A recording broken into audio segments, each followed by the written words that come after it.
like the panel. golden vibe. I think the panel was. I'm There is pretty a- sure the blog post said she had golden hair.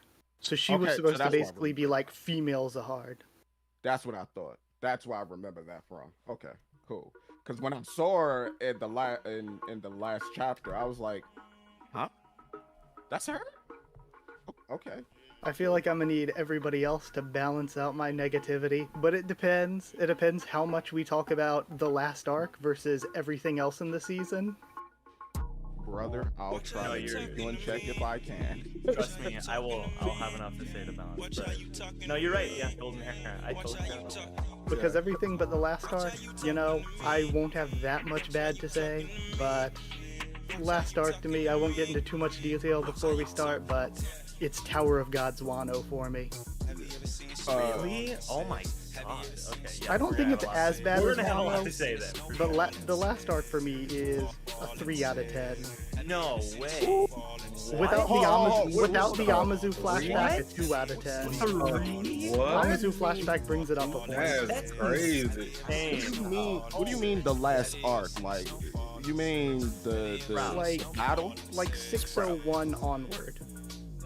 Ooh. So Oh wait, you said 601 onward? Act 3 of Declaration of War. Ooh, okay, got you. If we're viewing it as like a 3-act structure where the hotel is Act 1, Act 2 is everything between hotel and Sprout, and then Act 3 is the Sprout. I would say Act 3. Got you.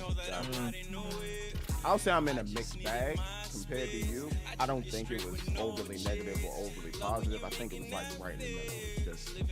I think that's I don't. fair. Yeah, there's only one thing that saved it for me, but I thought it was gas. I thought it was sick. There's like 1 or 2 things I didn't like about it, but aside from that, yeah.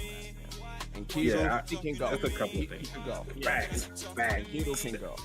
Yes. That's the main thing that like Yes. comes to head where I'm like, well, we didn't really need this gelatinous blob that could basically take on Nail to be around. I think we needed more. We needed as much as possible. Enkidu was great. I I don't know. went on a roller I coaster. think he was cool, but I think it would have been fine without it. Yeah, 'cause it was more so because of his power portrayal as well. Because like, where does he fall in the line That's of fair. like rankers? That's and fair. all? Yeah, that It wasn't- made I everything agree murky. there. It made a lot of things murky there, especially because Dorsey was also outclassing them in certain aspects. It just. The Belly I think overall that was something with the arc. Like with the branch leaders and everything, they're supposed to not just be high rankers, but to be like strong high rankers. Yet the branch leaders seemed weaker than so many other just random characters we've seen. I agree there. But what I would say to that is like the whole branch leader aspect. It also leans more to the fact that the tower is a lot of politics as opposed to who's actually strong. Whereas That's also true. when real power comes into play, you can see, especially like with Dumas, you can really see it. Like really see it.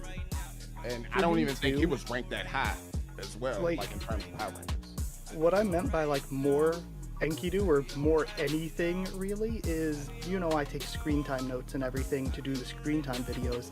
And for the last arc, it's 50 chapters long. It's a war arc. You got 2 great families, Revolution, Bomb's Allies, FUG, while Hike Song.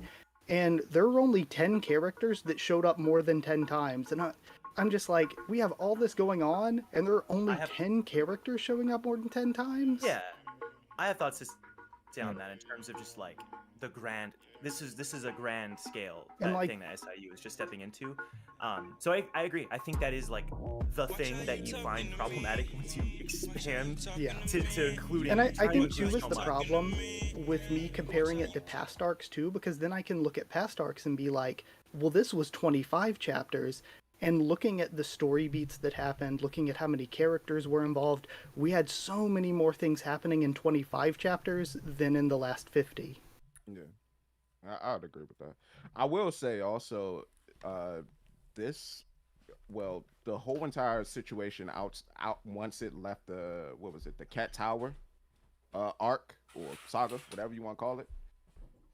I've really started to see the parallels with like Tower of God in One Piece at that point, because there was a lot of things that were happening that were comparable to One Piece, like Bam versus Dumas. That seemed to me like a great value version of Luffy versus Rob Lucci at Enies Lobby. Yeah. Okay, hold on. Like, hold on. Let me just introduce the stream real quick, then. oh my. Nah, you good, cause nah, you good. First and foremost, wait, quick go ahead. quick question. Are we gonna talk about the anime season 2? Any? Yeah, we could. Who watched the anime? I think season so. 2? Please no. I haven't watched it yet. I watched 3 episodes and said I can't do it. There's no aura. I think I There's- watched the first half. I watched the I first made- I half. I made it haven't 10 watched episodes. Workshop Battle yet. I did my best. I really tried. I'm not blaming anyone except the people who are obviously doing the adaptation. I think they sucked all the aura and sauce out of it. And I'm like, I saw Mew Love and I'm like, I didn't get my panel. I'm mad. Honestly, it's Mew Love. Mew Love. There's just a Mew Love thing. It pissed me off. I was mad. I said, you know what? I'll be back. I didn't come back. I will say this though. I have really enjoyed a lot of the animations like Tower of God, The Great Journey, I think Mobile, I think Hero Cantare, whatever it's called. Like they've had some good animations I've been using in my videos. Like those have been pretty cool. Agree. So Agree. Even just like their ultimate abilities. I don't know. There's a lot of care put into these mobile games, surprisingly. yeah, I found some of those animations to be really dope. But greetings and salutations. I hope everyone's having themselves a mighty fine day. Please like the video, subscribe, and hit the bell of dawn so the Ghost of the 13-month series doesn't get you and you can stay notified. So you guys can see I'm here with an illustrious panel of legends in the Tower of God community, fans and enthusiasts all alike. We'll just go in Discord order. So we'll start with you, Joe. Just say what's up to the people. Hello, everybody. It's Joe, Dr. Bonehead. Welcome to the stream. It's been a while since we've done one of these. I am really, really excited. Yeah, and we're all finally, no one's gonna get spoiled. We're all on the same page. We're on hiatus. We're all good now. We're all good. Dude. Haku. Heyo everybody, Haku here. I guess go check out everybody else here, all the reactions they did to the character poll. That was really, really, really fun. But yeah, thanks again, Naya, for having me. Of course. Lizard, are you there? Or are you? Yeah, what's up? You know, can we talk about my favorite manhwa, Tower of God? I'm really happy to be here, but yeah. Yes, sir. I'm guessing ordering mac and cheese. Is that you, Mark? Yes, sir. Okay, what's up? Hey, what's going on? Thanks for inviting me. Sorry for when I entered the Discord. I was having mic problems, so I know you guys were having a discussion. But just want to say hi to the guys, and thanks for having me. Of course. I think formerly Kick the Can Productions, but we got Ron in the building. Yo, what's up? What's up? How's it going, everybody? I'm excited. Yes, sir. I'm happy. Happy. I'm happy how the season ended. So I'm excited to kind of bubble that over to everyone else. I do think it ended strong. I do think the Adori end was strong. We got the Otaku Fix in the building. What's up, everybody? Glad to be here. It's been a long time since I hung out with you guys, so looking forward to it. Yep. And then we got Milios in the building. It's been a million years, but I've returned back to social media one last time. Damn. I couldn't find him. I'm like, oh, he's on my Discord. He's playing Monster Hunter. Let me just hit him up and see if he's free. Hey, yo, Monster Hunter got my soul right now. Best Monster Hunter since Double Cross. Nah, Yo, you know. people been telling me about Monster Hunter. I've never tried it yet. I'm gonna have to try it out. honestly, since the PSP era, I haven't really dived into it, but I do want to make a comeback. I'm just bad at kind of like forever games. Like I'm an indie merchant. I play my little pixel game, and like 6 to 20 hours I'm done, and I move on. You know, like I'm just an indie merchant. So with that, but we have 64 people in here so far. Make sure you like the video. I appreciate you guys coming through. And then we're gonna get into our topics. Ooh, we got a donation. Sup Naya, got work soon, so I can't stay for long. Always love the few shoots I can catch. I appreciate you always. Got the $20 donation USD. I'm Canadian, that matters.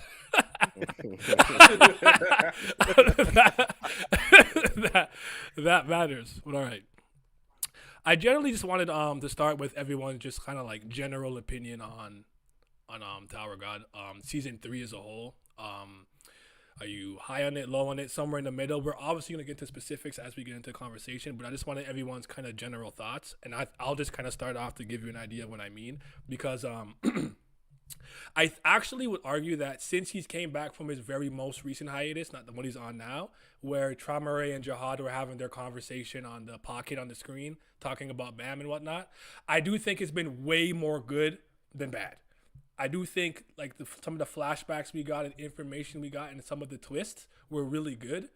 I would just say I'm really low on the Bam versus Dumas fight, but I do like Dumas. Dumas is cool. I want to make that clear. So, I don't like it. I still think it's the worst season in totality, but I will still say that it ended strong. That's kind of like my main takeaway. It ended strong. The floor is open to anybody who wants to go next. You don't have to go in order. I could go next. Let me keep it short and sweet. So I think season 3 in totality, starting from after the time skip all the way until now, I think if you look at it as a whole, it's been consistently inconsistent. One thing that I will say is most of my disappointment with the season comes from him introducing topics and then never going back to explore them, especially one of the major ones that happened that we'll get into later because it's one of the talking points. But for the most part, I will say I've been high on this season, like since it started all the way until it ended. There's been a lot of things that have happened, such as one of the things we'll talk about later that got me excited, as well as Caliban versus Laboric. What else? Robodon versus Kyrie. I think is his name. Keating. Kieran. Okay, my bad. I'm thinking yeah. As well as like a bunch of other stuff. Yaz Racha versus dang, I forgot his name. That's how much he just disappeared. What, the Librarian? The first Librarian that he fought? Nah. The one that got the 2 fangs now. Yama? Doom. Yama. There we go. That's the name. Yama. Get on 3 now. That was I enjoyed that when that happened, but then I also thought he dragged out Yaz Racha's death. So there's a bunch of things that happened where I say it was consistently inconsistent, but for the most part, there was more highs than there were lows to me. Whoever want to go next, you could go next. Oh, no. Somebody just mentioned something. And I'm disappointed with how he handled Traore, but I do like the conclusion. I'm disappointed in how he got there, but I like the conclusion. I'll jump in. I think I can echo both of y'all's sentiments on season 3 in totality being consistently inconsistent. With you, I was riding the season high, but I will say this was the first season where I found myself frustrated.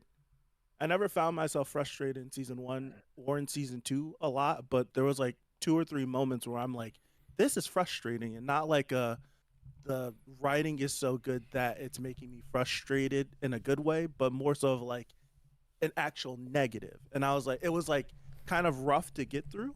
Like, damn, I was like, I'm really not liking this.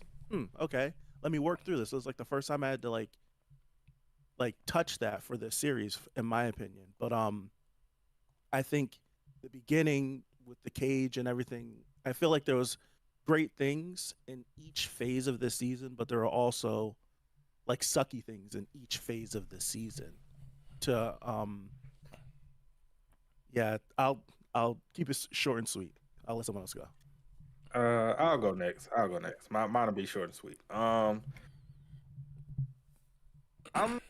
kind of in between on it. I think part of why a lot of us are probably like in between is because we did have some breaks that took place, and which kind of prolonged the season even further than it already was. So I think that also played a part in it. The whole, I do agree with the whole how we got to the end of Traore thing, and it was kind of iffy. The Yas Racha thing, that was like a big thing that annoyed the hell out of me. So I'm like, bro, he still isn't dead yet. Just die already, man. Like, we get it. You've been dying for like 20 chapters already. Hurry up and just kick the can so we can keep it pushing. Hey. But Uh, I mean, I'll, but that's I'll just save me. my thoughts when we get there. Yeah, but that's just me though. Yeah, but that's just me though. But overall, I do agree, more highs than lows. But I do think just the amount of breaks we had in between, that SIU had to take off, kind of contributed, to us feeling, it was good, but also it could have been better. I do think that was an underlying factor. But I'm done. I can go next. I'm gonna probably be way more negative than you guys. I think this season was horrendous. I don't really like. There was one or two good moments, but every 1 or 2 good moments, there were like a dozen bad moments in this season. I don't think there was any consistency in these arcs. I think his writing, like, either his writing just fell off or just the limitations were shown in his writings. A lot of his writing flaws were shown, like. I think somebody brought it up this before, but he was he constantly like changed what he wanted to do in arcs. Like, he'll have arcs set up one way, and then halfway through he'll just throw it to the side and do something else, which is it can be done well in some cases, but it just felt like he had no idea and he was just constantly changing it throughout this season. I don't really think anything. There's no standout arc like the previous 2 seasons. I could say there were like 2 or 3, at least, like, I mean, there were multiple, but like at least 2 or 3 like 9 or 10 out of 10 arcs. But I don't think any arc in this season I could give above a 5 out of 10, and that's being nice. But yeah, that's all I have to say. Oh, Damn. Okay. I'll jump in there. All right. Yeah, go ahead. Yeah, so I'm kind of in the same sentiment as you guys. I did reread the whole season while we waited for something like this to happen. So I do have a bit of a broader spectrum now on it. I do give it a little bit of credit, but I've said this, and because I've done a whole season 3 review already, I call this is the season of moments. Like, there are really high moments and there are really low moments, and so yeah, I agree with the consistency problem, especially when it comes to characters that were like super duper hyped up and then just dropped off the face of the earth. So we'll get into the specifics later on. But I agree with Naya where it ended very good, and so it does leave me, hope for season 4. Think you're yeah, Joe. If you Okay. Go ahead. I was gonna say, if you want me to get my negativity out before Joe can bring it back in with positivity, I Just can go. lay it all on the table. Oh, Okay. yeah. Lay it So all on the table. I'll try not to cook too much because I feel like I could break down things in depth for like 3 hours. So not only did I read from my own videos, but you all know I've basically been in your chat or comments like every single week. I've watched everybody's stuff, even Mark's stuff. I couldn't really watch because he was covering the scans, but in the past like 3 days or so, I've been like just listening to the reviews in the background. So I have been through this a lot. And I would say it starts off slow. Most people are like, what are we doing with the early Cage stuff? But for me, from the time that Yama gets up, things kind of escalate, and they keep escalating through the end of the cage, into the walls, into the nest. And I think that things continue to get better through the first saga of season 3.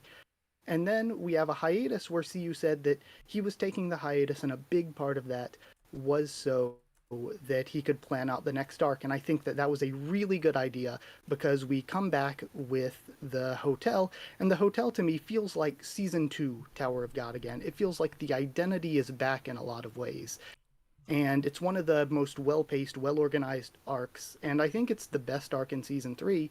We go from there, though, into the stuff between the hotel and the Sprout, and it feels like getting further from that hiatus, further from that planning, things start to fall away from each other again, until we get into the Sprout, where I think things are, aside from the Yamazu flashback, pretty abysmal. I think things fall apart really hard. We spend an immense amount of time there for barely anything happening, and I feel like it's something where if Webtoons hired me, if Naver hired me, if he had an editor to kind of help him organize things, I think that the same things could have happened, but if they were organized better, then it could have worked a lot better. And that's something that, again, I could just spend forever on, so I'll try not to get too in depth. But for the season as a whole, I would say that it lost a lot of Tower of God's identity that it had going in seasons 1 and season 2.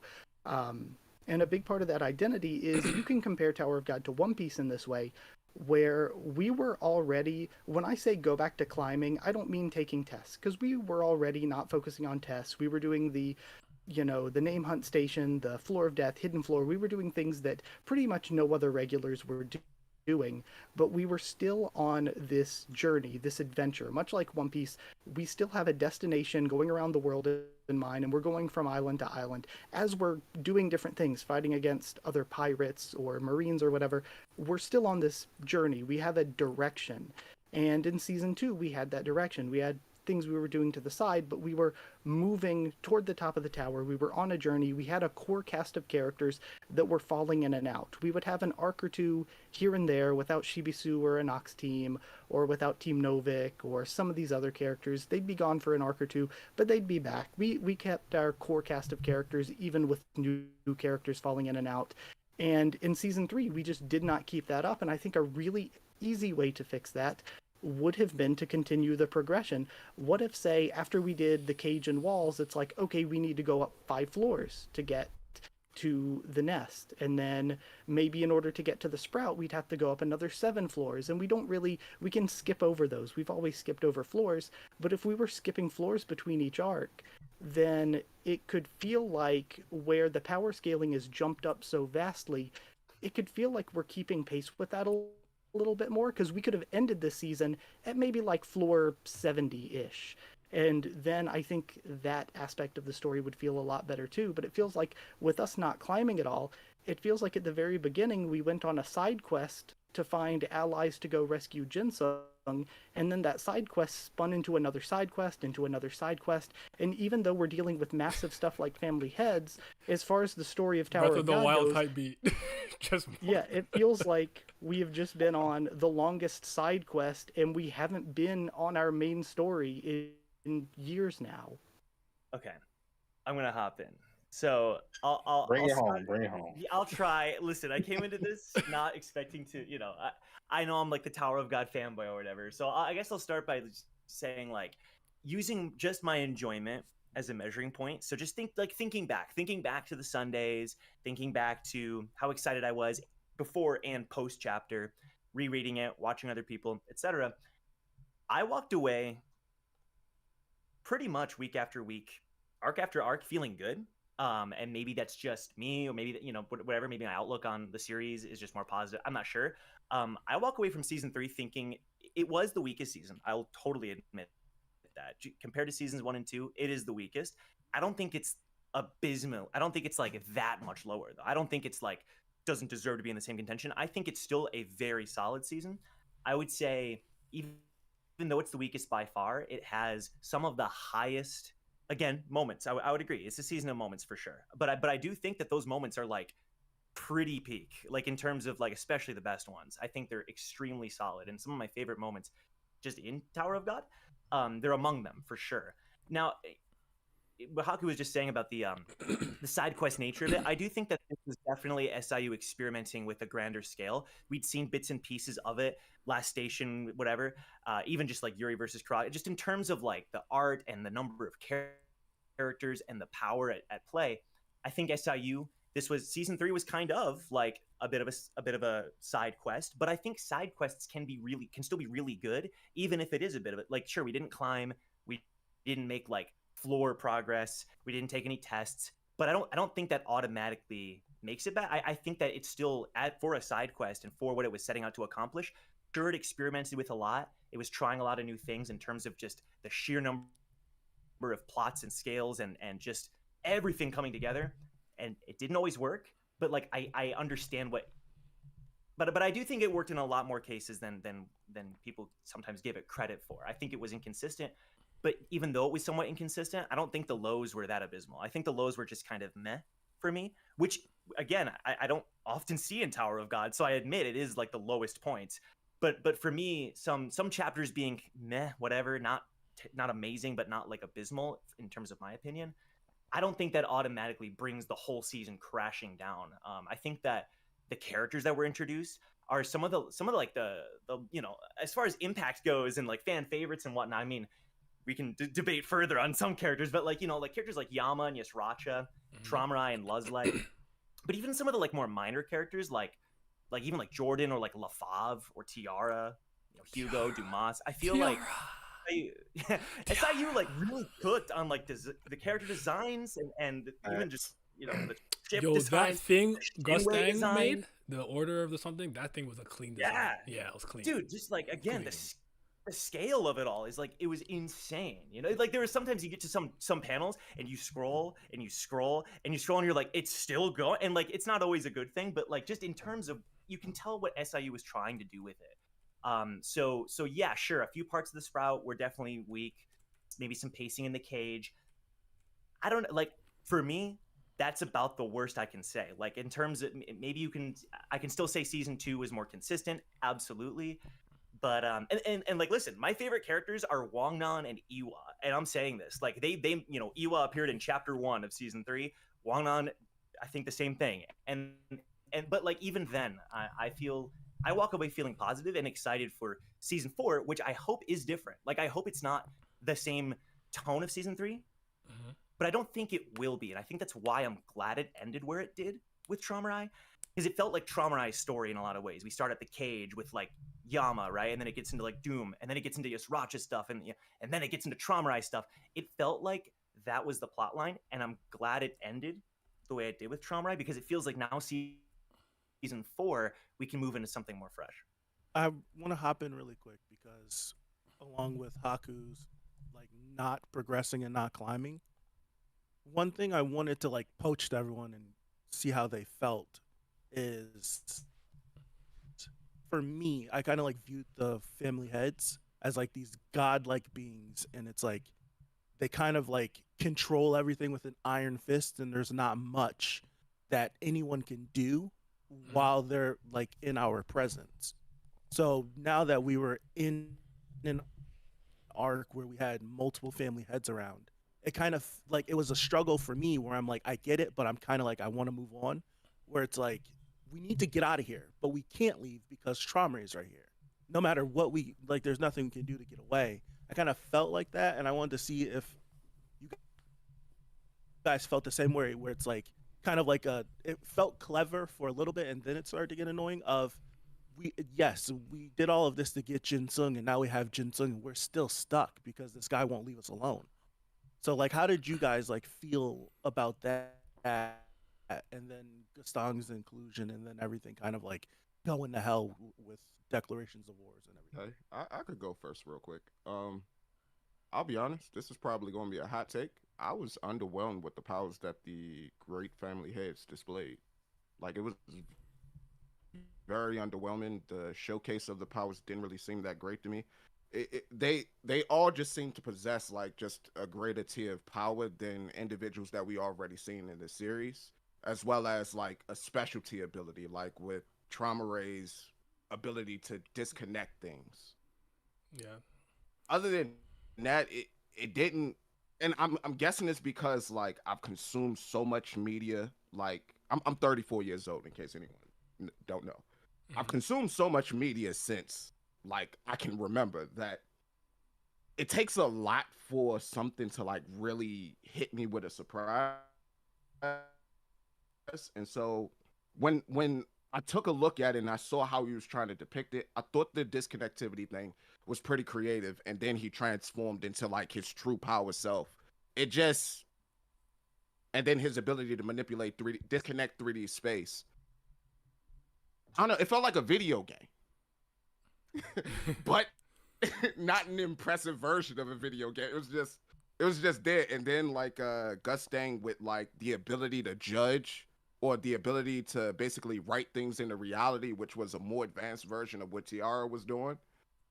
I don't know. I was just kind of, I don't know. But to fully answer your question, I didn't think that anyone was in any danger there except anybody that was unnamed.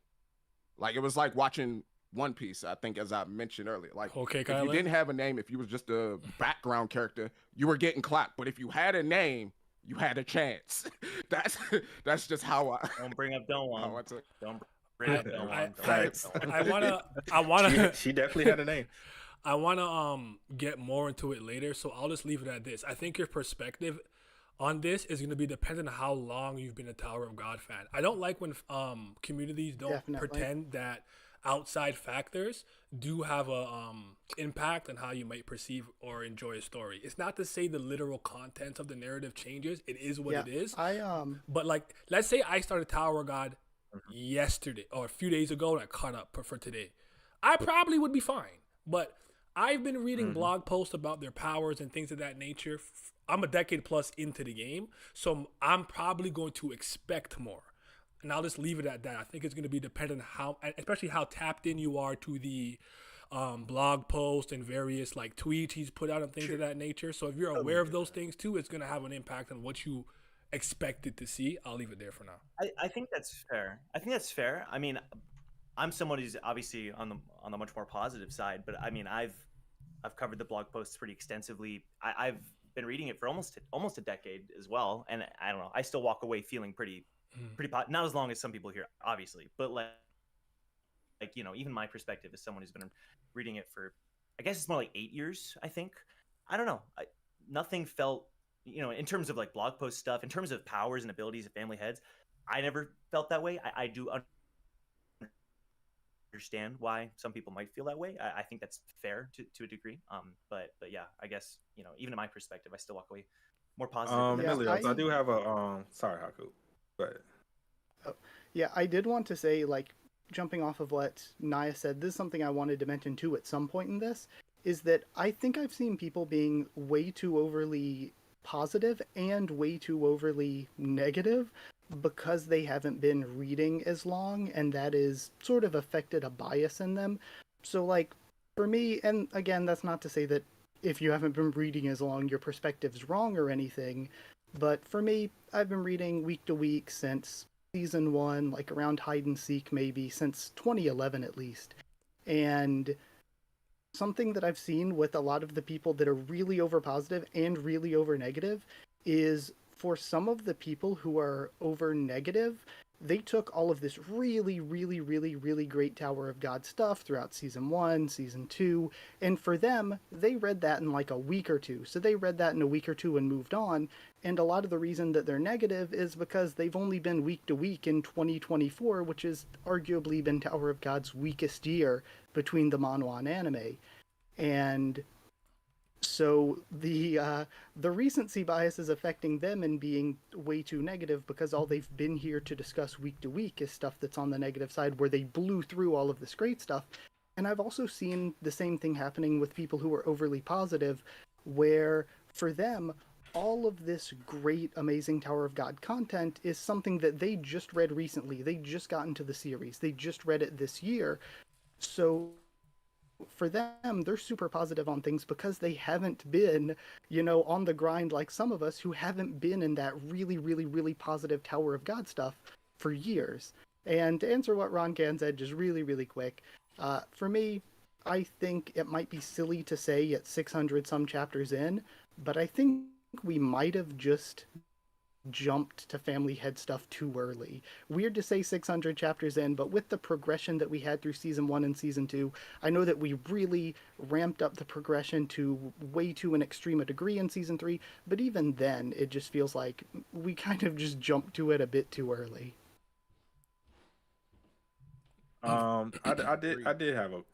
do have a question now. So Melio, you say you wasn't really impressed with the family head's powers. And I guess this can be a question for the rest of y'all too. Do you think the reason why maybe some feel, or maybe the way SIU wrote the family heads as far as their powers with Trauma and Gusting, is to kind of give like a base level, like maybe in a way these two are one of the lowest, and as we progress and get to see more of the family heads, their powers, and would be more extravagant and maybe even more broken than what we've seen thus far? I don't want to talk. Go ahead, Melios. Yeah. Oh, okay. If I were to just like take out the equation that they're the weakest, because they're not the weakest, it would be like two parry, Yeah, I'm not is saying they're ranked the low. weakest, Yeah, but I'm just trying to, but like their power demonstration. I would say that narratively, he gave like a good enough explanation as to why their showcase was the way that it was, because they were the two that were mostly together, and over time they were the two that we could see like through their backstory experiment with their powers, trauma more so than Mustang. And there was explanations given to their power, as well as they plan to like character traits, personalities, etc. Like Gustang's ability comes from his wanting to read, and then him also becoming the judge of the group, being given from V and all of that. All of that is cool. It's just all right. When Gustang first used his ability, like let's say when let's take it back to season 2. When White was trying to like escape the floor death. It was either White or Karaka. I can't It really was- remember. It was too White well, absorbed those they souls tried and to tried fly to at escape. Gustang, and Gustang hit him with yeah. and Gustang basically hit him with a bug is a bug, and like you could kind of get that presence from him. Like, okay, this is this overwhelming figure, and he's towering over this smaller figure. But whereas they weren't really different in size, but you kind of got that in, the panel, the atmosphere of it all. But when you look at like these two titans like beside each other, like even when Trauma Ray used his Shinwan Ryu back at the Cat Tower, that didn't really seem that impressive to me. It just seemed like a bunch of small creatures. It seemed like a bunch of big creatures inside of just a fishing bowl, just bursting out, like similar to what Hansung Yu did like back in season 1 where he fought against Ren, or what Ren does, where he just let a bunch of Shinwei explode out of him. It didn't. You used it before, if you get what I mean. And so it's like you're using this same thing, but you're trying to make it bigger for this bigger figure, and it ain't really adding up.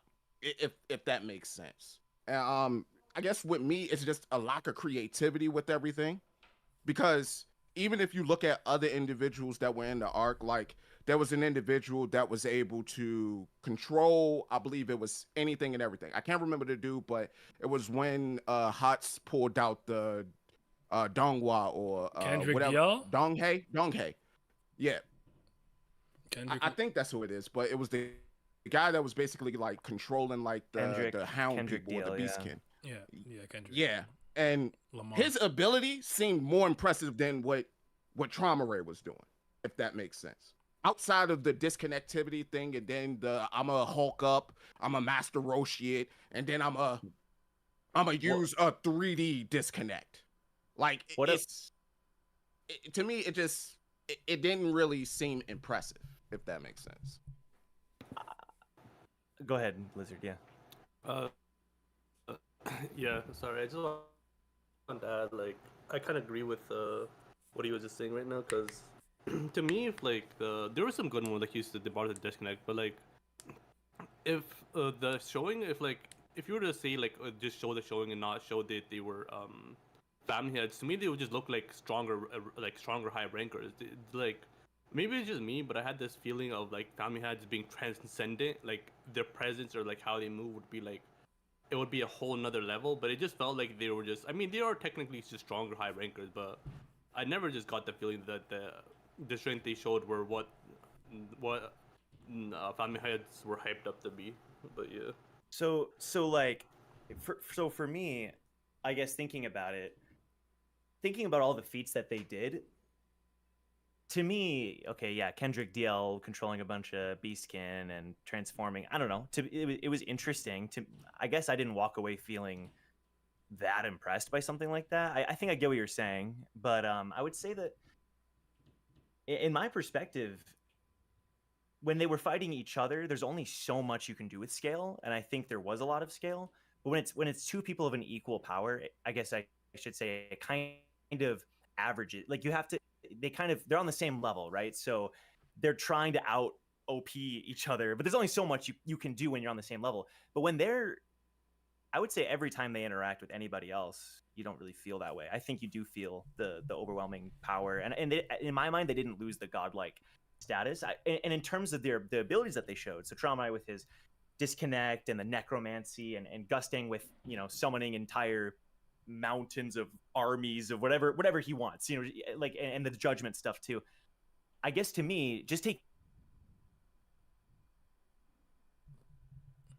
Sure, you can do stuff. I'm not saying it's impossible, but anything that would like massively shift this in people's minds, I don't really know what would massively change that idea of scale. I'm open to ideas though, in terms of just the two of them fighting each other.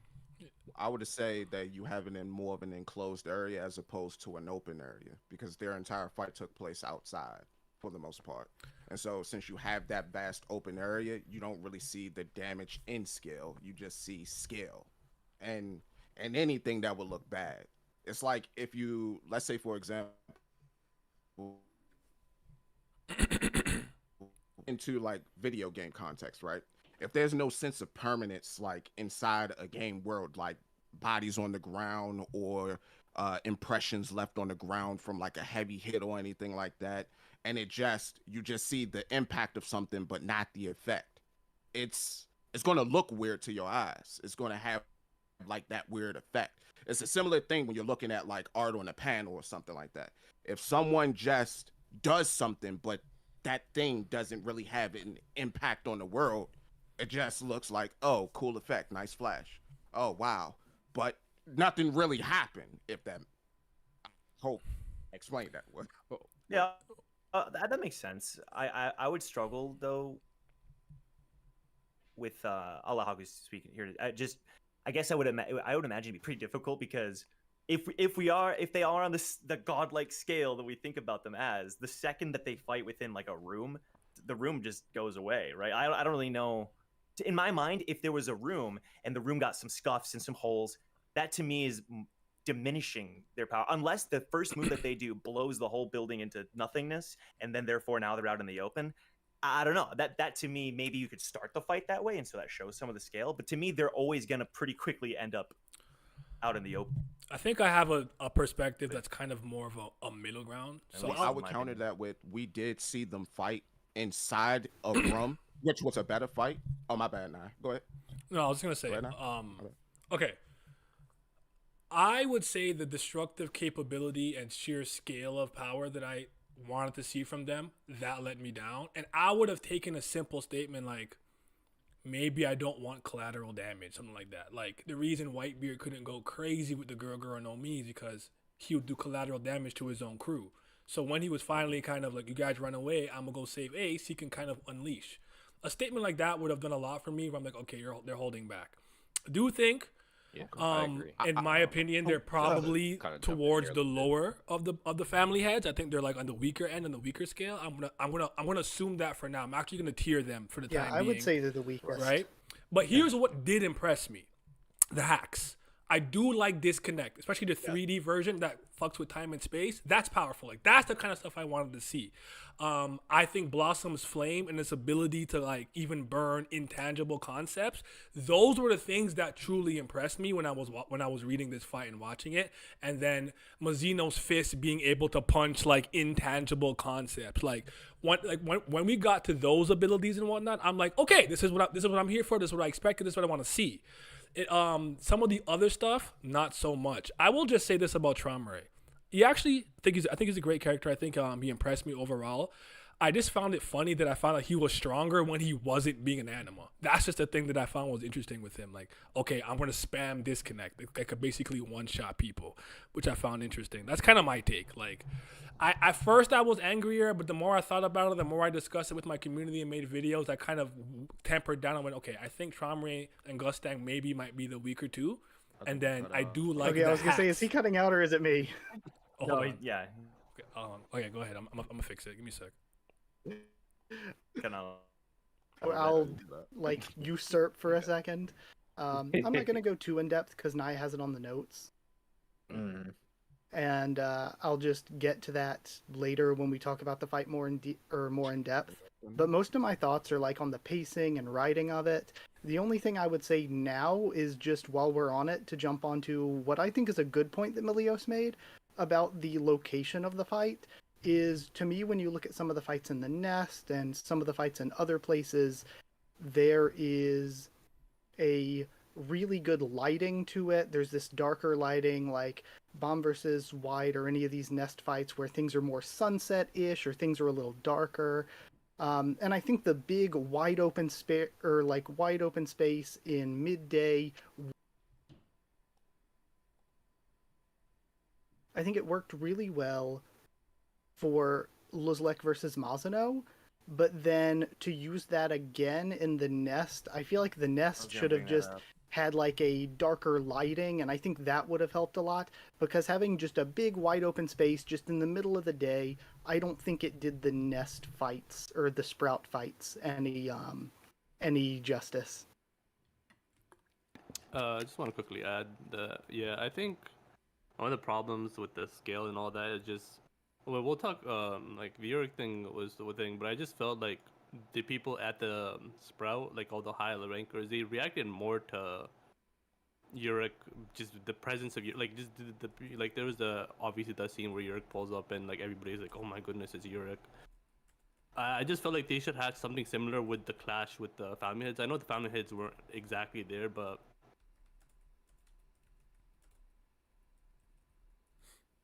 we can all agree that Gustang and Traumer are weaker than Yurik, right? Like, that's not Of course, that yeah. odd. Yeah. Yeah. But I feel like a clash between them to the death, like they were fighting to the death, should have had elicited enough of a response, the same amount of response as Yurik just being there. Like, correct me if I'm wrong, but didn't we get at least one panel of that? I think it was on the like Proust and Robodon side of things, where they like kind of perked up and they were like, "Oh, I just felt something." I swear we did. Maybe I'm I thought so mistaken too. on that. Okay, we might have, yeah, but But I to feel like It's they just should have been more. But yeah. Sure, fair, but just want to point that out. I feel like it contradicts because freaking Bellerin and Endorsi are like 50 feet from them. What looks like it. Now that's fair, 100%. All right. Yes, Oh, okay. No, yeah, let's go. You can skip me. No, you go ahead. Go ahead. Just finish it. Might as well finish. I was just gonna say, while we were on this and while people were bringing up some of this stuff, that what I was gonna say, I think the biggest problem, we're gonna talk more in depth when we get to the fight, but for me the hugest problem with Gustang and Traumer's fight, which is something that was kind of getting brought up here, is 100,000,000% the pacing, because we started the fight way too early in the arc, and what we lost by starting the fight so early in the arc is that so many chapters that we spend on Traumer and Gustang are spinning wheels, not making much things in the arc to happen. So it stretches out the pacing of the fight and makes the fight more boring, but it also screws up everything else in the arc. Because meanwhile, we're taking chapters away from the family head fight and cutting to these other things, and everybody's like, why should we care about these other things? Family heads are fighting. So starting the fight so early in the arc both messes up everything else, because everything else doesn't seem as important anymore when we're having family heads fighting, and it messes up the family head fight because we're constantly cutting away from it and spinning wheels on it. Okay. Does anyone else want to chime in on that specifically? I know you gotta. Just doing it. No, it's okay. I know you got a pace you trying to go to. So I'm not trying to make it longer. Okay. We're still on the first question, but I think it's part of the fun. I know. I was gonna say, so, like, let's get positive for a little bit. You know, so let's talk about some of our standout moments of the season, from art, fights, techniques, concepts, lore drops, or anything comedic. And I'll start with Urek versus Luzlek. I think that was amazing. I don't know. I love that part, and anything Tiara did was incredible. I'm a Tiara fan. Can't lie to you. I love her. Bring her back. I'm so mad at Enkidu. I hate him. Stupid hacks that he got from like Hate On or whatever pissed me off, man. But some of the things that stood out to you for real though, like that you really did enjoy throughout the third season. Nobody gonna step up. I'll go first again. You got it. One of the things that I really enjoyed was it was like right after we got out of the Cat Tower, and like they split everything up. They split everyone up, sent them to different places. They had revealed something that I really wanted them to like go deeper on, which was the home of Arlen, and it was just dropped, never revisited. So that had me really excited. But in terms of like fights and everything, I liked the Labor versus Caliban fight. That was dope. Uh, I bet on the wrong man. He got punked. I apologize. I remember us having that bro. conversation. I remember us having that conversation. Trash. You lag it out a little bit now. What? Yeah, You was lagging out a you're little cutting bit. in and out. Yeah, you were lagging a little bit. Yeah. All right, give me a sec. I'm gonna have to just close it real quick. Give me a sec. But you guys keep You're going. good. You're good. Oh, Yeah, you're good. another one of the situations that I really liked was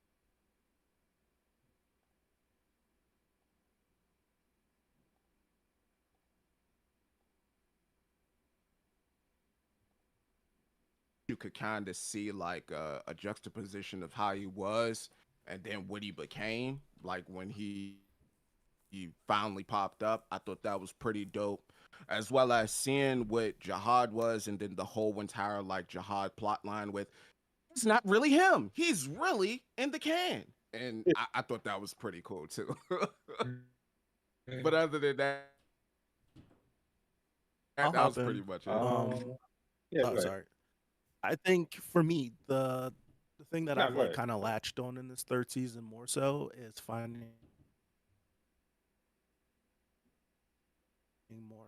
out more about the family heads. So getting a lot of the Mizu flashbacks and then getting to see through all the Dokubi stuff with I think overall that's the highlight for me, getting to see V and their interactions and how it felt like how the group kind of felt like uh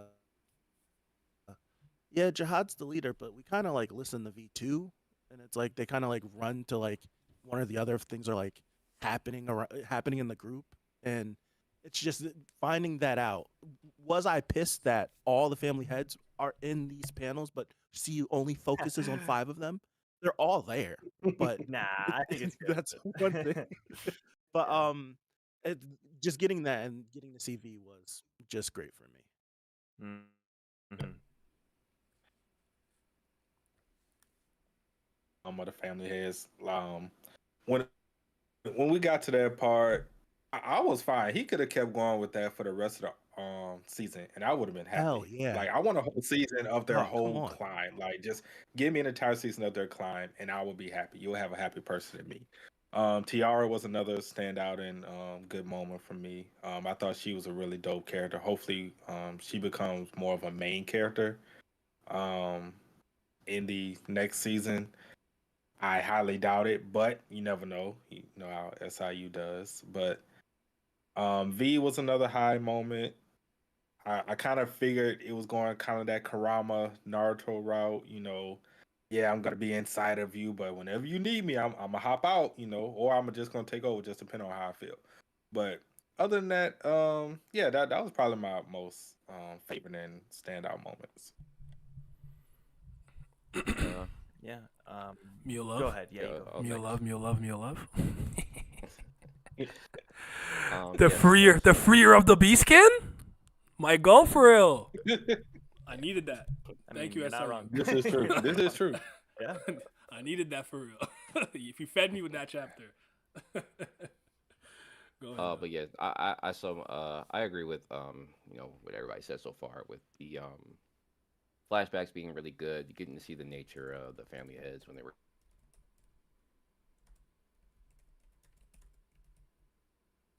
versus the small sample size that we got, but it was enjoyable all the same. And then at least for me,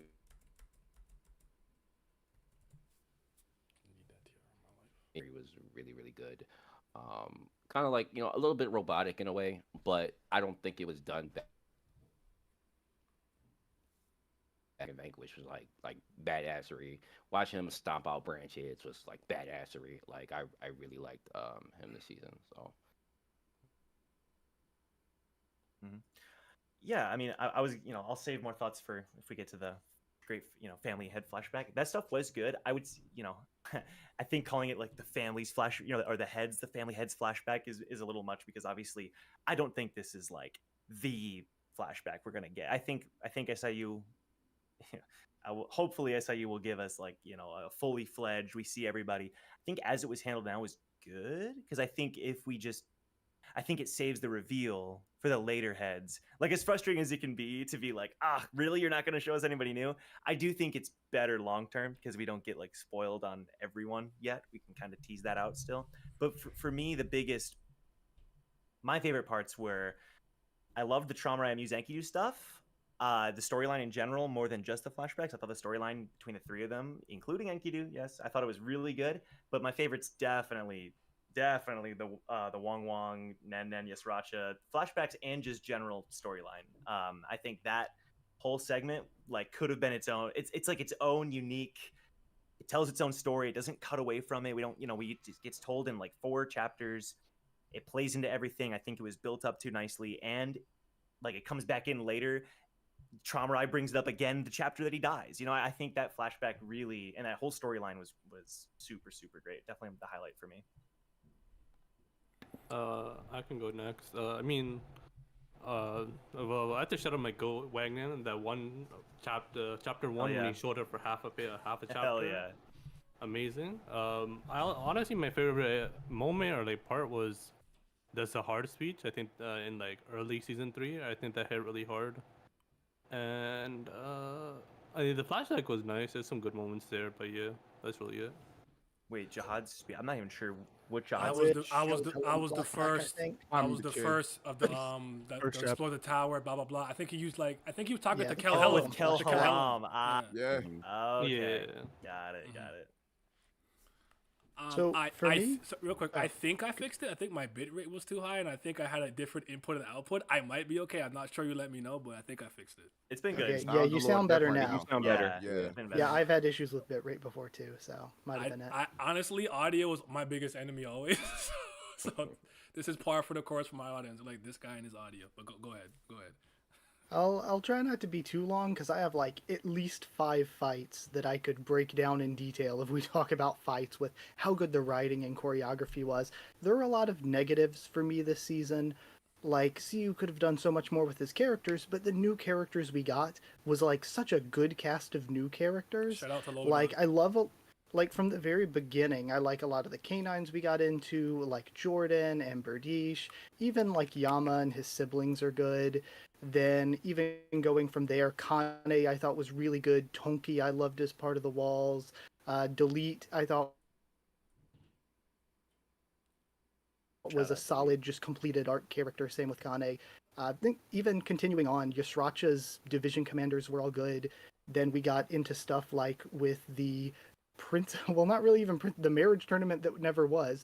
You had characters like Dravi, who was a cool inclusion. I really like the Serpent Master. Laura turned out to be pretty good. I think Hema Slime's a good example of characters that came in for an arc, were like fully completed, and then just were done in the story. Then getting characters like Dumas and Lobadan were really good. So I think this new cast of characters that we got introduced to, I really like Kel Hellam. I feel like I'm one of the only people. I even like Belarenki Duduro. I think they were all fine. So the new cast of characters is good. There were some really great fights in there, like I mentioned. Like, I won't go into depth on them, but I would say number 1 easily Murchia Mazano. Like, and then outside of that, we had great fights. Like, I think that Baman Karaka versus Calavan's a bit underrated. Jinsung versus Perditi and Holin's really good. It is.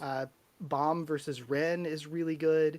And then the last one, probably even my favorite, would be White versus Calavan. I think is probably even my favorite of those. So there's some really, really good fights in there as well.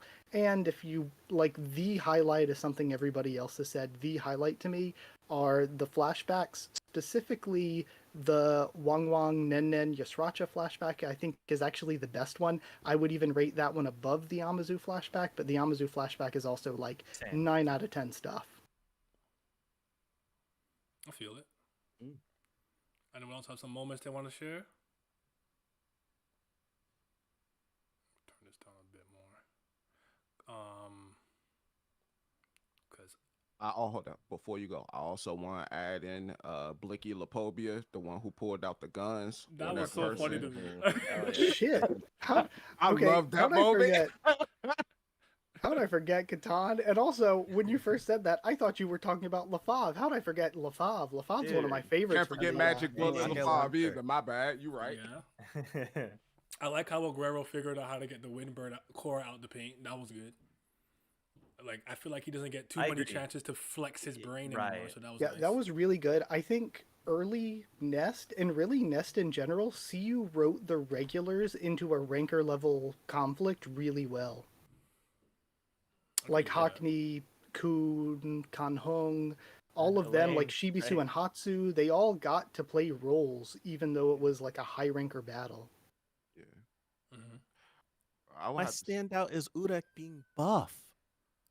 Dude, let's go. That's the standout. He is Oh, ripped. one He is in actually detail. dead. Oh, Another man. one that I add that I say is probably obscure, which I probably have a bunch of obscure ones, was that they revealed it was like towards the end of the Cage arc. Well, not the end. It was actually like in the middle when no, it was towards the end. When they revealed which was assumed to be God dang it, I had his name in my head and then I just immediately forgot it. But old boy who got eaten by White with Prince. They revealed his daughter. Yeah, Arc Raptor. There we go. I was not going to remember that name. But That's true. Arc Yeah, Raptor. there's a lot of little moments like that are great. Even like Ghost and Bomb. Like it was cool getting more on Ghost, even if it was just a tiny little bit Archeon, you know? Yeah. Just even Right. even talking about the Cage just makes me think. I love the moment where Yama fights the FUG. Mule. Mule, He- yeah. Yeah, he fights him, and then Mule is like, "Okay, well, I'll just nuke the."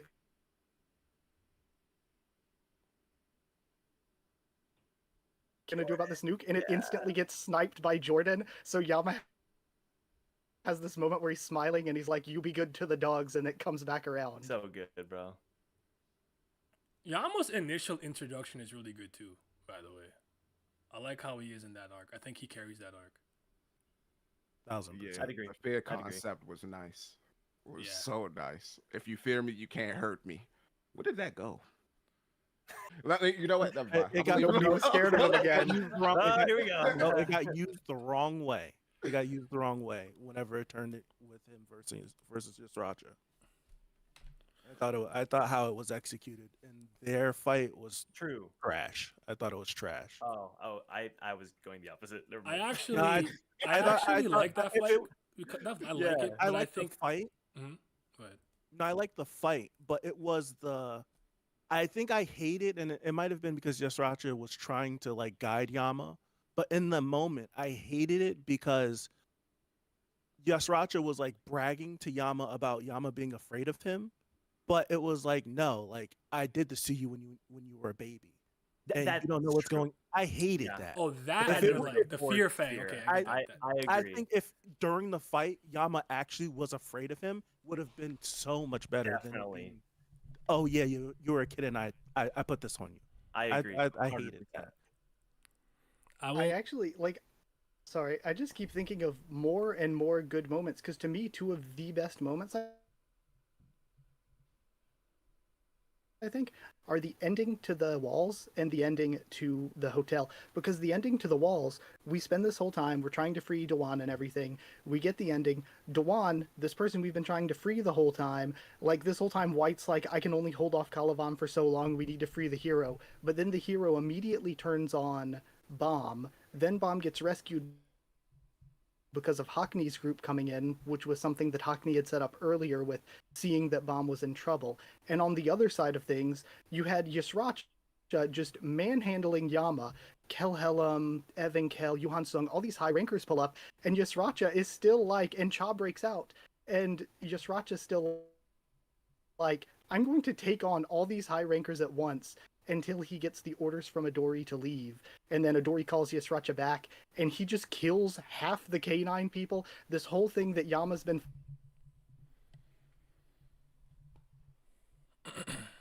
on That was zone shocking. leaves with Yeah. Jordan and Verdich.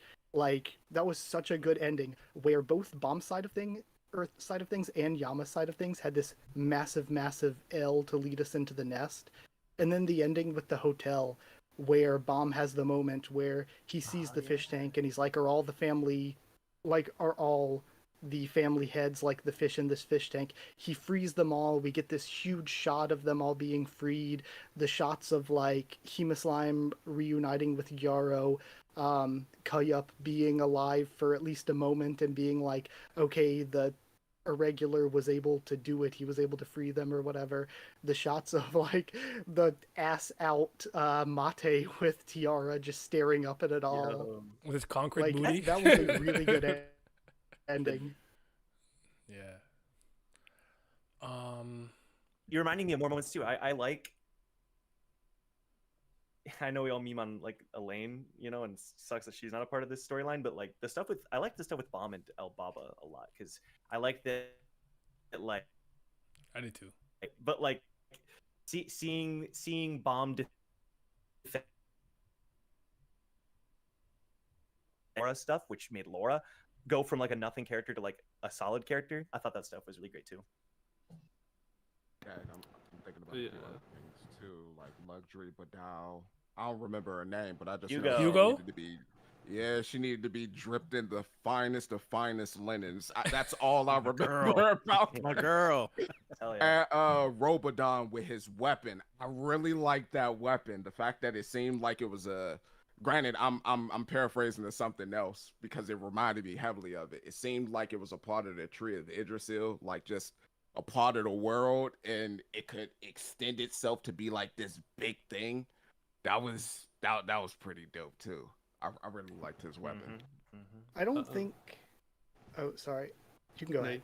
you can go. I don't think the overall story worked out that well, but one of the best chapter endings I think ever that like everybody's reaction was insane to was Bomb. Like, I'm gonna pull it all out. I'm gonna do all of this. I'm gonna emulate my master. I'm gonna use the Dragon Tiger Gate.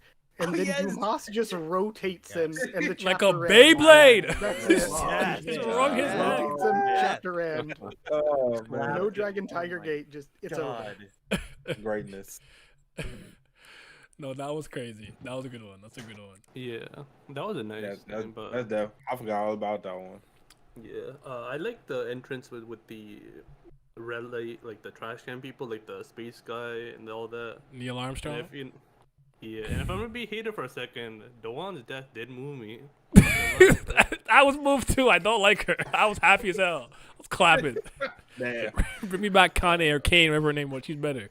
Bring the sister back. I'm with you on that one. I think Yuri and Tiara drinking, getting drunk, that was fun. That was funny. Yes. I That enjoyed was- that. Every single scene with Tiara was just great. She killed it like every scene. Yep. X. Yeah, that's Shout out mine. Cobalt eating those snakes, you know. Yep. Cobalt, my boy, for real. One of you guys mentioned the fight with Hajin Sung and Perdity and Lopobia Holland. Who mentioned that? Yeah, I brought that up. I love the like writing and choreography of that.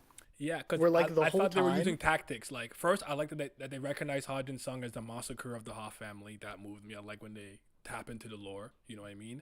And then I felt like he was like, "Yo, Bam, understand? Like, they're switching. They're not defending. They're switching their defense to offense for a reason. So they be vigilant." And then it was because they wanted Trom Ray to be able to sense him. And I'm like, "Oh, that's smart. I like that. Do more of that." Exactly. Like, it was so well written where for the first part of the fight, those two were trying to get to Bomb in the crystal or whatever, and Jinsung was holding them back. So the whole time they're trying to push him back, but he's trying to be careful of how far back he's moving because he can't let them get close to where Bomb is. But then when Bomb frees himself, like you said, and it turns into Bomb and Jinsung versus Holden and Perditi, then it's like you think that our good guys are actually like on the offensive now, that they're actually pushing back Holden and Perditi, but it's really that Holden and Perditi are strategically trying to move the fight back because they win as soon as Bomb steps within Cobalt's range, and Cobalt can just yoink Bomb to where Traumaray is. And you reminding me with the Suspendium, oh my god, I love this moment. I think it was like the boss or the captain, I think he was in disguise. And one of the hatchlings is like, wait a minute, this random foot soldier I'm not running at full power, but he's keeping up with me. What is going on? Yeah, that and was so and he good. recognized it, then he got bodied. I'm like, oh, that was sick. Like more of that. That was cool. More of And that. since That we're was on- sick.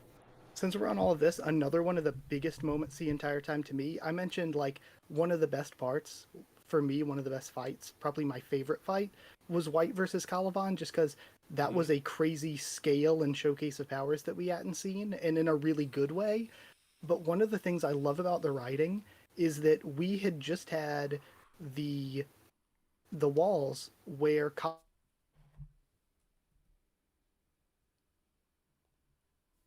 power, so we had the two of them clashing. White's like, I can just barely hold him back or anything. Then we have this massive moment where after all this time through the Hell Train, all this time through Season 3, White finally steps out. He's like, I am at full power. We finally have full power White. Caliban released the sort of like appetizer. Huge moment of White finally at full power versus full power Caliban.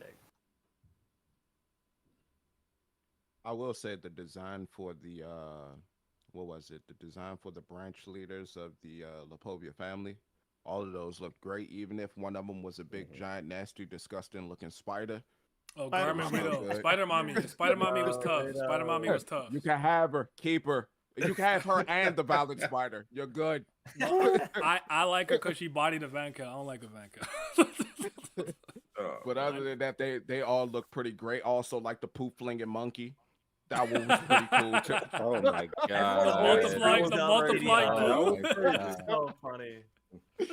Oh. Yeah, actually, now that I'm thinking about it, there was a lot coming from just that whole Trauma is getting ready to pop up like situation. The like first defensive wall or Yeah, whatever. it was a lot from that was like really good. Thinking back. How did you guys feel about Caliban's like getting a power up from the right elements, the electric storm? That was interesting to me. But I don't know how everyone It makes feels about no it. sense, but I'm like, whatever. I'll just go with it. Here for it. Like if I'm do I have flash fire and use fire against me? Do I get stronger? Like I have questions. That's all. Yeah, it makes no sense. I think another fight that I brought up earlier that I think was a really good one that I think is underrated, I said was Bomb and Karaka versus Caliban. Okay. And I think what was so good about that is, again, like with the strategy of Jin Sung against Perditi and Holan, with Bomb and Karaka, they were fighting, and the entire time, Karaka, every time with the choreography, Karaka's pulling Bomb out of the way, using his armor to protect Bomb the whole time. Meanwhile, Bomb is like, it's a perfect shield and sword, like shield and spear fight, where Karaka can't get a hit off on Caliban, but he can tank Caliban's attacks and like move Bomb out of the way and protect Bomb. Whereas if Bomb took a hit, it was like Caliban was going to blow his limbs off if Bomb took a hit. So Bomb couldn't take a hit from him, but because Bomb's an irregular, he could bypass Caliban's defense stat and do damage to him. So you had Bomb being the offense and Karaka being the defense, and the two of them basically fighting as one unit. Mm-hmm. I think a good question was asked in the chat. I do like is it Pan his name is? I like when Bam beats Pan. Yeah. We dropped the pretense of him being ranker level. That was good. I like that. Mhm.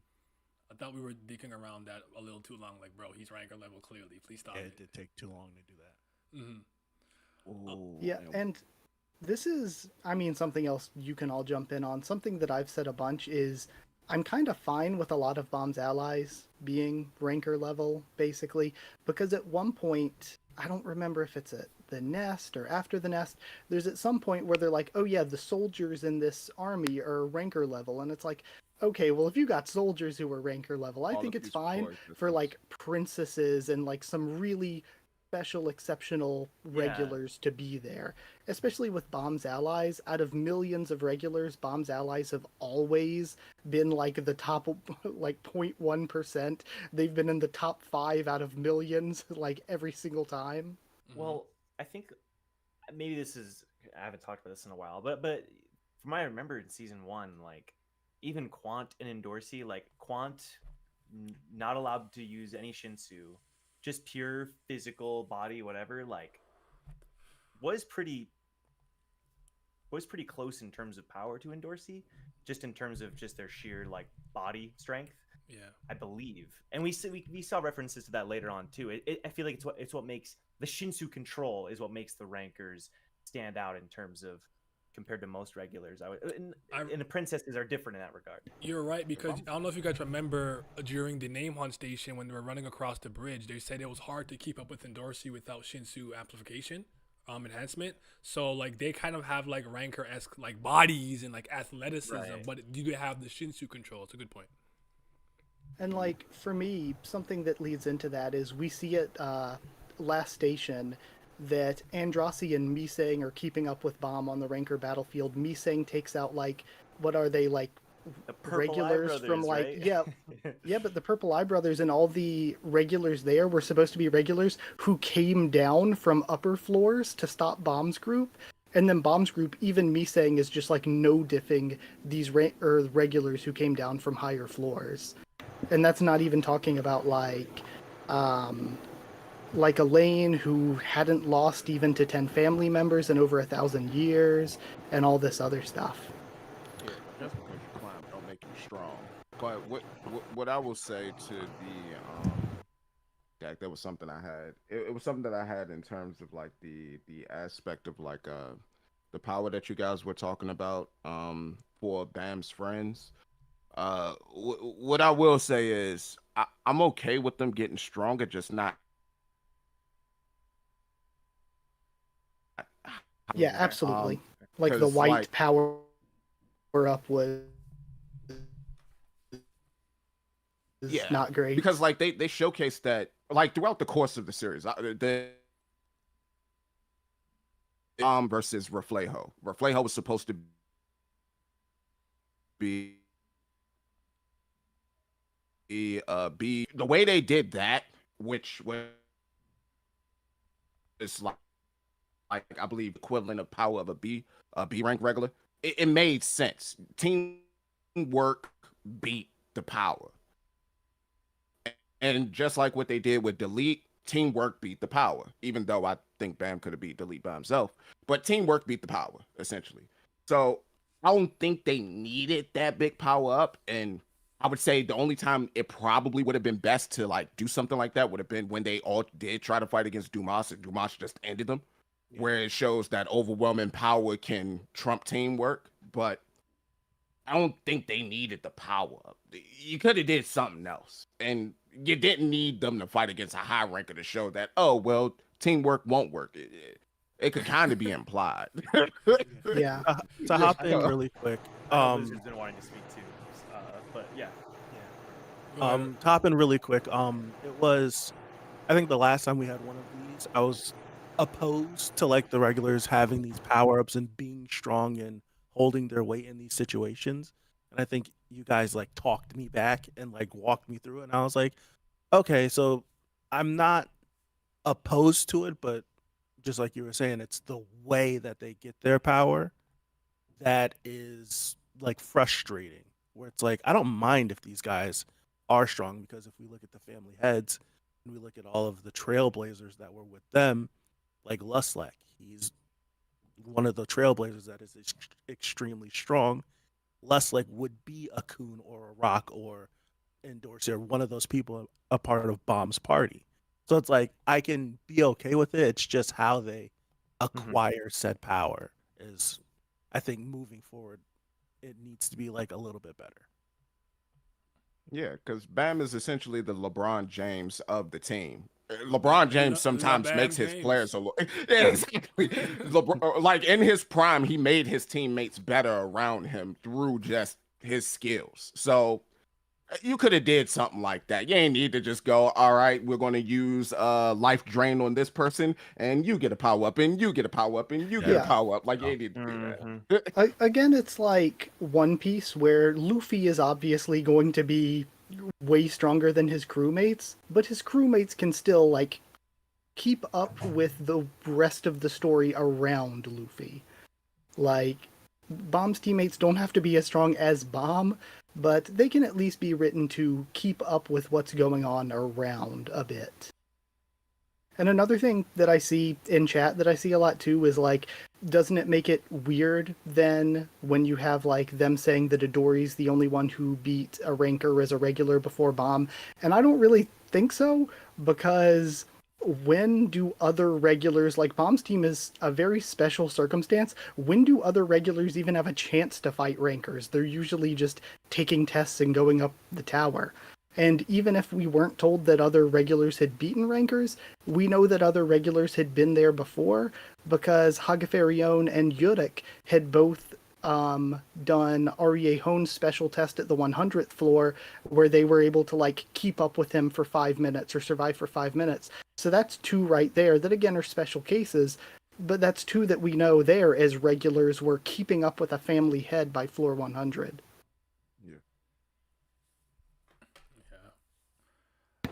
And then most things in the flashback I very much enjoyed. Enkidu's a little weird, but I don't like him. He killed Tiara, but I like in the flashback that I was kind of worried that Traumerei would get justified. You just read so many things and watch so many things where sometimes the bad guys get too much justification. So I really loved that CU was just like, nah, Traumerei is an evil, manipulative guy. Especially since we had been told the whole time, they're like, oh, Traumerei's the most manipulative family head, the most manipulative family head. So I love that we were told that so much, but we actually got to see Traumerei being willing to basically kill his girlfriend, frame his closest quote-unquote friend, even though they weren't really that great of friends, all to blame V for something to help Zahard's narrative. Yep. And I like Gastong's side of that, with Gastong like being the one person to want to keep Enkidu alive, just because he believed Traumerei for whatever reason, I guess just because he was such close friends with Traumerei, but he's still like, I'll leave Enkidu alive just in case we're wrong. But I still love the interrogation scene with the frog, because Traumerei can control animals. He controls this frog to be like, yup, Enkidu did it. He's telling the truth. And Gastong's like, must be true, man. Right. That's true. Gastong just is like, okay, I'll believe him. Got a 15 donation from East to West. What's up? I hope you're doing good, brother. Haven't read in a year, but love to see the community together. What's good? A good place to start if Enkidu flashback is the last thing you read. I mean, pick off where you left off. Let's just pick off. Reread that chapter and keep going. Just keep going. I think you'll enjoy what's to come. So yeah. Anyways, we kind of spoke about characters too, so I don't think we have to necessarily go into characters specifically. But if you have a favorite new character that was introduced, Tiara. You go. And okay, Tiara loose like for me. Loose like for me. Like loose like. Yeah, it's hard to beat. Loose like I don't know how you say it, but that's my. I mean, I was hyped for Lizlek before he even showed up, so was gonna be Lizlek for me. Sure. You know what? Yeah. I should say this. I should add this. I think I'll be honest, right? I was very disappointed in the Slayers, like how they've been performing. So I was just down on FUG. So I'm like, man, Lizlek's probably a fraud. I'm sorry. I was unfamiliar with your game. He is clean. That's my boy. His ship is sick. I love his ship. And I even loved like how him and Garnak and Hodgins Sung and stuff were communicating and talking. It was very funny. Like, yeah, I like that we got comedy moments. So everything about him, it's so good. Yeah. That man tried to get who was it? Jin Sung drunk. Saying, "Come on, drink with me, bro." It's like, God dang it, you degenerate! Yo, he pulled out that one move, and Mazzino just broke it. And they're like, it's probably something he shouldn't be using, blah, blah, blah. And Lutek was like, oh, no. This is bad. Yeah, you cut to his face, and it's just like comedy face. It's so good. That fight was so incredible. And we got to have him in the family head flashback, too. That was a good inclusion. He stepped to Aria Han. I'm like, he's really a stepper. I like him. I like his energy. He's a real stepper, man. That's my boy. And that added a lot of like, I don't know, potential just theory stuff, too. With, I think a lot of people, there were so many people saying, oh, he took V's body, because he has the eye color or whatever. But then we see him in the flashback, and it's like, no, he has purple eyes in the flashback to match the side of the weird side of his face. The, like, new eye color is the yellow one. Plus, he was just Mircea Lizlek in the past. Now he's Grace Mircea Lizlek. So for me, Mhm. I'm thinking since we saw like Bomb and Arlen have like the golden eyes, and now he has a golden eye. For me personally, I think before Arlen left the tower, she basically did what Zahard does to the princesses and gave some of her power to Luzlek, and that's why he has the like Bomb and Arlen colored eye now, and why he uses spells when he fights against Yurik. Not a bad take. Yeah, I think the spells Right. and stuff came from them, so that made sense to me. Yeah. Hey, let me say something real quick. Gotta hop out, but just want to say I appreciate all y'all, especially you, Naya, for inviting me out again. Of course. Sorry I couldn't stay longer, everybody. all good. Just gotta go run and do something.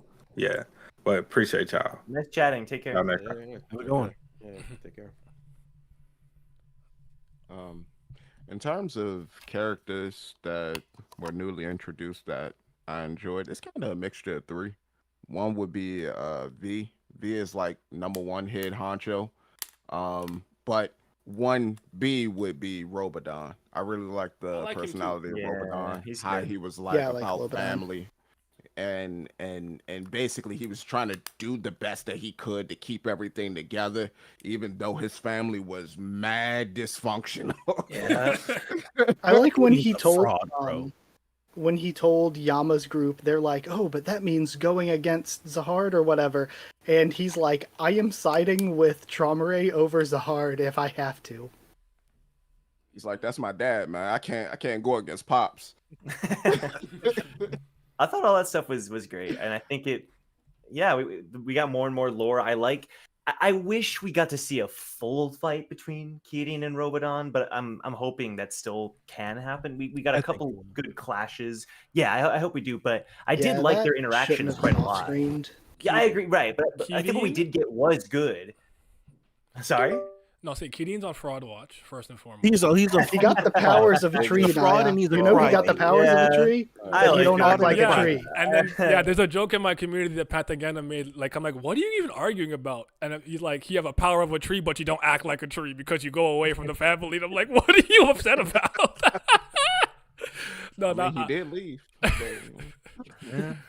no. Shout out Kirin's a to fraud. Lobodon though. Mm, Primal Punch if I was going were- crazy. Robot Tell him. left because Keating told him to. Go ahead, Wizard. Yeah, we're talking about favorite characters. Mine probably would be the boss, captain, both of them. I think they're some of the most interesting moments in season 3 happened with them around. But yeah, I feel that. I'm not mad at that at all. Fair. As far as my favorite fight, it's definitely Luzlek and Mazino's like 3-chapter, 4-chapter like clash. I love the shit talking. It was crazy. I swear to God, Luzlek stepped on that man's J's like 4 times. I'm like, stop creasing his shoes, bro. Like, what are you doing? Like, yo, honestly, I was so hype. And what was it called? Gorgon's Fist or the Fist of the Gorgon, whatever. Yeah. That move looked crazy to me. It looked like almost like he threw like a bunch of bangs almost, but with just one punch. And I'm like, hold on, you got like Greek mythology behind your moveset? Like, what's going on here? Like, are you gonna have So like hard. Zeus's I already kick? start. And then I He's also add, punching through spells. yeah, I also add this, right? One thing I found interesting, I don't know if anyone else analyzed this the same way that I did, but I felt that he showed really good body enhancement Shinshu control, because I felt at one point, I could be wrong, I thought like he enhanced most of his body to like 15% and one part to like 25, and I'm like, are you like boosting your different parts of your body to different percentages? Like that's insane Shinshu control, something I would Yeah. expect from number 4 in the tower. So Well, it ties into like the Pinky versus Karaka from Floor of Death too, kind of, right? Where he's like, Yes. "Oh, you're just gonna fight one of my fingers. That'll be your fight for the day." Right. my Karaka stocks, I had to sell them. Yeah. I got loose like Ooh. stocks. You know Loose who like stocks. really finished? Yuhan Sung. He Who- was with who was? Yama's group, and then he just like Yeah, I have no disappeared. idea what happened. I to think it's John. connected to What? Hendo. I think there's a Hendo connection there personally. I'm not sure, but I hope so. cause I he's- think he's his memories. Oh, you think so? Mm-hmm. Yep, I I do. think he is too. I think you're he's right. his memories. Just like Yeah. what's his name? What's the dragon that's inside a bomb? Leviathan. Leviathan. Leviathan. Just like Leviathan was for Trom and the book was for Gustang. I think you're right because there's because Hansung also just like knows like way too much like about Yeah. V and about the families and it's like how do you know all this stuff? And it would make sense if he is Blood Matters Memories. Also, I've kind of thought he would be maybe even a branch member of the Hendo Locke family or something ever since I think it's Last Station, because in Last Station during the one flashback with him meeting Evankel and following Evankel around on the battlefields, Evankel's like, why do you keep doing this? And he says, I never expect to live a long time. I just need to change the tower before I die. So it's like, why doesn't he expect to live a long time? Is it because he's a Hendo Locke family member with a limited lifespan? That would make sense. Yeah, that's cool. But I'm trying to think of anything else on top of my head. I think that's like I'll probably bring up something later on, but immediately, I definitely got hype when Mazzino pulled up too. I got hype. That's my boy. That's my favorite irregular. So I'm like, okay, what you about to do? We'll talk about him later. I gotta give him some bars. Like, I gotta be honest about my characters. I gotta be honest about them. But I have some bars for him later.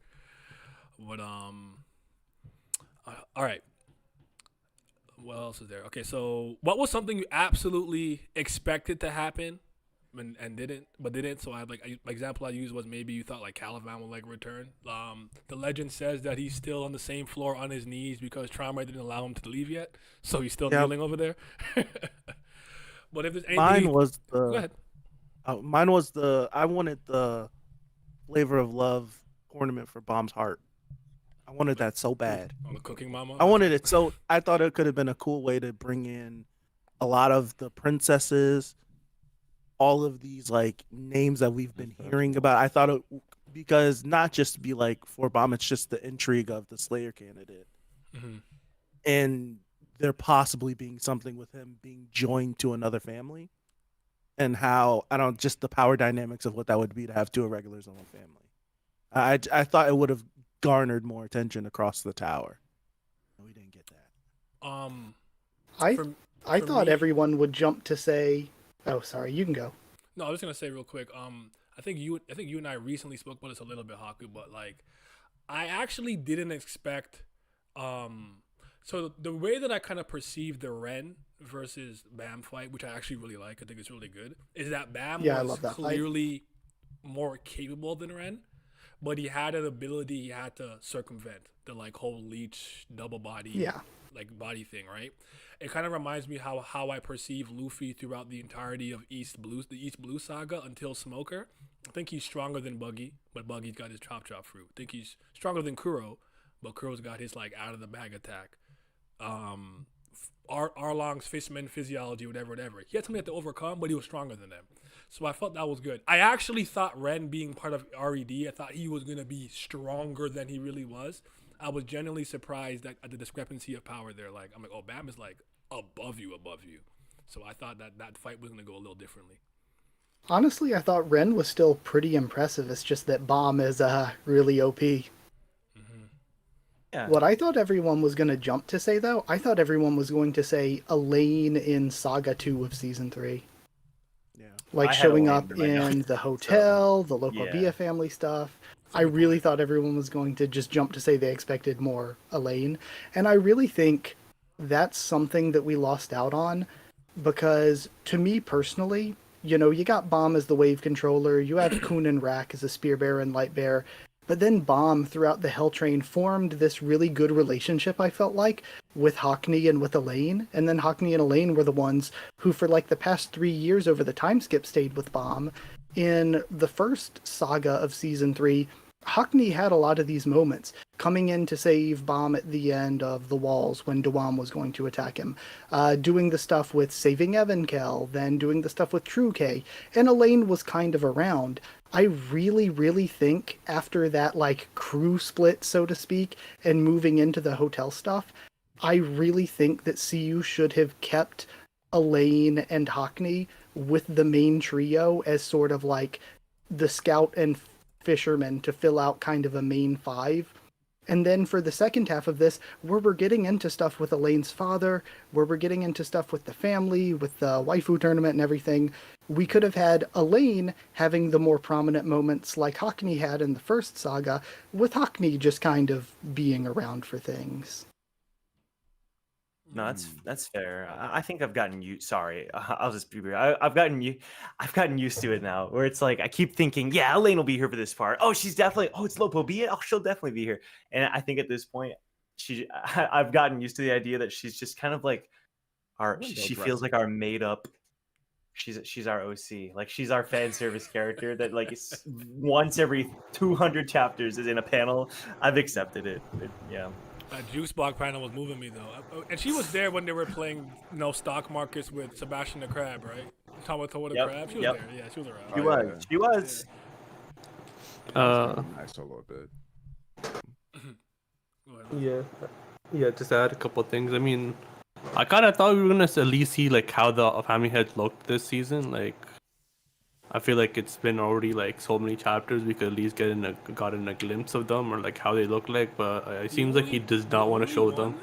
Was Han Yurin. That was weird to me because I know she looks like Yuri and they kept saying her name in the flashback. That's the one I thought he should have just shown. Keep going. We got her silhouette and show her. Yeah, I think it was just a bit silly that we kept having these flashbacks, but then it's like, oh, we can only show the ones we've already shown. The other ones are just mysteriously out of the picture. It's a little silly, but I do think it serves story narratively better. In my opinion. I just think we should have maybe cut back slightly on the flashbacks or just shown them to a degree. I mean, I think it's just I say he probably doesn't have a design set and he just doesn't want to show it until he has to.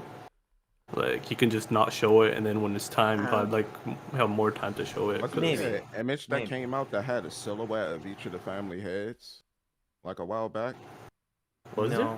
I don't know if it was fan made or not. So there's fan made of that. There was like a silhouette or something. So when they were leaving their dump, people have an idea of what they look like due to the blog post. He even have an idea. Granted, he might change it like how he did for a certain who, but it's there at least, or at least something. But to speak for myself, something that I wanted to happen, this is going to be the thing that I'm calling back to, is Home of Arlen. I wanted to finally get a resolution to that entire arc. I wanted to find out why she thought he was a monster, like or something like that. I wanted, you showed me the thing, give me the thing. Don't show me the thing, take away the play and say no, go lose weight, go hit the treadmill. Like, no, bro. I think that's going to be a mirror to the Huang story. I don't think it will, but I'm also the guy that don't think the rest of the Slayers aren't going to pop up either. So So I've always. Sorry, you can finish. No, go ahead.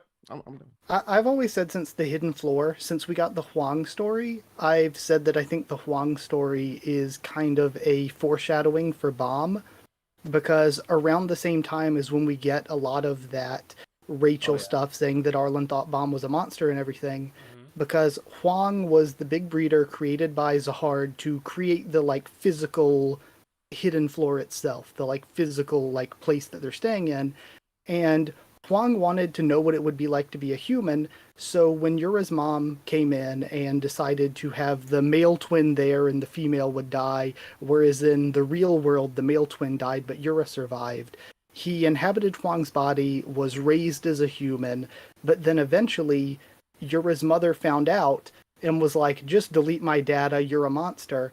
I think it's going to be a similar thing where Arlen took her dead child's body. I've been saying the dead child, I've been just calling him Viol. Took the original Viol dead child's body out of the tower, had it brought back to life, and I think the reason that Arlen called Bomb a monster is because she thought she was getting her baby brought back to life, but it's not actually that baby's soul in there. It's whatever Bomb is. Yeah. I'm with and you. And it could even be, I've even tossed around the theory that it could be the outside god. Maybe the outside god wanted to know what it would be like to be raised as a human, just like Huang did, inhabited the child's body, and that's why Bomb is so special even among irregulars. It's because Bomb is the outside god within the dead child's body. I'm with you. Popular theory in my fan base. Yeah, I was going to say, wouldn't that theory be shattered with the fact that V was the one who popped out? Granted, it kind of seems like it was a rabbit pulled out of the hat because Power was in there. Power festered around for a good period of time, like before, coming out. and V was just still there in the cracks, so to speak. So This wouldn't that theory might- be like completely destroyed with V being revealed to be the thing that was actually sealed inside Bam? I don't think so, just because Bomb is still something else in there. I think V being in Bomb, it makes me feel a little bit more nefarious on what V and Arlen were up to, like in their war in the midst and everything happening. Because why would, like, we know a little bit about V, and why would the personality of V want to be reanimated or integrated with his quote unquote child and want to come back to the tower and be Arlen's revenge, like to be her avenger? Like, Well, what? Oh, go ahead. My bad. No, you can go. You can go. Well, what I would say to that is, and again, this is probably because I consume too much media. It seems like the typical, like, not necessarily woman scorn, but Arlen has, in my mind, has been portrayed as a witch, a bruja, so to speak. So she is essentially just someone that is capable of incredible powers using spells, which is one of the I think 3 powers that have been showcased within the tower, like tech, Shinsu, spells. Yeah. So with that being said, it seems like when she witnessed her husband die or kill himself, her child died, you take the soul that was still remaining and you slap it into another body. At least that's what I'm thinking, the theory, if you will. And so with that soul comes with whatever that soul entailed. And since V, at least given in the flashback, was an individual with immense potential and power, that would explain that vastness that's inside Bam. It's V. It's V in all that he is. And so I'm with y'all because the whole image of like Arlen, at least in season 1, the image of her holding up her child to the sun god, like that's still in my head. But Sun God. SIU is also known for changing things. Yeah. A lot, heavily. So Absolutely. why wouldn't he just change it so that he probably seen something? Speculation here. Speculation. He saw something in another piece of media, because I've noticed that he's done this a lot in season 3. He took that thing that he saw, he rewrote a piece of what he previously had, and he made it a specific way. So instead of it being like, all right, well, we have the sun god is in him. No, we ain't gonna go with that no more. This is V reincarnated, which would also go back to when Arc Ryung said to Bam, you need to be stronger, or you're not good enough, or something like that, when they did the clash of orbs or something like that. Like it will make, especially if that body is supposed to be, which is speculated to be V's body. Yeah. So to me, it just seems like you got it's Nika him. on the brain, bro. The outside god. Yeah. You keep saying Oh, sun yeah. god. I keep thinking of Gear. Okay, I think this is maybe a hot take. It's a hot take usually for some of my comments. I don't think we should trust the V hole, as I've been calling it completely. Like, I think that there's a good chance this isn't necessarily the V or anything. Because again, V's whole reason that it was stated that he took himself out was that he wanted Arlen to return to all of their allies. So him talking about getting revenge for Arlen and stuff doesn't necessarily make as much sense here. Also, there's the fact that this entire time, he's been MIA, he hasn't been doing anything until Enkidu touches the V-hole. And then he's like, oh, you've awoken me with your vengeance, I'm the god of vengeance. So, to me, I think this could maybe be just an aspect of V, or some sort of remnant, but I'm not convinced this is just fully V. Do you think there is a connection, whether they're like the same being or in some other way, between V and the Blue Thrissa, based on the flashback with the God of Guardians? We saw the Blue Thrissa, what looked like it, and then the blue power entering V, and then Fog implanting Bomb with the Blue Thrissa. Do you think there's a connection? I don't think Yeah, so. I think there's definitely a connection, because V was given the blue flame, and when he's given the blue flame, we see like this shot of like a blue demon or whatever, which is basically what the blue Thrissa is. And then, like you said, second floor, FUG had been keeping, or had been keeping something. They had the blue Thrissa there, and then they put the blue Thrissa into bomb on the second floor. Yeah. But the reason why I don't think so is because there was a piece of conversation that was specifically had between V and Luslik, where Luslik asked him, "Lord, is that you?" And V was like, "Yeah, it seems like you taught this vessel all of my techniques." Like, I don't know if that was in the official, but that was what was in the raw. So that's what I'm saying. Like it ain't making sense to me that it would be anything else except V, because there's a lot of dialogue that just leans heavily to it's V. Now he could do all of that, and then the thing could go, hew. I actually have V's memories, and I was just playing you all. He could do something like that, but again, when it makes sense, it just sounds like, hear me out, it's V. That's all. It sounds like it.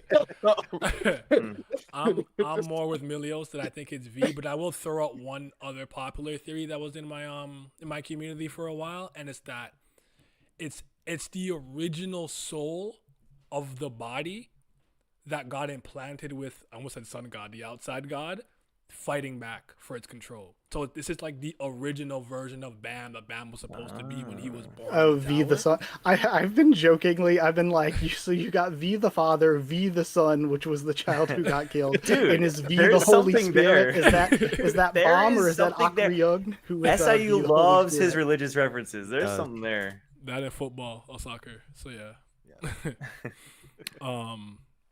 But yeah. I actually have a quick question for you guys. How many people do you think maybe in FUG or just even people outside of it know the truth about V being inside of BAM, which I call VAM? Do you think it's just Luslik? Yeah. I think it might be Hansung at least. Yeah, I think maybe Hansung is the only other one. Okay. I think did Hansung, because Hansung knew V. Hansung has a lot of knew references. about V in Hidden Floor. That's a good point, actually. You're right. You are right. And took control of training Bomb and teaching him all of these Shinsu attacks, like the water dragon style. And that that you're being blessed by Shinsu and that loop, the infinity loop thing. Yes, exactly. Yeah. Okay. So I think Haku. I mean, yeah, Haku's right.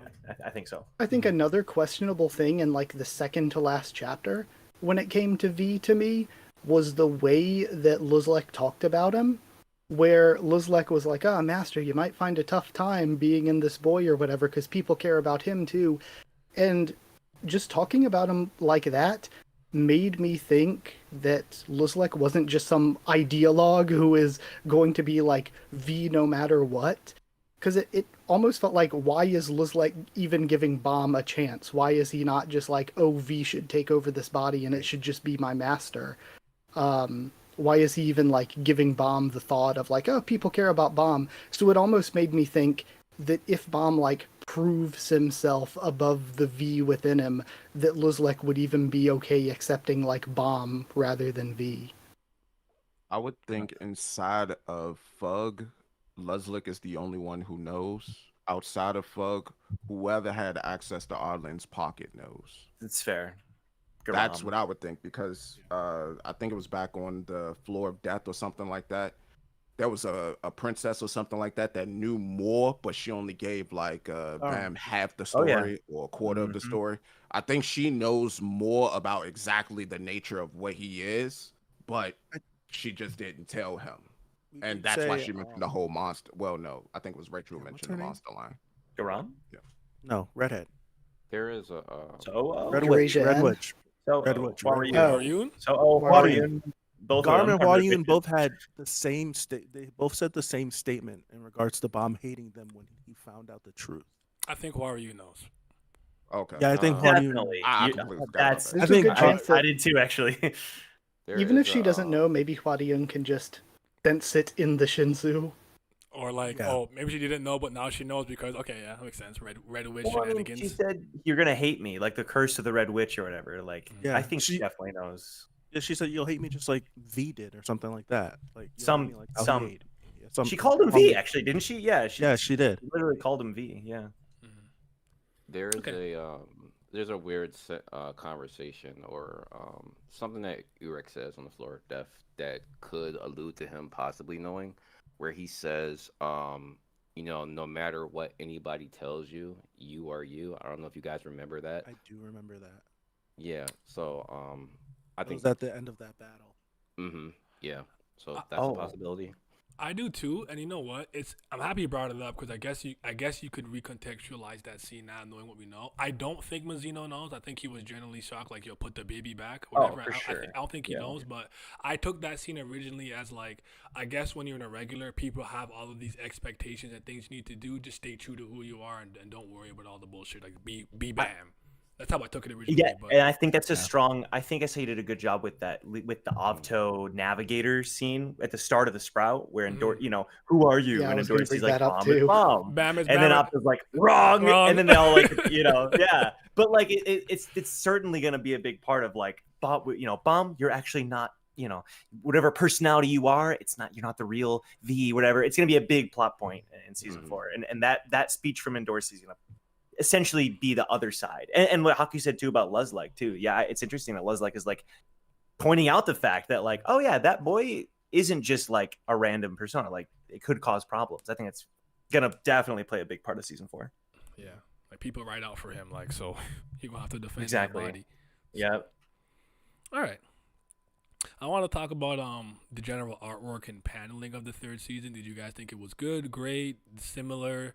Because the main thing that I want to say is, like, I always felt that SIU was extremely good at showing scale. I'll use one of my favorite examples: Karaka versus Yuri, name hunt station on the bridge when Evan was trying to kind of hide them to get across to the train. I thought that they showed the destructor capability that well because he will zoom out and whatnot. And for I guess I'm gonna say graphic novel that you read like vertically, like from top to bottom, I think generally speaking, he does really good with his fights. I would use Kaiser Name Hunter versus Juvial Grace. I think that was really well done, stuff like that. Mm-hmm. I found that there was a lot of zoom in and a lot of extra visual noise in a lot of these panels that made some of the fights a little bit harder to follow this time around. I think White versus Caliban is an exception. That was good. Bam and Ren was good. Luzlike and Mazzino was good. Yama transforming into his full Houndborn transformation versus Kel Helm. I really like that one. I thought the perspectives were really dope. But I would argue, like, maybe I'm forgetting one or two. It's actually the beginning of, as much as I don't like this fight, the beginning of White and Bam before his resurrection with Arya shenanigans. I thought that was well done. But aside from that, I actually found that he zoomed in a lot and did a couple of weird cuts, and I felt it the most with the Dumas fight. Like, this looks cool, like swirling energy and Leviathan energy and stuff, but it's like, what are you actually doing? It's hard for me to tell. I don't know if anyone else had this problem or just me. Yeah, for sure. I'll let others go. Oh yeah, you can go. No, I'll let others go because I don't have much to say here. I think that art is a really subjective thing. But I've just been shown so many art mistakes and have seen so many art mistakes recently that I'm like, wow, there are just so many things that look really off. A lot of the designs, I'm not a fan of what CU has done, where even just going back and looking at seasons 1 and 2, there's like when I think it's when somebody gets injured in season 1, there's like a doctor that's looking over them and they're just like a crab guy or something, and there's like all these crazy designs in season 1 and 2, and then so many, almost all of our designs in season 3 are just, oh, it's another K-pop guy, and then like we get a Dory and it's like, oh, K-pop girl this time. So okay, I am gonna hop in after all. Okay. I'm a little bummed about some of that design wise. I feel like we've lost some of the uniqueness, but also I think that overall, I always said about season 3 that I don't think the art is necessarily worse. It's just different. And for me personally, for what I like aesthetically with the art, I think that seasons 1 and 2 look way better than season 3. The best way that I described it recently, that a lot of people, commented and said that was a really good way to describe it. To me, season 1 and 2's art is like homemade cookies. And season 3's art is like Chips Ahoy. They're still cookies, but they were made in a factory. I okay, that last point I understand. I think I felt that more. I think SE really hit his stride with the art style. Like I think it really felt great by the time we got into the later half, especially later quarter. I would say later third, maybe. I think at the beginning it's starting to look a bit rough. Start of season 3, the faces look like elongated weirdly and too pointy. It's a little weird, but then I think by the time we're with where we're at now, I thought it was excellent, the art. But as far as character designs go, I think season 3 is phenomenal when it comes to the character designs. I think that like, we of course characters like Adori are always going to look pretty and whatever, like K-pop style, whatever. Of course, like that it'd be strange if Adori walked out and she didn't look like that. But you get characters like Jam Jam and the like characters like even my Dragonfly. No, in a good way. I'm saying like you get these wacky designs. I love him. Yeah, me too. Like even characters. SAU does a great job of introducing like wacky designs, like designs that are kind of off the wall and weird, but makes them still work and makes them still look cool in those moments. Like Jam Jam versus Mate. Like Mate's, he's in his underwear and he's got like goofy hairstyle. He's fighting Jam Jam, mechanical dragonfly robot, but it's like still cool and like epic. And you've got like, like the Flash. We still get those wacky designs that Haku was talking about. It's just they're not as prominent characters, I would say. We used to even like Proust, characters like Proust that are like very unique to the family, how the rest of the family members look. Even like Pakoko being like this tiny little branch leader. He's the tiny little turtle branch guy, and he's like very, very small. Like I think there is still a lot of it. Maybe not as prominently as season 2, but I think I don't know. Dark Souls boss. Yeah, Garment, exactly. By Garment Widow, the canines in general, and the Beastkin. I think there's a lot of Enkidu. he's a blob man. I don't know. Roby's design, the Beastkin. Yeah, exactly. Like a random background. Like exactly. Keaton actually has a sick design. I think he's a fraud.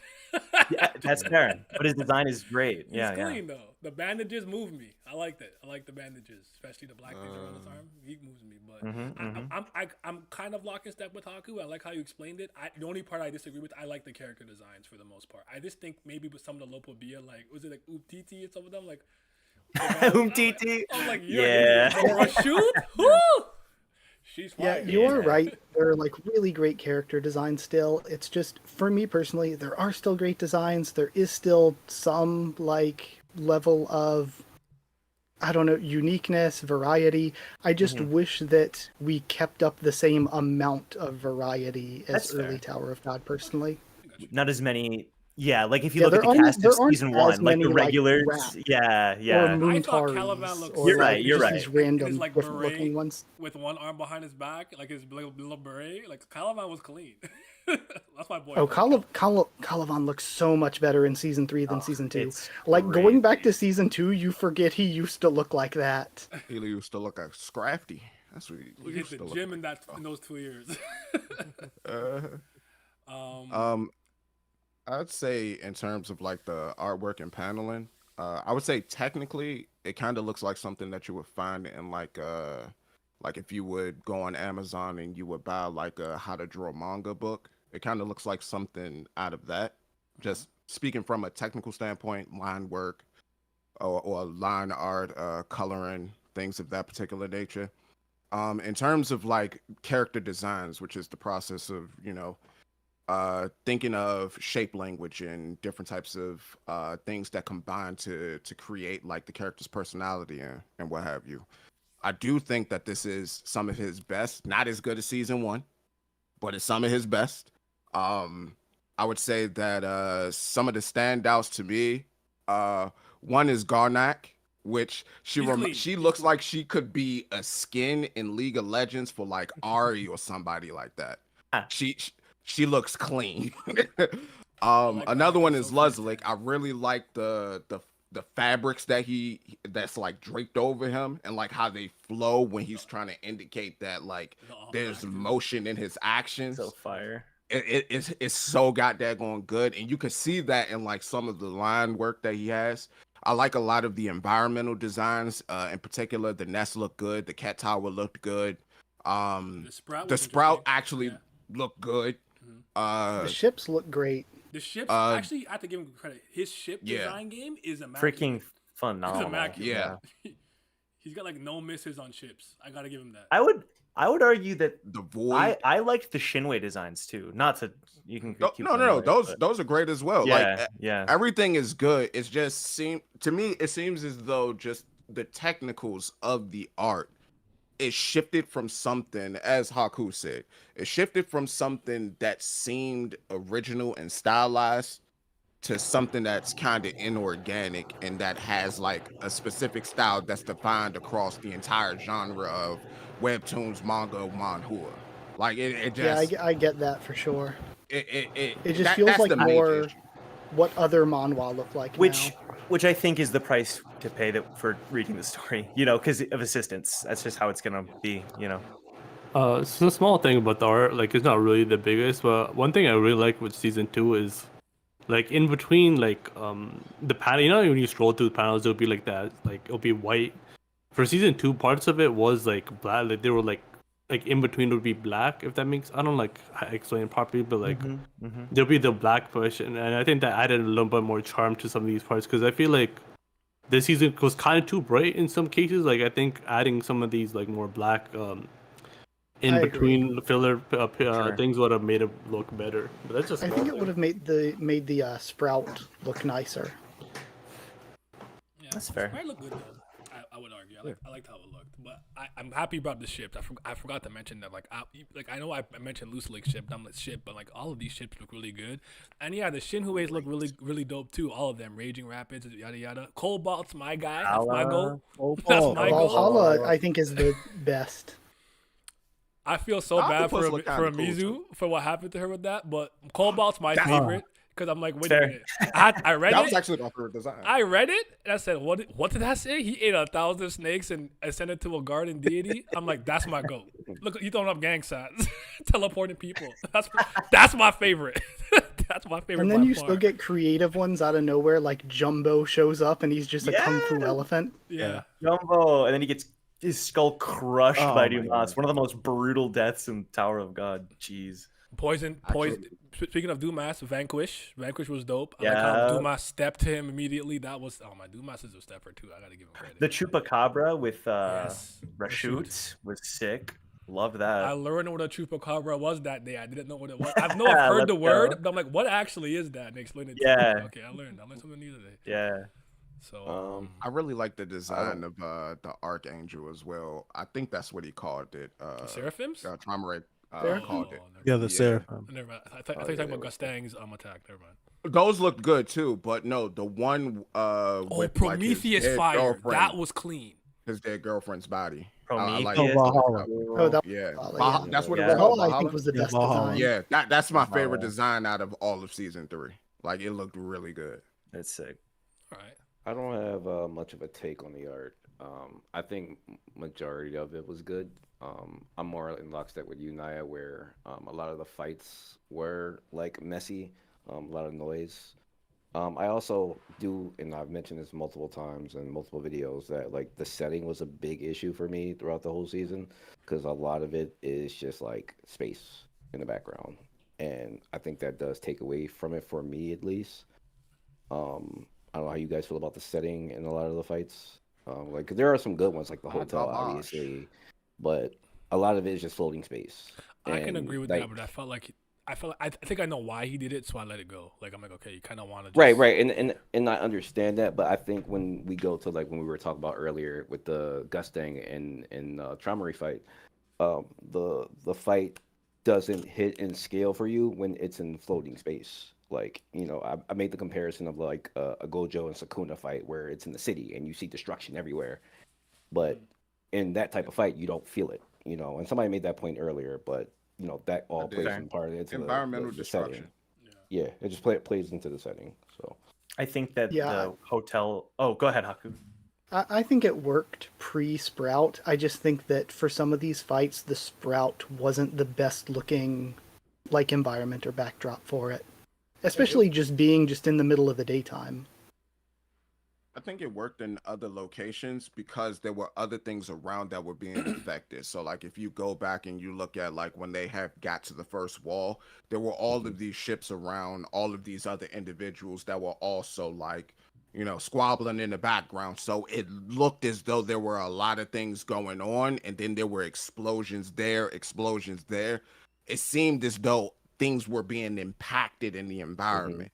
Where even like when they were inside the hotel and then they stepped inside the fishbowl and all that, things were getting destroyed, and you could see a bit of permanence in the air in that fight. Whereas with this particular fight, it was like things died and then they faded away. Right. Or they went poof. That's a really good point. That's the big issue. That's a really good point. I think it could have even looked better, like you're bringing up, because we saw they were destroying big chunks of like the plant of the Sprout and everything, and there should have been warships and like pieces of the Sprout's like building area stuff that should have been around. So it might have looked better if during the fight we still just had like chunks of the floating water and chunks of the buildings and ships and chunks of the green parts of the vines just floating around in the air around Traumeré and Gaston as they fought. I think they moved a lot during that fight, though. Didn't Valhalla cut a part of the Traumeré disconnect brought Sprout? more people closer to them when he warped time and space. Before that, I thought they were moving like really far. Like the battle never stayed in one place for too long. They stayed in one. It's hard to tell because it's the big Sprout, but it felt like they were moving around and never stayed in one spot. That's what it felt like to me, anyways. Traumeré really didn't move. He just sent things at Gustang, and Gustang was the one doing all the movement. That's why it looked like there was movement, but there really wasn't. They was in the same spot majority of the fight. I don't know. That's even how Eric got I'm to thinking him because real quick. Gaston was like knocking before, like he was knocking him around and he like bitch slapped him and was doing all that stuff. Yeah. They were moving. Gustang hit him a couple of times with like the judge flail or whatever. Even Yeah, before, that thing. even before that, like they were moving, like they moved a little bit. Actually, when their fight did look good with where it was the segment of the fight where Gaston ran into where Bomb was, and then Traumeré protected Bomb and said, okay, you're lying. Bomb's like, I'm Lobia Viol now, or whatever. Yeah. And then they fought for a bit in that room, and that's like the part where Gaston gets his hand cut off and everything. I think the section of the fight of the two of them fighting each other, there was Valhalla involved, there was a part with Gaston losing his arm. All of that happened in that room, and I actually think that looked like a better backdrop for their fight than just being out in the air. They were breaking through the Sprout, like parts of it were exploding. That's a good point. I think a good use of environment, because I actually had never thought about any of this, but I do get what you guys are saying. I think it's true to a degree for sure. I think like the hotel arc was a good use of space because there was like multiple rooms we were going in and out of. When Endorsi and Hemaslime and Dravi like go up against Lilial, they're like hiding behind the stairs and like going down the, Endorsi kicks from down the stairs. It's like a creative, fun, changing environment. Or like Roku gets attacked in the bathroom. It's like there's That's a lot so of good. different. And you have like over the whole hotel. Yeah. I was about to say the snakes surrounding the hotel, making it hard to get in or out. Yes. And lots of characters dying, so it really felt like, oh shoot, like me half the cast is personally, gone in one chapter. When he me personally, I think the girl hotel's up, the oh my god, crazy. the best season 3 arc for me. They started moving when Valhalla showed up. I agree with that. We saw the vines break a lot and stuff too, and the vines were supposed to be hard to break, so that was a display of how strong Valhalla was. So I think that was a good moment too. So that's well said. Just reading the chat real quick. Were there any moments you think that were like a little underrated or overlooked in your opinion? If you don't really have any, you don't have to like harp on it. It could be a character, a moment, or whatever. Mine's a little weird. It's like Lopo Biahalan, who I actually do think, I could be wrong, I do think he's supposed to be his name's supposed to come from kind of Erling Haaland from Manchester City, but I thought that he was like showing me like a good example of what a normal genius looks like. Like you're a family, maybe direct descendant, but like Bam is a regular and he's a different type of genius.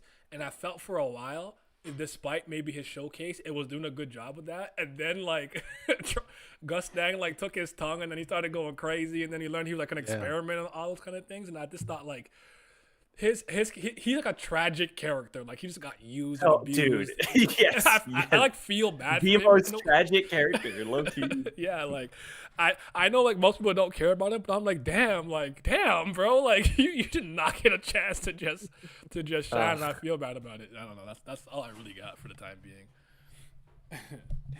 If you guys don't have it, you have to force it. That was something I kept thinking about. I'm like, damn, Holland, like you got done so dirty, bro. I think for me so I know there's opinions on Yasracha's death and stuff, and I think that's even a point in the I will just that you say have this. on here. He's So a good character. go ahead. Though. I like him. He's a good character. Sure. I was just gonna say despite maybe, and we'll get to this more for sure, but despite the circumstances leading up to it, I do like the Yama, Yasracha, Giscard, that segment. I thought that was fun. I thought Giscard was like a great simple couple chapter villain, and the plot twists with the book were actually kind of interesting, because I know everybody was like, you just keep this book here in the middle on a stand where anybody could, and it's like, no, okay, the plot twists there were fun. Honestly, and I enjoyed it. And the backdrop was cool too, and with like the stained glass and everything, huh? Mm-hmm. If you want to hide a tree, you want to hide a tree, put it in the forest. So you put right, there you go. I actually thought I was smart, but continue. Yeah, no, just I thought the backdrop was fun, and the actual Yasracha's final words. Yeah, I don't know, that whole thing I thought was quite fun. I really enjoyed those chapters personally. I also want to add that I honestly like for some people it annoyed them, but the fact that like Yama went in the lighthouse and took a nap got so much stronger was just hilarious. Yep. I was not mad at it. It's It didn't consistent. bug me. I'm like, he had some nice silky smooth cloth in that lighthouse. Like, because the whole idea, body pillow. yes, exactly. The whole idea is like, I think like you're trying to build up Yama to be the king of the Beast Kid, not just the Houndborn. So like I see the move here, the three fangs. I'm like, Wang Wang can't be controlled by Anima. I see the vision, so I'm just kind of holding out for the time being. But like, I want to add that like I genuinely found that hilarious. I'm like, that boy took the best nap ever. I think CU did a really good job of building up Yama's power progression and also sort of establishing the near family head tier. Because, like, really, we got Bomb really establishing, he's like, oh, Dumas is near family head tier. Dumas is able to fight against and even kill one of Traumare's creatures, even when not in his, like, real form or whatever. He's able to really easily deal with some branch leaders. And then we're told, Lobadan's there. Lobadan is easily dealing with some of Pobedal's top high rankers, like Hugo and Kier. And, if we're to believe them, they're the number 3 of each family, so that means that Proust and Kirin are up there as well. And of course, Kelhelm being established there was having no problems with both Evenkel and Yama at the same time. Kelhelm also lost to Zahard, but at least he stepped to Zahard, so that's something. Yeah. He was Dumas's rival in the past. He got out. So I think that I think we built Yama to that station pretty well. Where Yama starts out, he had already defeated Doom, who was top 200, so Yama's already a top 200 kind of guy. And from there, we saw his limits against Kelhelm and then against Yasracha, then getting Doom's like second part of the Fang goes up, and he's now able to hang with Yasracha. And I think people underrate how strong Yasracha was. He was up against all these high rankers by himself. He's the same position in the army as Calavan, just taking orders from only a Dory above him that we know of. He's got to be like in the 50s to 70s probably in rank. And now Yama was able to keep up with him, and even to keep up with and take out the Kraken, to take out some of Traumare's creatures there, but not fight Traumare himself.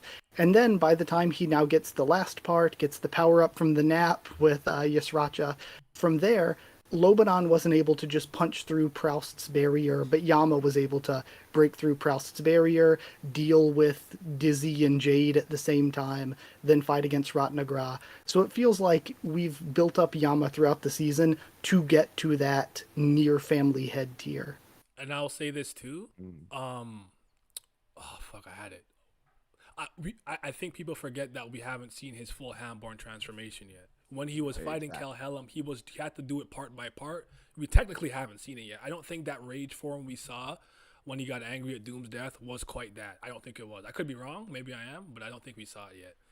And there's still Akranak doing something. I was just about to bring up Arcanak, the Ancient, right? Which is interesting because I don't know if you guys agree with this. I felt that like he felt like he needed to power up Bam a little bit for this part of the arc, and then also Rack and Aguero. I'm cool with it. I didn't hate it. I thought it was actually a smart decision to power them up with parts of White's power. I'm fine with it, but I almost wondered if he felt like he needed some characters to keep pace a little bit. So I don't know if you guys think that the Electric Storm powered up Caliban, but he seemed stronger to me. And if I remember correctly, I could be wrong. I'll go check actually. I felt like his arm was reforming slowly, and then giving Yama the Arcanak power up through the flashback makes him like secretly stronger when he's finally able to tap into that, which I found to be interesting. And so it's kind of like, okay, if Caliban is going to come back, we need him to be a little bit stronger. And if Yama's going to be fighting alongside him with Bam, he's going to be a little bit stronger. I don't know if you guys perceived it the same way that I did, which I wasn't mad at it, by the way. I thought it made sense because Bam is getting very powerful. White's power up, Leviathan happened very, very quickly in succession. So I'm like, okay. Don't forget about the time watch. Yes. So yeah. Got that too. Mm-hmm. But I agree. I think that everybody needed to power up, or he believed that everyone needed to power up across the board. Mm-hmm. Just simply because, you know, if the threats are going to get bigger and badder, you need other people to keep pace with it. But I don't know if I'm in the same boat as you, thinking that that's a good idea of how things is handled, because again, the whole teamwork aspect, and then Dumas came in. Huh? I'll tell you why I think that in a second, because I realized something about this series. And it's not a criticism, it's just something I noticed. Power is given, not earned in this series. What Liroro said is actually very true. The luck to just travel with somebody who's maybe you can siphon off some of their skills, you know, iron sharpens iron. The luck to be born with in a strong family, to be an irregular and things of that nature. I started taking that speech to heart. A lot of these power-ups stopped bothering me the way that they did. Even like you think like Caliban. Caliban was strong, but what really made him a monster? The essence of bravery. Something that was in his family. Yeah, he was guarding it, but he took that power. So it's kind of like I realized in a lot of ways. It's not to say you can't train to get stronger. I want to be clear with that. Qian Hiha trained really hard. Yama trained harder to beat Doom. Bam also trains, obviously, with Hajin Sung, FUG. Remember when he went to battlefield? Also, all the dojos before the Hell Train. It's not to say training will not help you, but in this series, I'd argue that the power is actually genuinely given. It's not particularly earned. So, and I have no problem with that, because it's actually been consistent if you go back and look at it. He hasn't really deviated from that, and I'm not angry at that decision. So that's why I'm not mad at it anymore. That's just my take, though. That's actually true, because look at the top of top tier. It's the family heads or someone like Enryu. They just stepped in and they were irregulars. Mm-hmm. Or even the number 7 rank, one of the number 7 ranks is Eurasia N. Eurasia N has 2 irregular parents, plus was infused with the blood of a 3rd irregular. Mm-hmm. Yeah. I think the way that I always looked at it was, and I could be way off, of course. The way I always looked at it was like, I kind of compared it to real life, and anybody watching, don't take this with a grain of salt. Like, I'm not really a political individual, but it's like individuals there are rules in place, right? However, there are certain individuals that exceed those rules, or those rules don't apply to them, and therefore anyone in their lineage, they have like a certain degree of what they can break those rules, like sort of like trickle down nepotism, so to speak. Okay, so like the RAA swordsmanship being undodgeable, kind of. Yeah. Like that. Okay. Yeah. So the way I looked at it is, as long as your lineage is right, you're good. But then there are certain individuals where that don't apply, like the Hendo Locke family. They have to adopt. Mm-hmm. So to go with the theory that you guys have, like Han Sung Yu, Han Sung-yu didn't seem like he was born necessarily talented with Shinsu, but he was gifted with understanding it. And in him understanding it, he could train himself properly to wield it. Maybe bend it also to his will. traveling with the Van Kel helped a lot. You have someone strong to like, you know, look after you in a way, shape, or How form. often was a Van Kel around though? That's what I'm trying to say. The Van Kel disappeared. It didn't come back. Said she was going out to get milk. Never came back. So like, I'm just saying, how much of that do we want to equate to the actual power that Han Sung-yu got? We could also go with the beginning of the series where Bam basically got left on the second floor and the rest of his friends, they went up. Like each of them had to prepare themselves differently for how things went down with Rachel and how things are going with Rachel. Granted, she's not powerful. She's just incredibly lucky. Luck is getting her out of her situation. So I want to say that I agree with what you said, but also there's a degree to where like the story kind of showcases that there are different ranges of what that luck actually means. You can luck up and get powerful. Yeah, but you can also just luck up and be in a better position, even though you don't have that power necessarily. Like, there could just be like some magnanimous force that's just propelling you forward just for the sake of propelling you forward.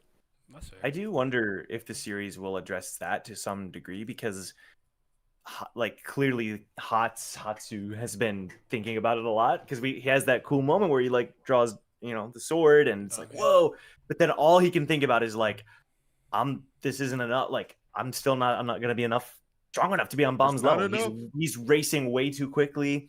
And Hatsu, I think, has always embodied the character who, you know, he's just an ordinary, quote unquote, son of a blacksmith, swordsman. He doesn't have any special blood, and yet is able to keep up to some degree with characters like Anak. So it is interesting. I never thought of it that way, though. You have characters who power is given to them, and clearly they're at the top of the hierarchy, but you do also have the characters who, like, the rare exceptions that can somewhat keep up, but they're extremely rare and showcases what the tower is all about. Yeah. I would say go ahead. My bad. No, you're good. Go.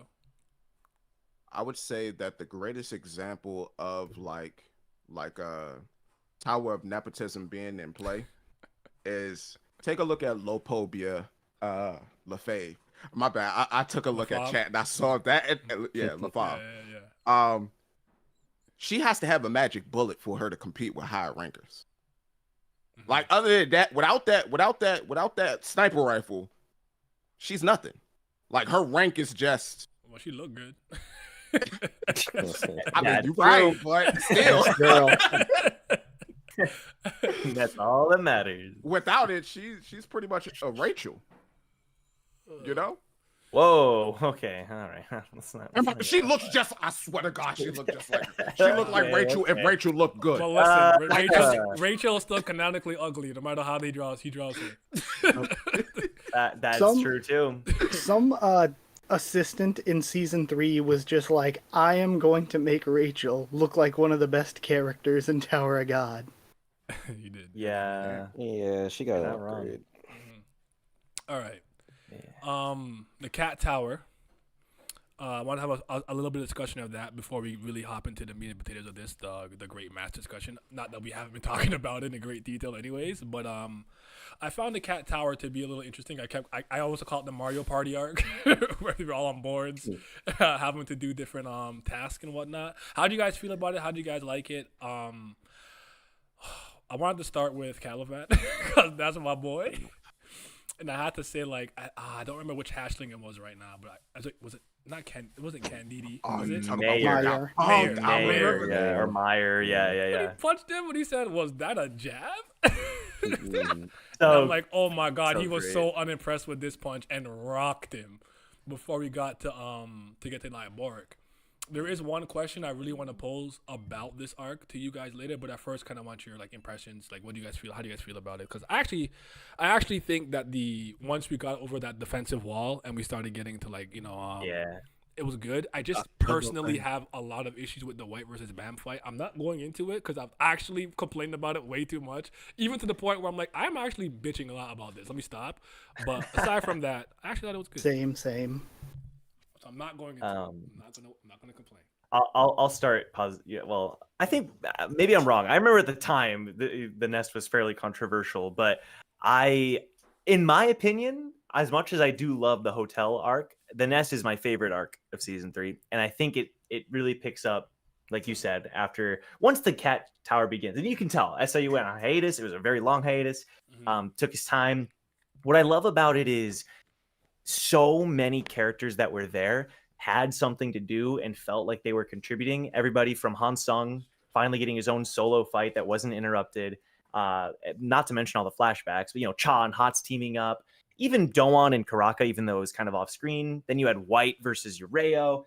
All these fights, they didn't drag on too long either. A lot of them were like 1 chapter, 2 chapters. Love going, Love, and then eventually Evankhell showing up, but Love getting some screen time. There was like so many times where we got to see these other characters, even Jin Sung getting his own big fight against Perdita and Holen. There was just so many of these, like, we didn't like the bomb stuff wasn't that prevalent to, and that was in a good way, That's when the Wang and Nen stuff happened. Yama versus Yasracha. I don't know. To me, I think the Calvan and Liboric, like was brought up earlier. There were so many like not necessarily side characters. Chon Hee, I forget, Chon Hee versus Hasacha. Like these side characters felt like they were really contributing and had their own moment. And I feel like it's rare to get that in Tower of God sometimes, where it feels like a character is about to get a moment and then it gets interrupted and we cut to something else and then something else happens and then Bomb gets a moment. This didn't feel like that. It felt like almost every character was there for a reason and actually had time spent on developing them, which was really fun. I also think that he did a good job with the Yasracha. Like kind of, I call him Uncle Yasracha. I actually, if you look at my channel before I think that chapter where we fully know that him and Wang might have a relationship and whatnot, I have a video called "Is Yasracha Protecting Yama?" I actually thought he put a lot of good little seedlings there to make it seem like I'm starting to feel like he's almost trying to keep him away from what's really going to happen, what's going to go on, because he probably knows something that we don't.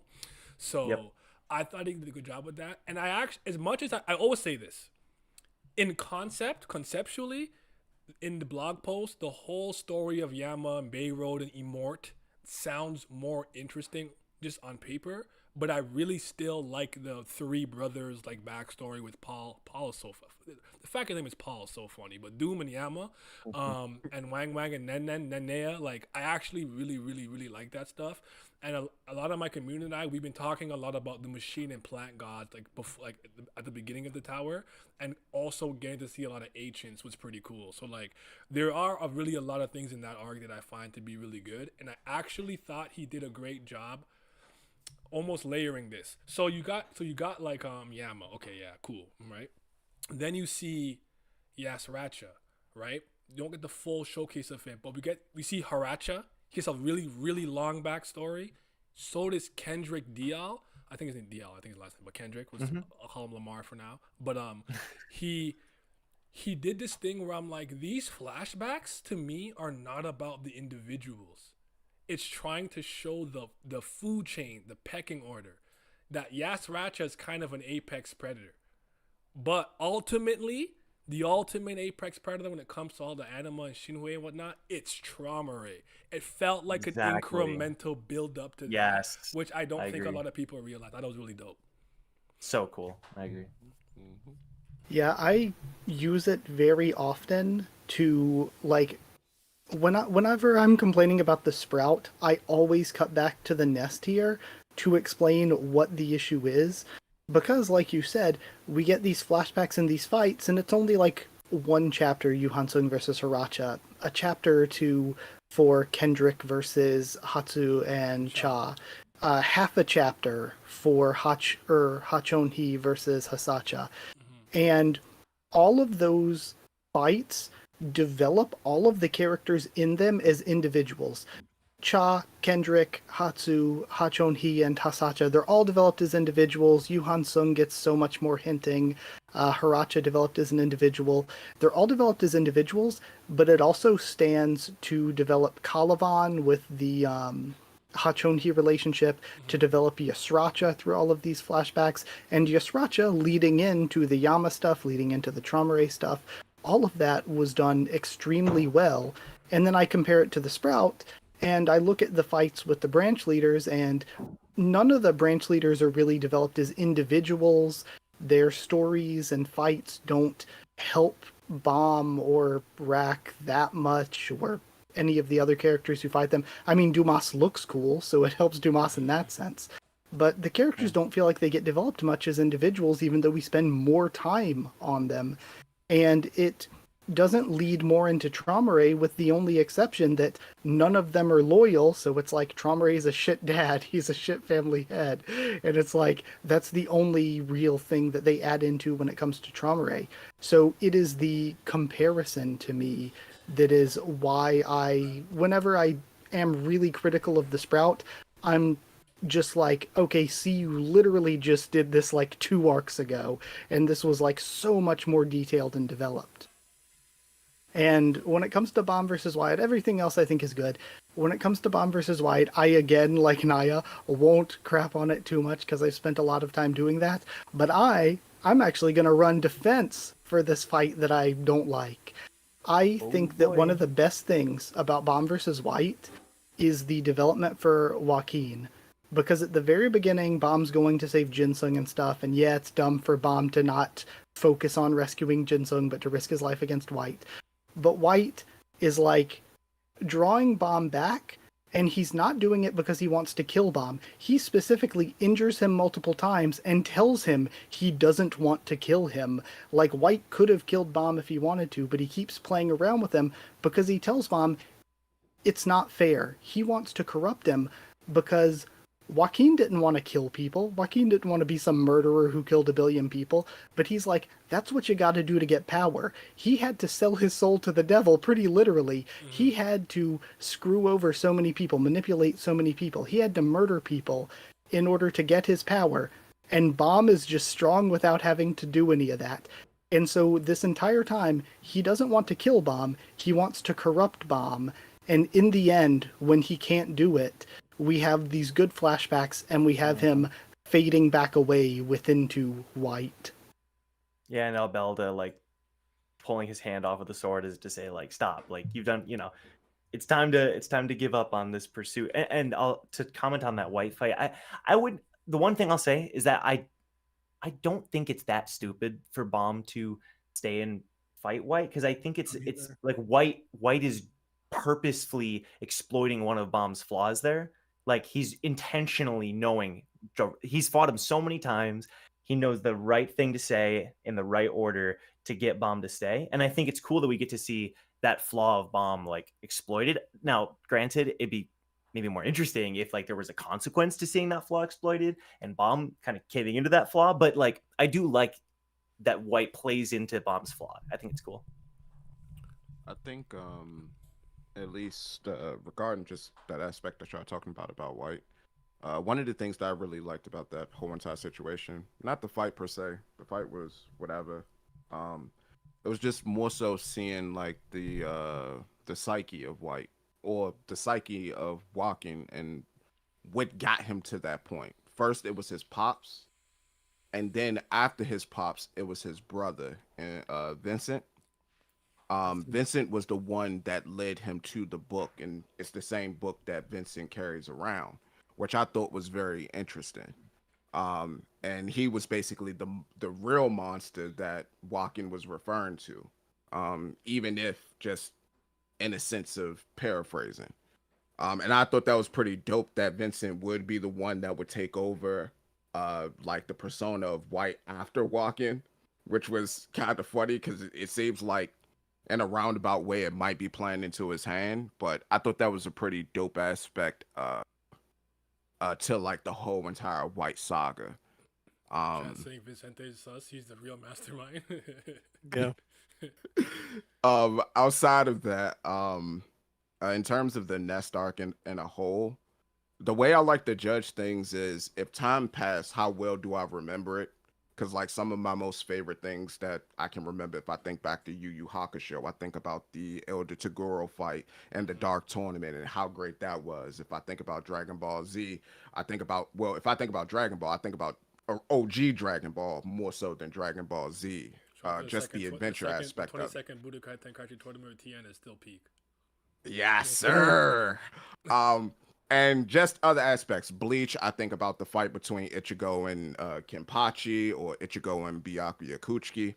Like I think about things like that. So, or fights, or just moments of things like that. Scott Pilgrim, like your BF about to get F'd in a B, like things like that. When I think about the nest, when I think about the nest, the only thing I can think about is just that moment with Vincent and Walken, which to me means the arc wasn't as memorable as I would like it to be. Outside of Calavan beating the crap out of, or not even beating the crap out of, just punking the hell out of Laborg, because I didn't see that coming, and I thought Laborg was actually going to do something after causing that man to murder his entire army. That's a hoe for that.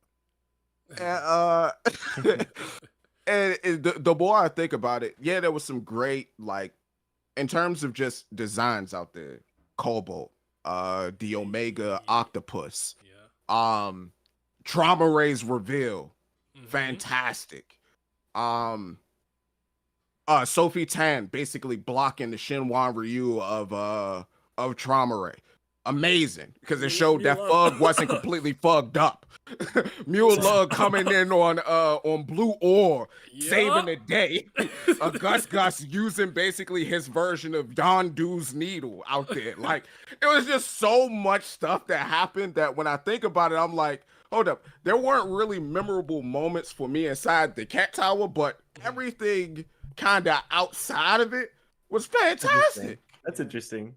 Yeah, so because like I did like when what is his name, Asensio popped back up, but then they off screened a lot of the stuff that Asensio was doing, and I was like, the fudge you doing? It was so funny that he actually caught the like actual rat person, not just an actual rat. I'm like, will this work? We all knew it was gonna happen too. We were hoping it would happen. It's so funny. Yeah. The introduction of the branch head, the branch family heads, like that was pretty great. Even though, as I say again, the spider one, you can keep that.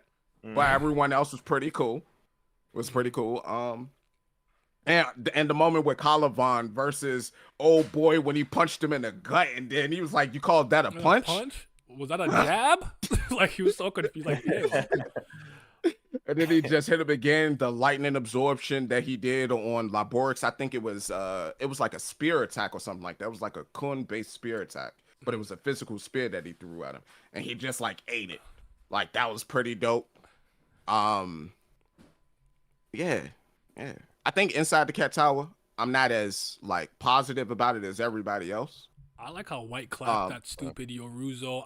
I'm quite different than other humans. I'm like, what are you doing? Like, White body him. And I love the one with the multi arms and all. Uriah. Yeah, I did not take him seriously. I said White, pack him up. I don't believe in him. He's a fraud. I think that was like my main issue with all of that. Is because like when I do start to think inside the Cat Tower, I think about that situation that happened with Hots and Donghae, and that pissed me off. I think about the situation that happened where what was it? Like how he tried to make these meta humans or these meta people that could completely overthrow a specific rule that was created by the administrator that people of this lineage have, but that got thwarted. And I was just like, why did you even do that? That was so unnecessary. That was a waste of panel space. And the deeper I go into just the Cat Tower, the more I'm like, well, if you get rid of this, everything that's surrounding it is like solid. This would be the best arc of season 3. If you just get rid of the cat tower portion, you get rid of the crab that's out here basically trying to go stonks. Like you make it significantly better. Don't disrespect Truggy like that. Truggy can go into a crab bowl, man. Like Tamatoa the crab, bro. Wait, so Emilio, I'm actually curious. What is your favorite arc of season 3? Mine is the great You match. said if you fixed all those. Mine's the Yeah, go great ahead. chess match, by the way. It is the final arc. Okay. if I had to really, Because you think said it about would be the best if it fixed all that. Yeah. if it fixed all of that, I would say, dang, I gotta give that some thought. I know it's not that Okay. just because the cat tower You exists. could think about Yeah. it. I actually want I love to the cat pass best. the baton Yeah, to go ahead, Ron go or Mark because they haven't said anything, or Lizard. But just real quick, just to bounce off what you were saying too, I do like that. Them trying to give him catching ability to kind of circumvent the REA swordsmanship is a build up of actually one of my all-time favorite moments in Tower of God, which is Rand versus Iniesta when he remembers what Machete said. When fighting a sword with the REA family, don't try to dodge it. Take the attack and hit them with something stronger. And now you really know why. Omnidirectional slashes coming at you in almost infinitum. What do? Okay, maybe I have to steal myself, take it so I don't die, but whatever I hit him with has to be stronger than what I just got hit with. I thought that was a good callback to that moment. I want Ron, Mark, It or was Lizard a good callback. That's the wrong man. Yeah, I'm gonna jump in there because I gotta go soon. So I'm not gonna be as positive about the Cat Tower as a lot of you guys have because to me it is bottom tier arcs for me. I'm sorry. I told you guys I reread it. When they get to like the face off between Zahar's army and the rebel group or whatever you want to call them, the moment that Ratchet suggests the Cat Tower, it like melts my entire being because it just killed the tension for me. It's just like, okay, now we're going into this set of games, and then when you get into it, it's not exciting. Bomb's fighting a bunch of random monsters. We're playing hop skip on spaces. The crab game, it's just like that stuff, like I didn't care about it. And then it's just like the reasoning behind it was what Gas Ratchet gave was like, well, you want to fight him and he wants to fight him, so we'll just do this so we can, or y'all can just line it up and fight. Like the reasoning behind it was kind of crap to me, even though it was like, I get we're kind of trying to be creative to make it in a creative way, and it did create stakes throughout the Cat Tower with Yama needing Doom to get to him, and Kun be able to send people, who I forget who he sent, sending Rack out to go help Bomb. Like all that's cool, but the stuff, it's like what Tang was saying, the stuff in between, it's boring. And especially when I think back reading it week to week, is like, okay, I gotta sit here and watch this crab game, and I gotta wait next week to see what happens. And then like outside of that, the Libolic and Caliban fight, cool fight, but the ending was kind of just dropped off the face. Like these guys just faded into the background the second that Traumary came, and we saw nothing until they decided to talk about, oh, it's time let's get out of here, it's time to run. That's when they pop back on screen. But we forget these guys just sat in the background the entire time when Yas Ratchet was kind of fighting and Yama's helping. They just sat in the background. It's just like these guys were the key at one point, and then just dropped off. Like I hated that. Now granted, Traumary's presence is everything, but like these guys were like the main focus at some point. So like I think a lot of the stuff in between was good, especially like when we go to like Yama's background and learn about Yas Ratchet and that he absolutely like was plotting against Traumary the entire time, and learning about his nature and all that stuff is great.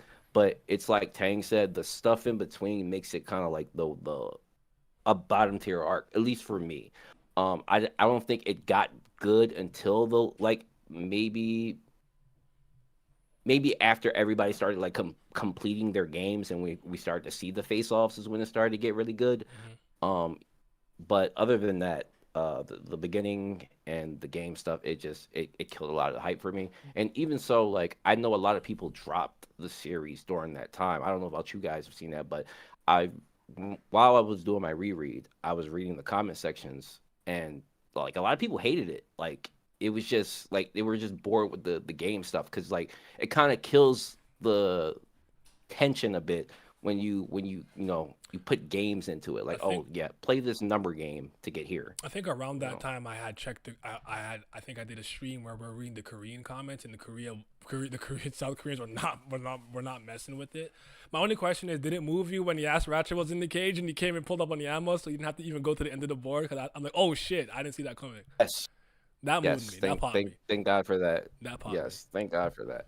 And I know you made the point about like Kendrick and Hazracha and like their backgrounds, but to go back to what Haku said, when you don't give credence to literal branch heads, but you give credit to these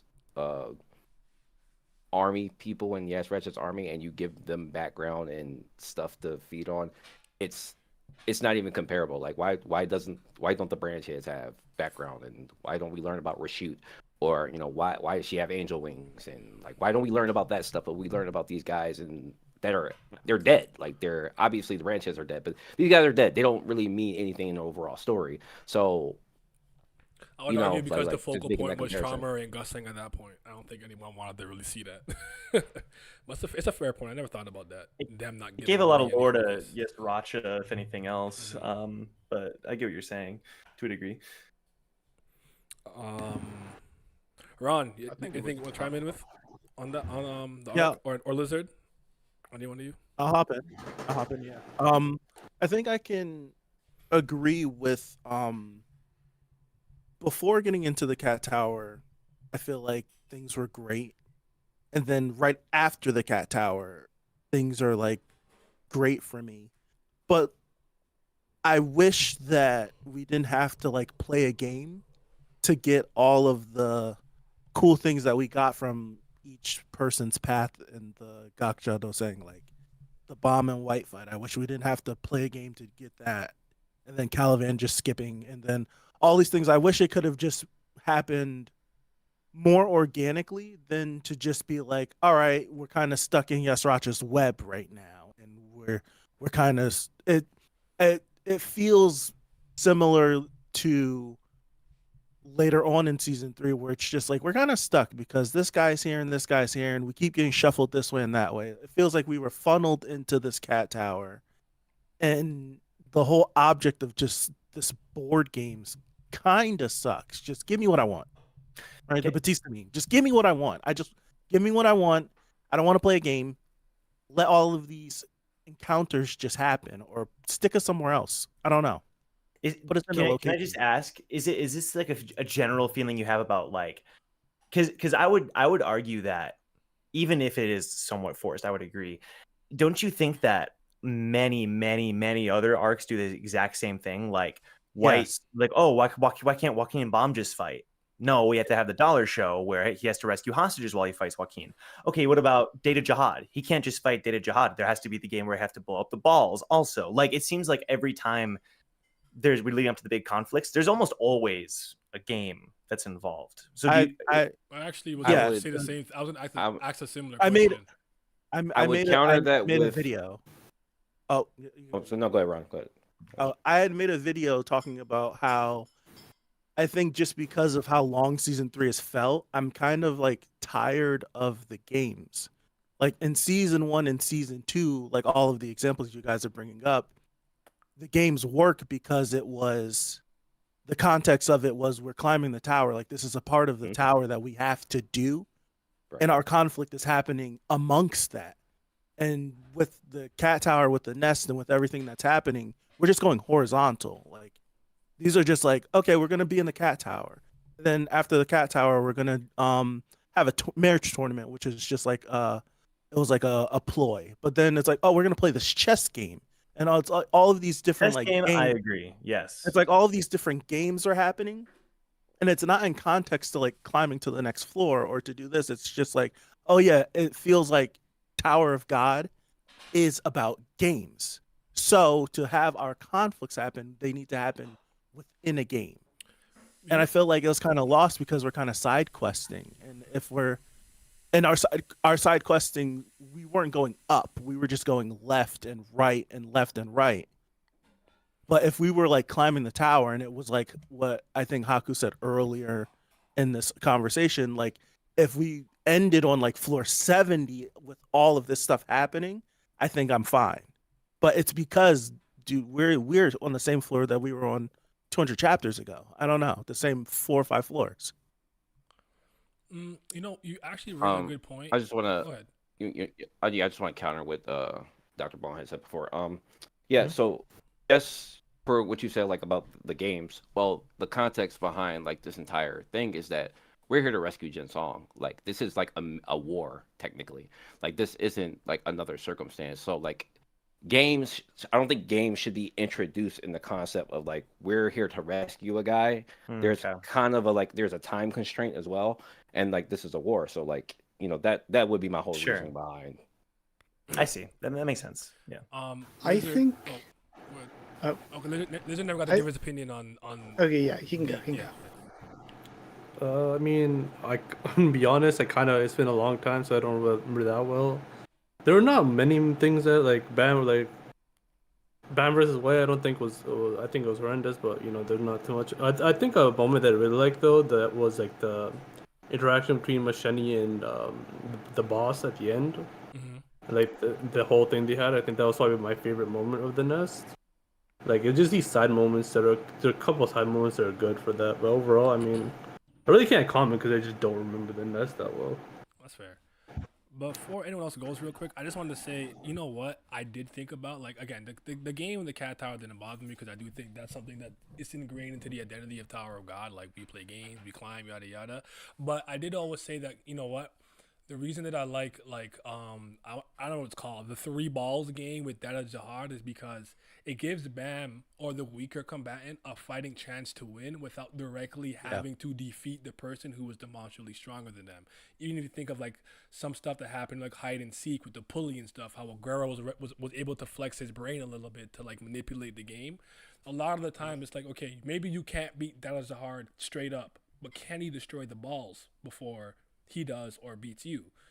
And I guess in the context of the Cat Tower, that doesn't really exist. So I just thought about that. Okay. Oh, that's I was just curious because I think there's that just would so I many still moments don't like dislike that. the Cat Tower. That being said, I like it. It's fine. It doesn't bother me. Wait, I kind of have like a similar. I want to add to this with the previous part where we asked where some things didn't happen. I honestly thought like Jin Song or Evenko were gonna die because of the actions of Bam in the Nest. I was kind of like think because I feel like, I mean, there was a whole thing where he constantly chose to set aside his goal for his master to save to attack White. Like he should have gotten some Repercussions. payment or not payment or like he should have probably got punished for that. But I'm sorry nothing happened there. But yeah. Okay. Real quick, if you don't mind, sorry. I do have to go. Okay. So I just want to say, thank you guys. Fun discussions. I enjoy listening to everybody's takes. Thank you to the chat. Obviously like and share the video for my boy. If you don't know my channel, Order Mark, please look me up. I did do a season 3 review. If you're interested, go check it out. But yeah, thanks guys. I appreciate it. Take care. Yeah. Man, Nice talking. by the way, everybody's description for their channels will be in the comment section. I haven't done it, I don't think, but it will be there after the stream for anybody. Yeah, go check him out. I've been marathoning Mark's videos recently. All right, so let's get into the great match. Sorry. Really quick though. Yeah, I just wanted to jump in because everybody was talking about the games and stuff. I feel like it's an issue of CU has better and worse applications of his games, or like ways to justify the games in the story. Like I feel like he had the idea of Traumerei being like the lone chess piece standing and stuff, but for the most part he didn't do a very good job of justifying the chess piece game within that arc. Is the issue. Like, I feel like he had a good idea, he just really did not execute it very well, and I think a part of the poor execution is starting the main fight between Traumerei and Gastang too early, because there are so many times when there's literal just family heads fighting, the sprouts getting torn apart, and then Dorothy and Belleria were slap fighting for like 3 Yes. chapters, and she's That's like, cool. but no, but it's my chess piece, and it's like, I know this is about Bomb's freedom and everything, but there has to be other times that you can free Bomb. It just felt like too much of a suspension of disbelief at times to be like, oh yes, Anne Dorothy would risk her literal life for this chess piece in this game. I feel like that aspect of things just wasn't handled that well. Whereas, like, on the complete opposite end of the spectrum, I think it was Joe brought up Dollar Show. I think Dollar Show was like a really, really good application of how you can justify the fight through a game and have that add to the story, because Bomb saving hostages from both teams was such a huge part of the story of the fight. So I think that, to me, is the difference, is just that some games are handled well and some aren't. Would you say Gakta And- Dosang was... Which end of the I- spectrum does that land for you? So Gakta Dosang, to me, I'm actually kind of neutral on, whereas I just like the arc so much itself that I think that, all's well that ends well. Sure. But when it comes to presenting it through a game, I also feel like we kind of didn't need to. We kind of could have just set up these fights on their own, like Haracha versus Yuhan Sung, or, Hasaja versus Hachonhi, Calavan's fight, or then especially Yama versus Yasracha, because that's what Yama wanted to do anyway. Yasracha came out early anyway. Like, I feel like those could have been justified without making it a game, but everything just worked out so well that I don't mind it being a game. Gotcha. I think it's also And- oh, my bad. Go ahead. I was just gonna say, and another thing Zanusia in chat mentioning, like, what, like, the vagueness of what floor we're on, and also Ron bringing up, like, how I said earlier, it probably would have been better if we just continued the journey upwards as we were doing this stuff, then it would maybe feel a bit better. For what floors we are on, from my memory, we started off on like the 52nd or 53rd floor with the cage. I think it was 52nd. And then one of the walls was, I don't remember which wall was on which floor. One of the walls was on the same floor, so it was still 52nd, and one was a floor down. I think it's the one that Bomb went to was the floor down. So we're going down to 51. And then I think the nest was on 50. So we moved from 52 down to 51, down to 50. And then when we get into the second saga, the Declaration of War saga, I don't think we're ever told what floor the hotel is on, what floor any of the stations like the Rod are on, what floor the Sprout is on. I don't think we're ever told after that. The only time I think we're told is, I think there is one scene with Gastang's battleship, the Ark of Knowledge, that says it's on the 44th floor, which is the same floor as the last station. Yeah. But it probably didn't stay there the entire time since it came to the Sprout. At least I'm hoping the Sprout's not just the 44th floor, same floor as the last station. Yeah. Interesting. I thought the season 3 started with them getting Hun's heart repaired by one of the Yeons. By Yeon Woon. Okay. Yeah, Woon Yeah, Young. wasn't that like floor 49, floor 50 or something like that? I think. I don't no remember clue though. exactly. I'd have to go check again. wanna But, see. but Yeah. they, I can try to look real quick. Bam was training and stuff, and Oguero and them were, Orak and them were still like doing their thing. Shout out to Little Woon, by the way. The crocodile tears are goated. He bust out those tears so fast to get the hammer from Debbie. I don't care what no one tells me. I'm like, yo, he that's a team player. he knew the Hell play. yeah. He knew the play, bro. All right. I want to get into some stuff in the great match discussion. And the first thing I got to Or ask. 52, by the way. Okay, thank you. Floor Cool. 52.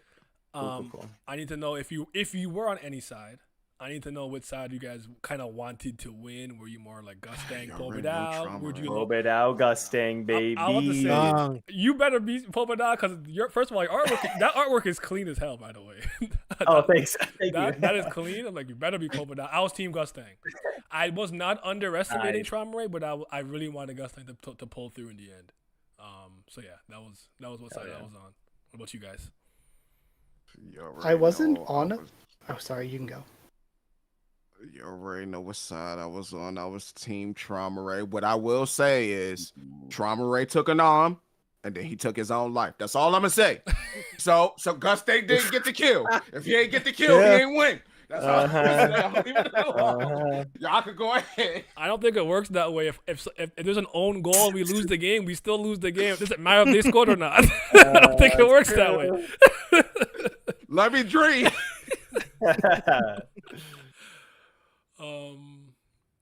For me, I wasn't on a team, but I was predicting going into things. I was actually predicting that Gaston would die over Traumeré. And then the more development we got from Traumeré and the more outside factors didn't play in as much as I thought they were going to. Like, I thought that the group that went to the fairy forest or whatever would probably come back. I thought that Zahard's army might get involved at some point, and the stuff with Revolution would be more impactful. So the more outside stuff didn't play in, the more Traumeré got development. I was like, oh no, it's good. Traumeré's losing. I was wrong about Gaston. Because for me, I guess like very mild-ish One Piece spoilers, I really thought that Gaston would have a Vegapunk type of arc, where I thought Gaston would kind of maybe even sacrifice himself to free En, and or like maybe, you know, we found out it was actually Enkidu sealed in the Sprout. I thought it could have been En there. I thought he could have sacrificed himself and died freeing En, or he could have sacrificed himself to spread the truth of the family heads and the tower's history to the people of the tower. But the more that it looked like that wasn't happening, the more I'm like, oh no, like Gaston might still die, but Traumeré is looking more and more likely like he's gonna die. I was in a similar, but well at the end there, I've always been a Gusting, you know, stan. I've always said that Gusting was gonna win. I think my logic was that, not that the blog posts are always super reliable, but I know SAU has said that Gusting is like a major. Was that? You said in the blog post he'd be an antagonist, right, or something like that. Yeah, well, yeah, like like a major antagonistic figure, something along those lines. That he was going to be like a major player in the story, and I think I took that to heart a bit, in considering he's been around for so long as well. But I think also it was, you know, the season 3 theme was kind of coming together in terms of like, yeah, we start out at the Canines and we end with Traumeré. It kind of all was tying together, and I think the biggest factor, though, if I'm being honest, was just that the Lopobia family was clearly crumbling, like, very early on. Like, everybody was betraying Traumeré. Every branch head, you know, even, like, the 2 against Dumas were like, oh, yeah, we're against Traumeré. Like, everybody, like, every single person, Holland, everybody betrays Traumeré. And so I was like, I guess I don't see a world where, like, Traumeré wins and Gusting loses, but, like, there's no family left anyway. So I guess it made the most sense to me that Traumeré would lose. That's solid. I want to add that Traumeré got a kill on Gusting, so I'm just saying it was 1-0. He let it happen. What about you, Ron? I was with Gaston. I do feel like the longer the fight went on, the more I started to look at Gaston a little different. It's like the more we started to like get into his head, I'm like, I don't know. It wasn't quite as strong as with Kidding, where it's just like, that guy looks cool, and then he starts to talk and you learn about him, it's like, fuck this dude. But with Gaston, it was more so like it's like the more he talked, it felt like I was trying not to have him put his foot in his mouth, but it kind of felt like he was. And it'd be like Trauma call him on something, and then Gaston would say something else, and it's like, well, it's like, I don't want to agree with Trauma, but I kind of feel like Trauma's spitting a little bit. I don't know. So it's this weird place of being on Gaston's side, but hating that Traum died at the end. All right, that's fair. And Lizard, I don't remember what side you were on. I actually didn't have a side, but okay. Yeah, I mean, like, I didn't really have a thing. You damn Zahad zealot. Yeah, that's true, man. My goal came on top at the end, so that's all that matters. I think, yeah, like you guys are talking about though, that as like learn more and like we learn the goals about Gusting, like it didn't make sense because his whole goal is like all the family heads, and him to die like right here kind of wouldn't make sense. So yeah. He even said he wanted to run the gauntlet against V when V came back. So okay. I want to talk about the family heads, the thoughts on the family heads we did see in the flashback, and talk about the Great Warriors flashback in general, because I thought it was really good. I really enjoyed it. I did. It was just weird. It was this weird almost One Piece-esque feeling where I left with more questions than I had answers, but I still really enjoyed what I got. But I didn't want to comment on the whole Trauma Race family kind of turning on him thing, because I constantly compare. I don't know if you guys agree with this. I constantly compared Gus Dang's how he ran his family, basically saying that he almost ran it like a company, where he might not necessarily have been like the father figure, but he gave people roles and like things like that where they at least felt important and felt needed and felt like they contributed to the family in some point.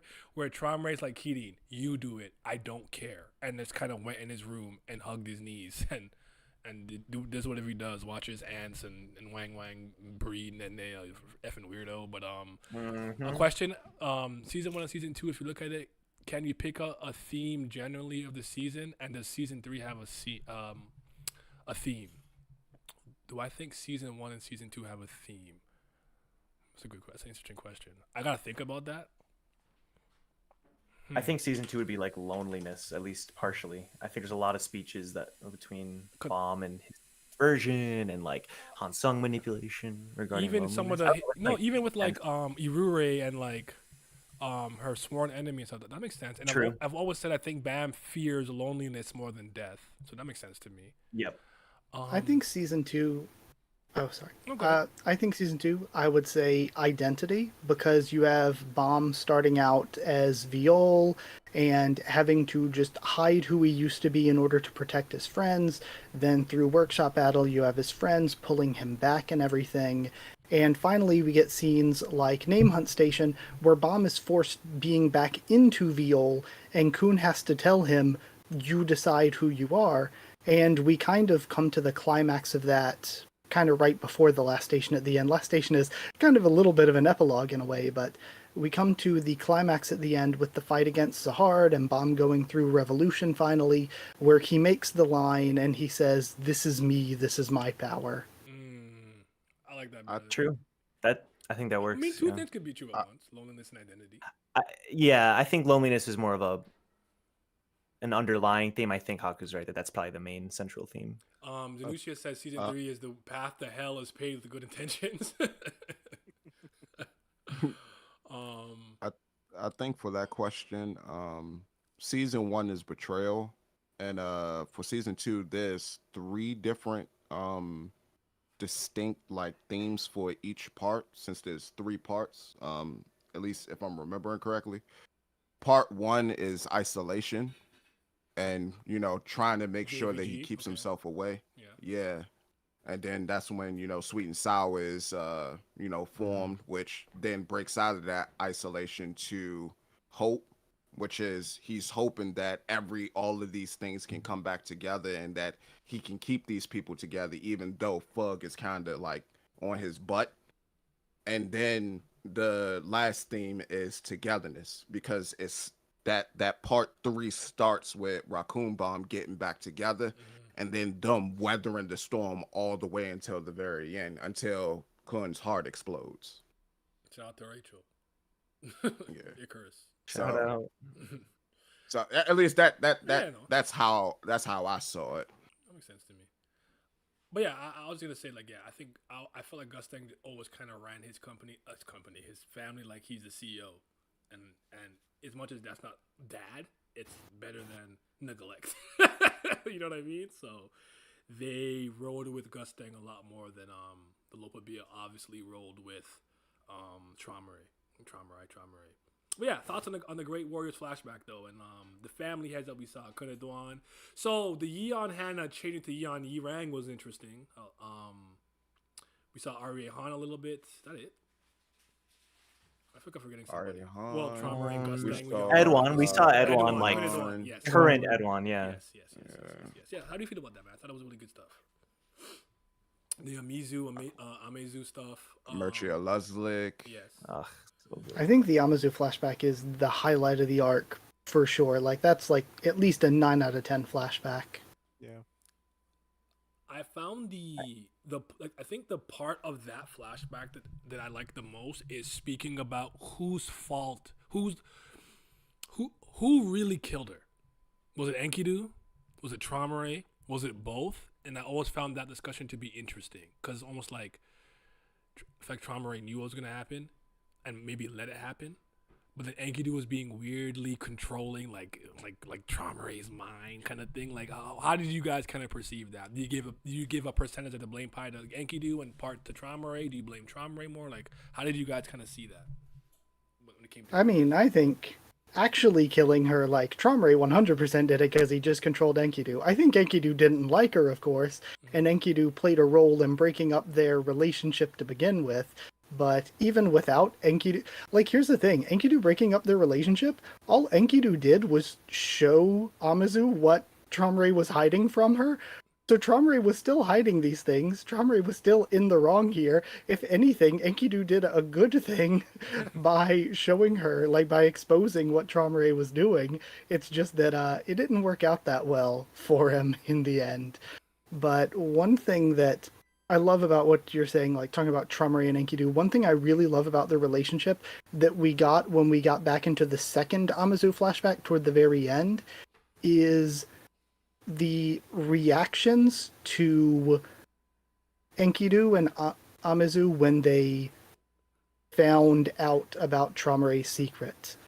Because when he first sees what Traumerei's doing with the experiments, Enkidu says, wow, I feel so bad for him. He must be so lonely. It must be so lonely being a god like that. I need to be by him. And Amazu is like, wow, this guy I thought I knew, this guy I thought I loved is doing something so disgusting. I've got to leave. And then she ends up leaving during the party. So she was seeing Traumerei as a human. She was seeing him as a person. And after seeing what he was doing, felt disgusted. But Enkidu was seeing Traumerei as a god. He was basically worshipping him. So when he saw what he was doing, he felt pity and sympathy for him. That's actually interesting. That's interesting. That sounds good. No. Mm-hmm. I guess so. So I guess you're saying maybe like 10% of the blame pie goes to Enkidu. Wrong intentions, right thing to do. Obviously was jealous and weird about it, but ultimately it's Traumerei's fault. Okay, I think that's fair. I would agree. I think the cool thing about the flashback, or I guess I should say the interesting thing is, yeah, we get introduced to like Edwan. We obviously already saw Data Edwan, but this is like the first time we see the real Edwan for the first. I believe so. I believe it's the very first time. It is. Yeah. He might have which is one panel interesting. from the. No, that's already on. Continue though. Sorry. Yeah. So I guess that's getting to my point where we see we even see a little bit of urine again later on. It's a different flashback with the red light district. We get to see more and more of them. But what I found like really interesting and kind of weird almost was that the other one that we got to see for the first time was Irang, like from the Yan family head, which is kind of out of the blue because the other one's Hone. We got like the Joaquin flashbacks. Edwan, we had the hidden floor and all that stuff. Even urine, like we've seen teases of urine before. And then it's just like boom, leader of the Yan family. And I wonder like what it means. Like I wonder if it means, looking at the way Isayu likes to do things, it makes me wonder if we're gonna like get Yan family stuff soon. Like I'm not just saying that as a Yan family fan, which I am, but like I do wonder because like I don't know, he spent like a fair amount of time. Like even the Amuse Irang relationship got a fair amount of development. Like it's interesting to me, and I wonder if it means the Yan family will have somewhat of a spotlight in season 4. Yeah. We're talking about the flashbacks, or like the Fountain Head flashbacks, right? One interesting thing, like I mentioned, as a hard fan. One interesting thing I seen from the flashback was that Zahard wasn't really like as a dominant leader. Like you were kind of content with letting V do everything. Like when they had problems, he's like, "Yo, just let V take care of it." What like because it seemed like they come to him and be like, "Oh, we have a problem." He'd like, just go to V, which I find interesting. Like I wonder what made him go from that to wanting to be the leader for sure. Like. But yeah, maybe he just liked the adventure. Like he liked being the leader in terms of the cool stuff, the fights and command. You guys go here and here. But maybe for the interpersonal dynamics and stuff, he's like, nah, just let V handle it. That makes sense. He's like, I don't want to do. I don't do this. give me. I give orders on the field. I don't do interpersonal relationship drama. Right. V was the people person. Yeah. It was. Yeah. Was the people person. From the flashbacks, I did like the introduction of the family heads, but or at least like to see what they became after their climb, at least in the beginning stages. But one of the flashbacks that I really liked the most was I know you guys talked about this earlier. It was about like when they did the flashback of Trauma Ray and like how they didn't try to make him seem like he was like good or anything. He was just purebred piece of crap. Villain redemption weird thing they did. There's like this guy a bastard. I'm like, thank you. I kind of disagree there. Oh. Just slightly, just because there was a flashback that happened with the robots and then him opening up the doors and then the people getting killed because he flooded it or something like that. I can't remember exactly what it was. Yes, He did. But that was his turning point right there, because it was him basically saying, I will do this so that you guys don't have to do this. And then it was to showcase that one small step, like the line from the Joker and the Killing Joke, just one bad day could, have you become the villain. Paraphrasing heavily, of course. Yeah. But that one moment caused that trickle down effect of him just slowly becoming more and more depraved, to the point where he began to devalue life as a whole. And he only saw it as a means to be manipulated and twisted to his own needs and convictions. But that's well said. I can't remember, stacking off of what you're saying about Trauma Ray. It was in around that same time with the flashbacks where I want to say it was Gaston was explaining about him, how he became obsessed with not allowing like the group to get like stuck or hung up. So it was kind of like the mirror to like Gaston needing to be the judge and having to make the hard decisions. Yeah, and it was like Trauma was the mirror of that. Of he became obsessed with the hard decision. I'll make the hard decision, like you were saying. So just like to tack onto that, that's what it was like. We never truly got to see like what Trom was before any of this. All we saw was Amizu was like, yeah, he'd just be out in the woods like catching fish. That's all we know. That's all we know outside of that. Yeah, and the way I always looked at it was, or at least once I saw that scene, was Trauma Ray was just like a nature boy. Like he didn't care. He even mentioned it as well. He don't care to intermingle with people. People are too messy. I just want to be out here looking at my animals. I just want to see these things frolic and move around. Like that's life to me. And then when he had to start to, I guess, do these specific type of tests where, all right, well, find a way to kill these robots or these people going to die. He was like, all right, well, bump it. The people got to die. I ain't going to let my friends die. And it just became more and more to what would I do for the sake of my people? And he started to devalue all the things in the tower as humans, and just the people I came with, those are the humans. The people that are in here, they're not human. And it even caters more to like when he wanted to meet Bam so much because he believed Bam came from the outside.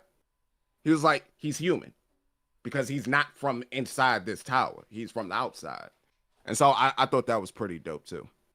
I think what that was meant to show us, because of like what Gaston was saying around that time, Gaston said Trauma Ray was always messed up compared to the others. He was always willing to go way further into like brutal dark stuff than the others, and something that we had been shown in the flashback before with Amizu, and something that continued throughout the arc for Trauma Ray's development, was a lot of Trauma Ray's character was always there's us and there's them, and we saw this progression from where these random innocent people could die but his team's in danger, and Trauma Ray is the one to be like, there's us and there's them, our team is us, and I'm perfectly fine killing these other people to protect us.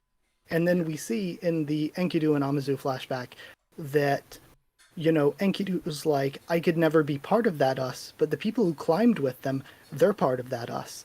But then we see Trauma Ray in his, in the room talking with like Edwan and everything, and Gaston, where he's like, we're irregulars. If only Amizu could be either like us, or if she would just be controlled by me, because he's obsessed with controlling things. And the first time that Amazu steps out of his control, he kills her. She knits you a sweater of tears and you kill her. The first time Wang Wang potentially could step out of his control, he kills him.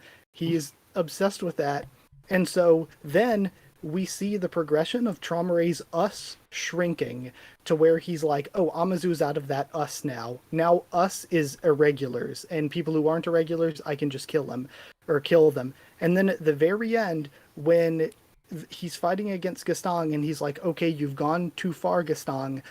I'm going to kill you and everything. And he like devotes himself saying he's going to kill Gaston this time, that his friend is gone or whatever. We see that Traumare is now shrunk so much to where us for him is now basically just himself. He is the king left on the chessboard alone. Exactly. This entire time, Traumare has been us versus them, and his us has been shrinking and shrinking until now everybody else is them. And because if I remember correctly, Gaston had 3 chess pieces on the board to Traumare's 1. So just the king, right? Yeah. Which is him? Yeah. Yeah. So he had no chance. He even had a line for it too. He said, "In the end, it's only just me," or something like that. Yep. Traumare had a line like that at the end. Mhm. Yeah. I actually had a question on, during the Floor of Death, Bond was like, oh, you knew my dad or whatever? And Gaston was like, yeah, he was the worst person I ever met. Do you guys, what do you think about that now that we've seen Gaston and V interact? I think because V made him the judge. You think that's why? Exactly. Yeah. And Interesting. you have to think about that's a really good interpretation. Everything that Gaston is burdened with now is from that decision. Yeah. Okay. All of his bad mistakes is like he didn't punish Blossom, and he had to come up with a reason for that. All of this Amizu stuff, every decision that he was responsible for is the mental stack. V thrust all that onto him. The only pushback I would give on that is Gaston hadn't touched the bomb book yet. He hadn't got his memories back, so it could be that he was saying that V was the worst person ever because he still thought that V was the one who orchestrated Amazu's death because he hadn't got the memories back to contradict that. You are right about that. That's a good point. Is interesting. That's a really good point. It's funny you said that because like that was like in my community the joke was just that like he just didn't like V just because for no reason. I mean, in the flashback, it was showcased that way though too. It just was those He personality did look- flashes. yeah. Like you made me have to do this. I gotta play judge, jury, executioner. I can't stand this bozo. So like, Yeah. But I actually do think having to have that responsibility can be a lot, right? Because some people are great leaders. Okay, so I'm not trying to toot my own horn. This is something I heard a lot in my life. Where like for a lot of sports teams, I always ended up captain and vice captain. But I'm kind of I don't like having to light a fire under people's asses and motivate them. It's like if you want to be here, like play to win. But like I will call myself a reluctant leader. I don't really like the burden and responsibility of having to drag everybody with me, but I'll do it if I have to. So if you force it upon me, I'll be like, damn coach, I don't do this shit, but all right, dad, fine. But you know what I mean? So I could kind of understand it. This is a big thing. Like anytime there's true conflict between like the group or something, you have to use this to judge them. And like Ron said earlier, he skirted the rules for somebody that he truly loved. And now it's like, am I even worthy of this role? And he's descended more and more into himself and into like what it ultimately became. So, but Interesting. But yeah. Okay. This next part is a little bit more for me specifically, just because I want to point out something. I don't know if you guys had the same opinion. So if you don't know this, one of my 10 favorite characters is Mazino, and he is my favorite irregular. Don't think he's perfect. And the question that is he just a plot device started to come up a lot. And if I remember correctly, by this time, Joe and you, Haku, you were obviously reading Tower of God weekly. I don't know how much you remember people really being upset at Mazino's interference in the Floor of Death. They didn't like it. I didn't mind it. I remember a lot. All right, I remember. It was unpopular for a while. I think like revisionist history now, people are cool with it, but for that time, people didn't like it. I think it was unpopular with me.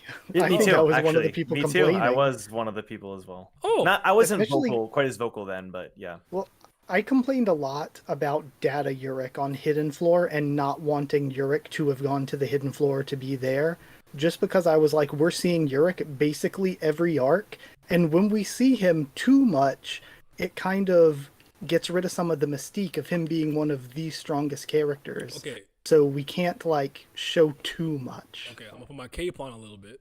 Push back. Fluttering in the wind. I don't like to act like he's not magnanimous. He's not a person that kind of like toots his own horn. He is the self-proclaimed champion of the tower, and he's very confident and arrogant. But he's not against mingling with the quote unquote little guy. Hell Joe was a regular hole repairman on the 43rd floor. And he really made friends with him and wanted to help him with his dreams and gave him the red Threska to kind of like power up. And even before he knew Bam was an irregular, when he got, I said I don't really like to see in hindsight, when he got scratched, he wasn't like that insolent Slayer. He's like, yo, there's a little interesting little baby Slayer in FUG. Look out at him. Like, he doesn't, just because you're not on his level of status or power, he doesn't look down on you, which I think makes it easier for him to ingratiate himself with other people. So he'll mingle more with the common folk as opposed to you're a vermin, trifle, bug, which is why I think it makes sense to see him more. Are we seeing him too much? That's your opinion. I can't tell you yes or no. But I do think it makes sense for him to be the irregular we see the most because he's not as uppity, high and mighty, and as condescending as the rest. What I will say is I found it interesting that he came here, and if you really think about it, despite him being as powerful as he is, he succeeded at nothing. His main quest, if I'd argue, was to like stop the red light district or whatever. They got away. Okay, I also have to stop a family head from dying. I know Trauma Ray self-deleted, but he failed at that. Then when V took over Bam's body and he wanted to get it back, he also was unable to catch him. And I think that's more often than not, the best thing you can do with extremely powerful characters is even if their might and power is overwhelming, you have them fail at certain things, and there still can be ramifications for their actions and things they fail to do because we don't know how this whole VAM situation is going to play out. Now, is he a plot device? I'd argue that he's a little more multifaceted than people give him credit for. I'm not going to go too far because I really like that he put 2 and 2 together that Bam was an irregular without having to be told and said what he said. We talked about it earlier. Be yourself. This and that, the other. Yeah. Don't worry about the nonsense. But what is your guys' opinion on that, though? So, go ahead, Haku. You can start. Yeah, I would say it just depends on how it's written. I think he's way more than just a plot device, but I also do think he was used to hype up Luzlek for sure. Like, that's just like how he was being used in the story. I think it depends on how well it's written, though. Like, Floor of Death, were we seeing a bit of him pretty early on? Yeah, but he was written well there. Same thing with the fight against Luzlek. It's like, okay, we're seeing Yurik again, but this fight against Luzlek is really, really good. But then, on the opposite side of things, you have, like, Data Yurik on the Hidden Floor, where it's like, he really didn't add anything to the arc. We really didn't need him there. And in the Sprout, though it would have been totally good here if he was written as well in the Sprout itself as he was in the Luzlek fight, in the Sprout, for the most part, he just kind of loiters around. He just kind of stands around watching everything go on for the most part. And I think that's what hurts him in the Sprout, is that he just wasn't, like, wrapped into the arc in the best way. So I would come at this differently because I see Yurik.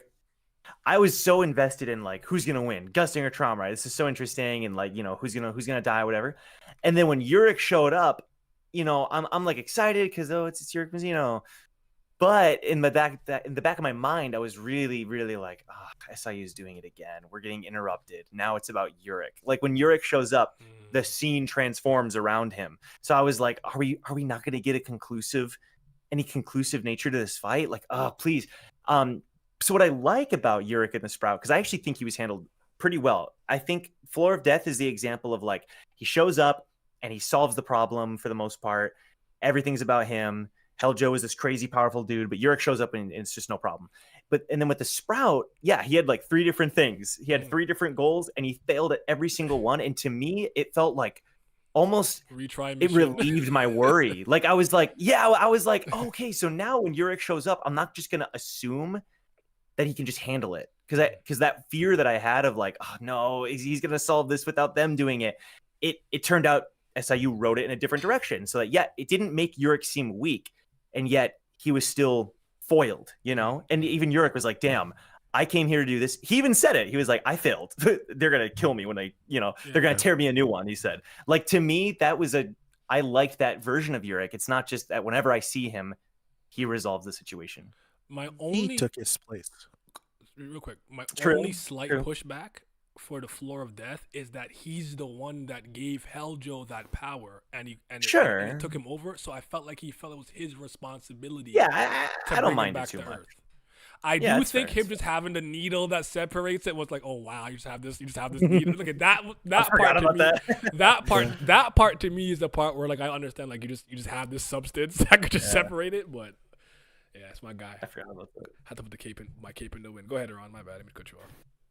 Oh no, I was saying that V kind of took that, come in and quote unquote like save, like pop in, and be like the super powerful person that like handles the situation. Even though V was like, oh yeah, I'm gonna kill you, and then I'm gonna do whatever I can, and he kind of like thwarts everything. It's like V took that place, and like for Urek, it kind of felt like.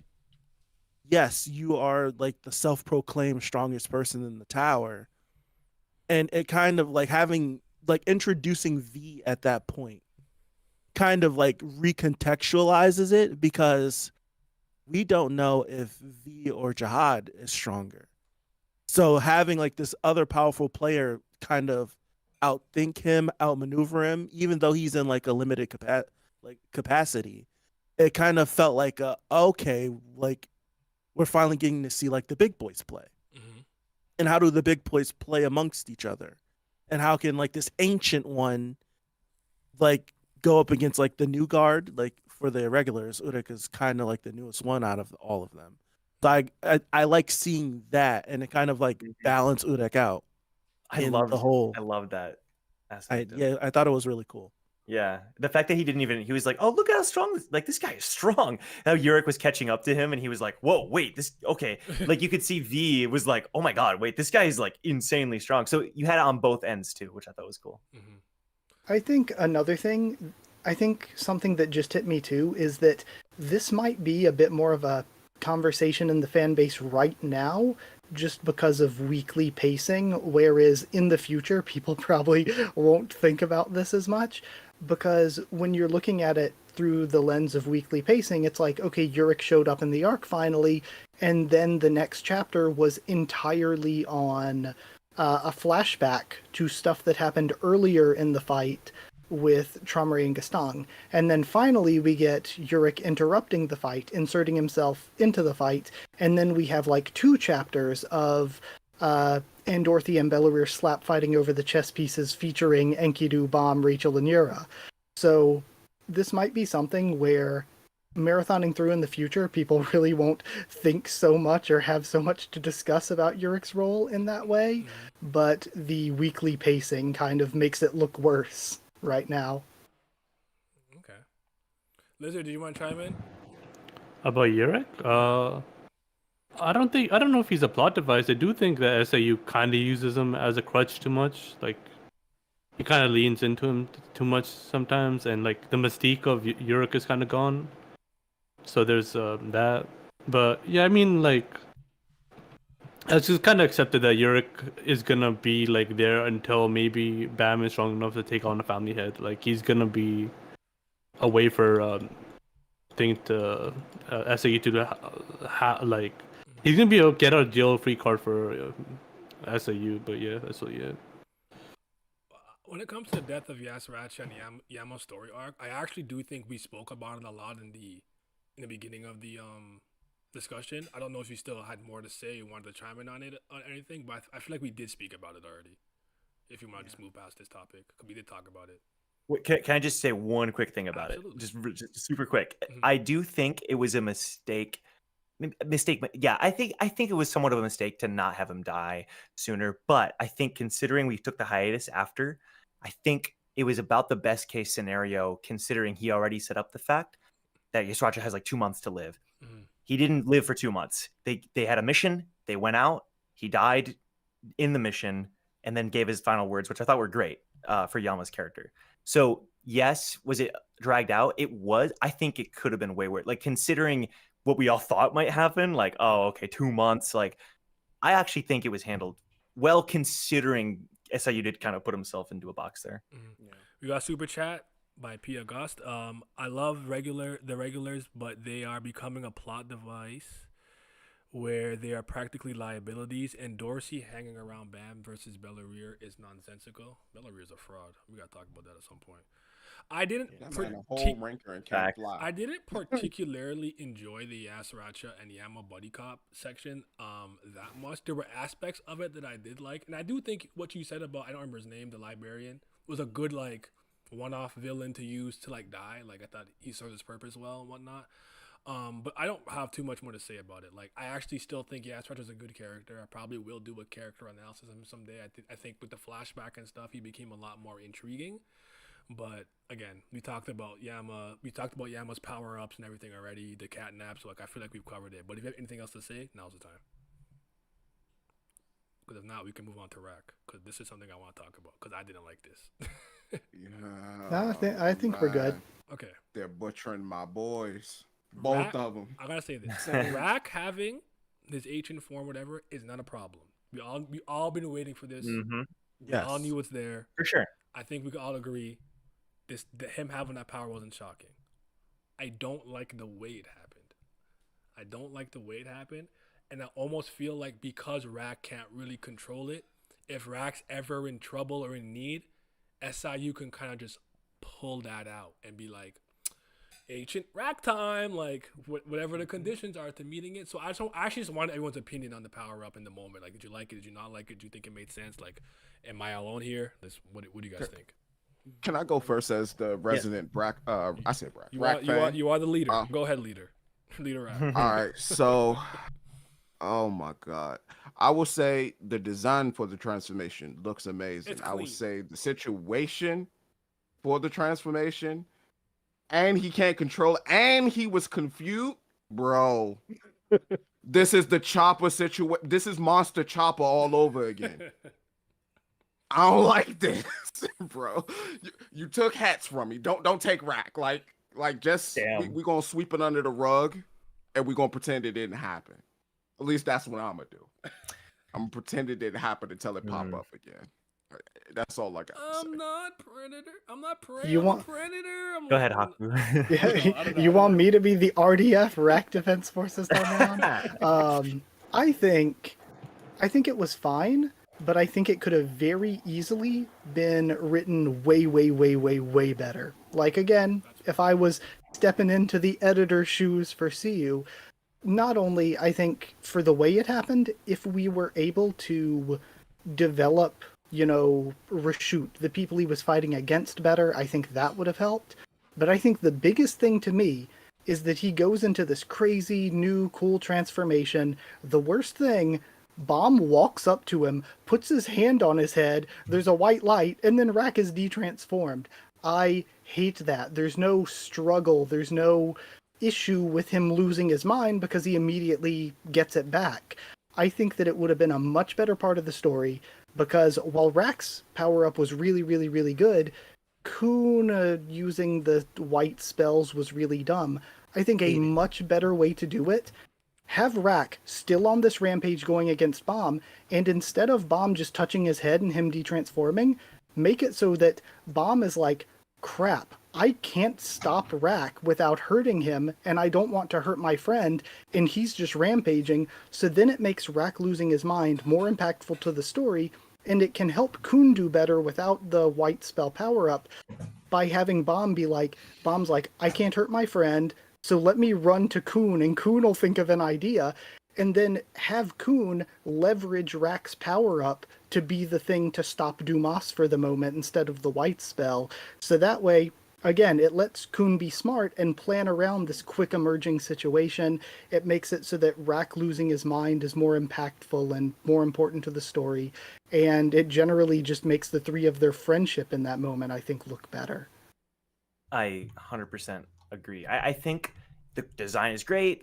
The setup is just bad. Like the Rashut's it's like comical. She's like, ha ha ha, your friend is dying. Ha ha ha. What are you gonna do, little gator? Ha ha ha. Like it's clearly meant to like, okay, well now Rack is gonna transform. Like it's just so forced, you know? And we've had interesting setup for it. It's just been so little, you know. He sees like the Evankel flames, and he sees the mural of the creature on the floor, on the hidden floor, you know. But then like I agree with Haku where like, you know, I would have loved to see he like rampages, he kills Rashut. There was a moment where I was like, oh my god, like Bomb is Bomb gonna have to like fight Rack to stop Rack? Like, are they gonna have like a clash? And how could that'd be interesting for their development? Because I do like their dynamic, even though we just rarely get it. And then yeah, like Haku said, I hate that he also like forgets about it. You know, he's just like, huh, what? Like again, no consequences. And I think my big, you know, it's clearly meant to just push the plot line, even if it's like fitting the weird, it's not fitting for the moment. And I wonder too how much of it is like that chapter came out where, you know, oh, it's cool. Obviously, everyone thinks it's cool that Rack got a transformation. And then I'm checking like my social media, and like the next week, you know, SSR Plus old Ancient Rack comes out in the mobile game, and it's just like I don't know. It's just so like out of nowhere, you know. They got you, my boy. I don't know. It's just so like it just feels so forced. So speaking of Kun, the Sweet Fish Crutch gotta go. At least bring back his Aishinsu. I'll say this about IU. I've let go of my IU whatever. I'll say this. I do like how we incorporated it into the spell to whatever with Dumas, and I do like how we used it against that one K9 person, the Houndborn, where he like powered them up and then took it away, and they're like, wait, where's my power up? The fact that it's kind of a Phoenix down, I don't know, but you know, it is what it is. I'll hop in because I got to get out of here soon, so I'll hop in really quick. Okay. I feel like with Rock's ancient form, it kind of, for me, ties in with Kun and like using like the spell and the Sweet Fish, because I feel like they both have been set up to like have like these really cool abilities to take advantage of. But when was that? How long ago was that? And now we're in situations where it would be nice to see the fruits of their labor, but there has been no labor. And now we just need these things to happen because they're in a pinch. So it's like Rock's ancient form, we all agreed we knew eventually would happen. But I would have loved something to have happened. I feel like the last time we seen any hint towards it was at the last station. That's how long it might not be, but for me, that's how long ago it feels. And for Kun, same thing with like the Sweet Fish and using the spell. I can't stand the Sweet Fish, but I can't stand it. And him combining the Sweet Fish and the spell is cool, but when has Kun done that before? And maybe I'm mistaken, but it felt like it just came out of nowhere. He just was like, oh, remember this? I'm going to do that. And then done. So it's like I wanted to see like the labor, like maybe instead of getting the white power boost, we could have had them do something else, and we got to see them boosted in another way that would have made sense to these eventual like power-ups from them. Okay. Yeah, that's fair. You were talking about the rack power up? Yeah. That was funny, man. Like I the moment it came out, I mean I don't think it's good. I think it's bad, but it's just funny. Like the whole like him. The only reason it happening is like I'm a predator, not a thing. Like this whole. I just couldn't take it seriously. Like it's not that. Like I don't know if it was supposed to be a big moment. All like, roads or lead to anything. Gotcha is hilarious, by the way. That's the truth. It was all for the. But yeah, I mean it's just funny. I don't think it was.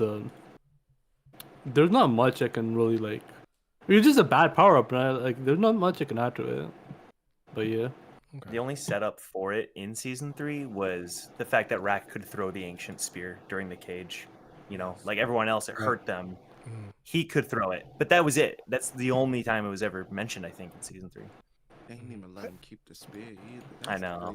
I think, too, if what I had said before had happened, if we had sort of had Rack be sent by Kun in order to stop Dumas or whatever instead of the spell stuff, that could have also tied in to where Dumas was like, oh, it's surprising. I never thought I would see like a direct descendant of the ancient giant native one, whatever. Because like then he would have seen Rack's transformation before seeing that. But while I thought the power-up was okay, there is one thing about Rack this arc that I thought was so awful, and that was him getting a direct explanation of how the chess piece game works, and then saying, this tastes bad, and throwing his chess piece away. That to me, that has never bothered me. I don't know why. And I don't know why. So I defended it at first because I was like, okay, this is Chekhov's chess piece. Like we see all the time in shonen and stuff where a comedy relief kind of character does something stupid, but then the stupid thing that they did ends up coming in clutch down the line. So it's like, okay, like they were stupid, but because they're them, it helped out. So Rack did this really stupid thing, and I'm like, oh, this chess piece is going to come in clutch at the end. And then all the chess piece was used for was for Enkidu to pick it up and then tell Bomb, okay, hostage negotiation time. It's like, okay, I can admit when I'm wrong. That was really stupid. No, I don't agree.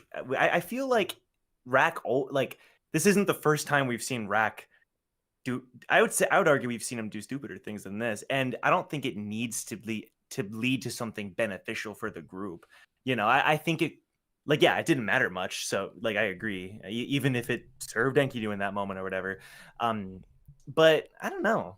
To me, it's Rack. I don't know. I think I'm in the middle. First of all, hold on. Thank you again for the $5 donation, USD. Kun combined Sweet Fish with spells twice, getting White's power back at the second wall, and when Bam was absorbing Leviathan. That's a good point. I definitely remember the using the spell to power up White with the dead people and whatnot. I think I understand Haku's like frustration, and I thought maybe the piece would get lost and no one would claim it. So maybe I don't know if it would be like, oh, if the other team doesn't get it, the piece still counts as a chess piece. I'm not sure what I thought was going to happen. But like Joe said, it is actually very in line with his personality. Okay, we're sitting here. Aguero's trying to rack his brain. Which door do I pick? Rack's just like this one. Like, I don't have time for it. Like, just pick the door.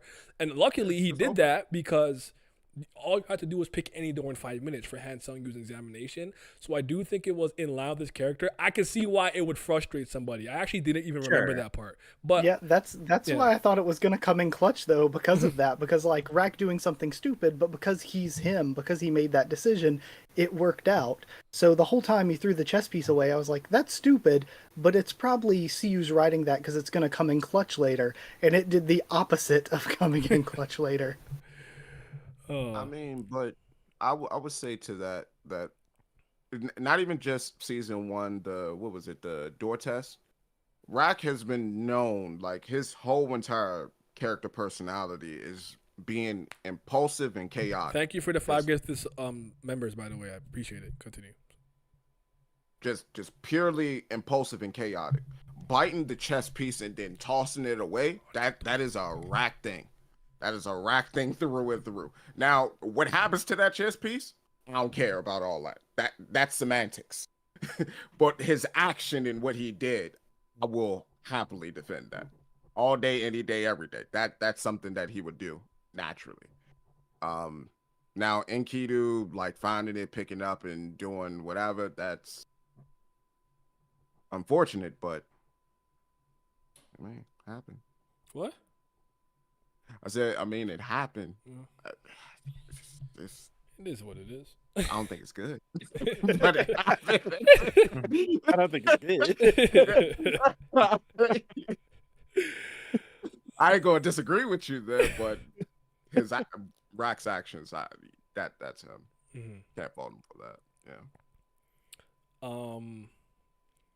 How do we feel about Bam versus Dumas? How's you taking it at all? If I'm taking it all out, I'm gonna use everything. My opinion on Bomb versus Dumas that I had the entire time was, if I had never, ever, ever read Tower of God before, and somebody came up to me, showed me this fight, and was like, hey, yo, read this. This is part of this manhwa I read. If I read it completely, no context whatsoever, I'd be like, oh, this is a pretty good fight, pretty good choreography and all. But the problem is that I have context. I have read Tower of God. So I'm like, out of context, Bomb versus Dumas is like pretty solid. Like it's okay. It's pretty alright choreography wise. But in context, the story's pretty awful. And it's like, why is this happening? They're dead. Kun and Rock are dead. That fight went on for way too. They're dead. And I think it made me more angry too, because there was a really good out that CU had already written, where he wrote the first Bomb Kun and Rack versus Dumas fight, where all three of them just got clapped. Then it's like, after Dumas takes out all three of them, he's like, wow, I never expected regulars to be this strong or to make me do all this. I'm impressed by you. Like, they got the respect of a guy that was as strong as Dumas.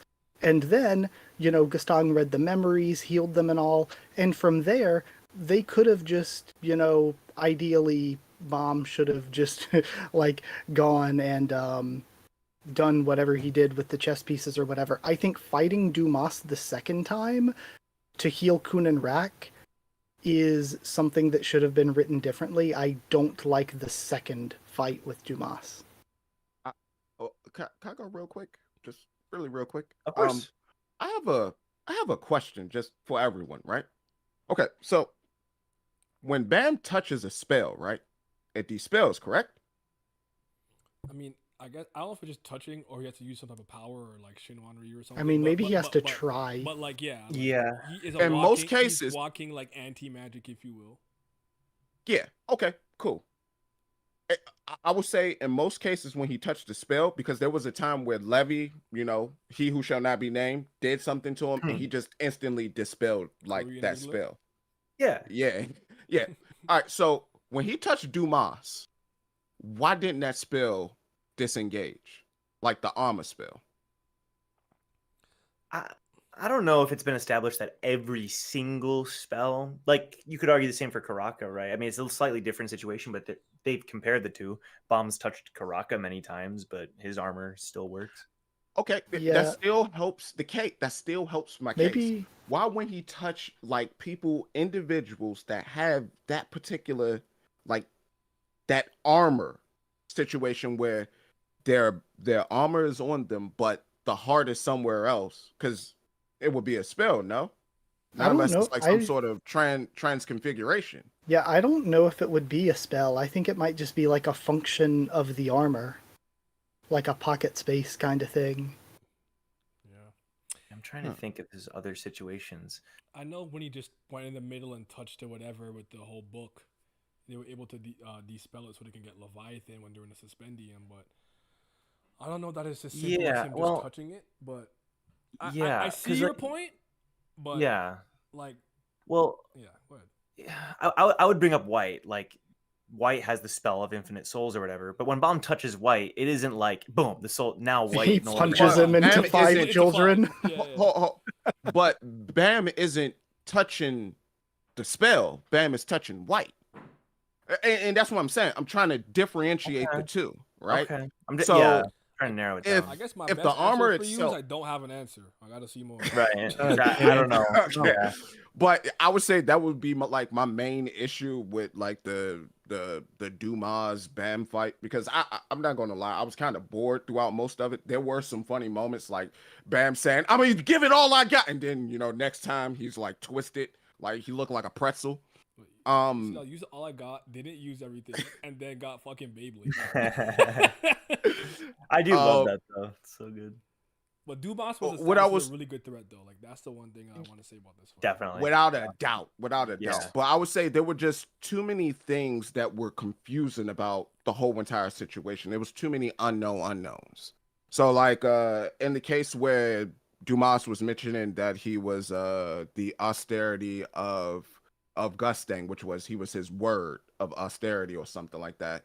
And Tierra was supposed to be a part of him as well, if I'm remembering correctly. What does all that really mean in the grand scheme of things? Because we've seen Tierra get beheaded, so to speak. Dumas almost lost, but then he just gave in at the end and was like, "You're worthy," so to speak. So and I guess this is like more of a grand question about Gustang as opposed to just these individual characters that are subsections of him.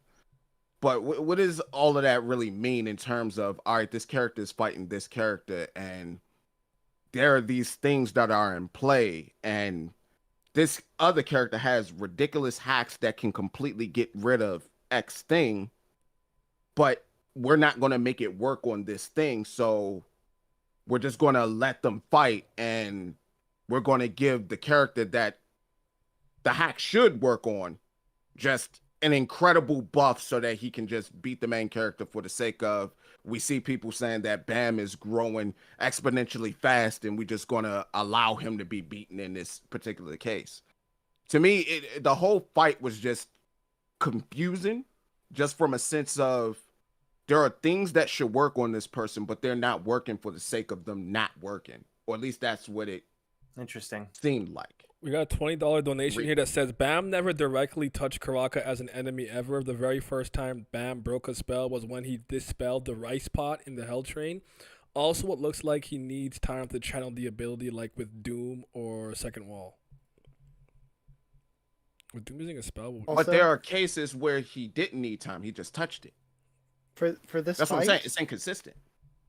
Shout out Black March, showing up, being told that Bomb didn't remember her and didn't need her, and then doing nothing. Yeah, I was gonna bring up Black March. As like, I like that she showed up, but it's just so weird. She showed up. Yeah.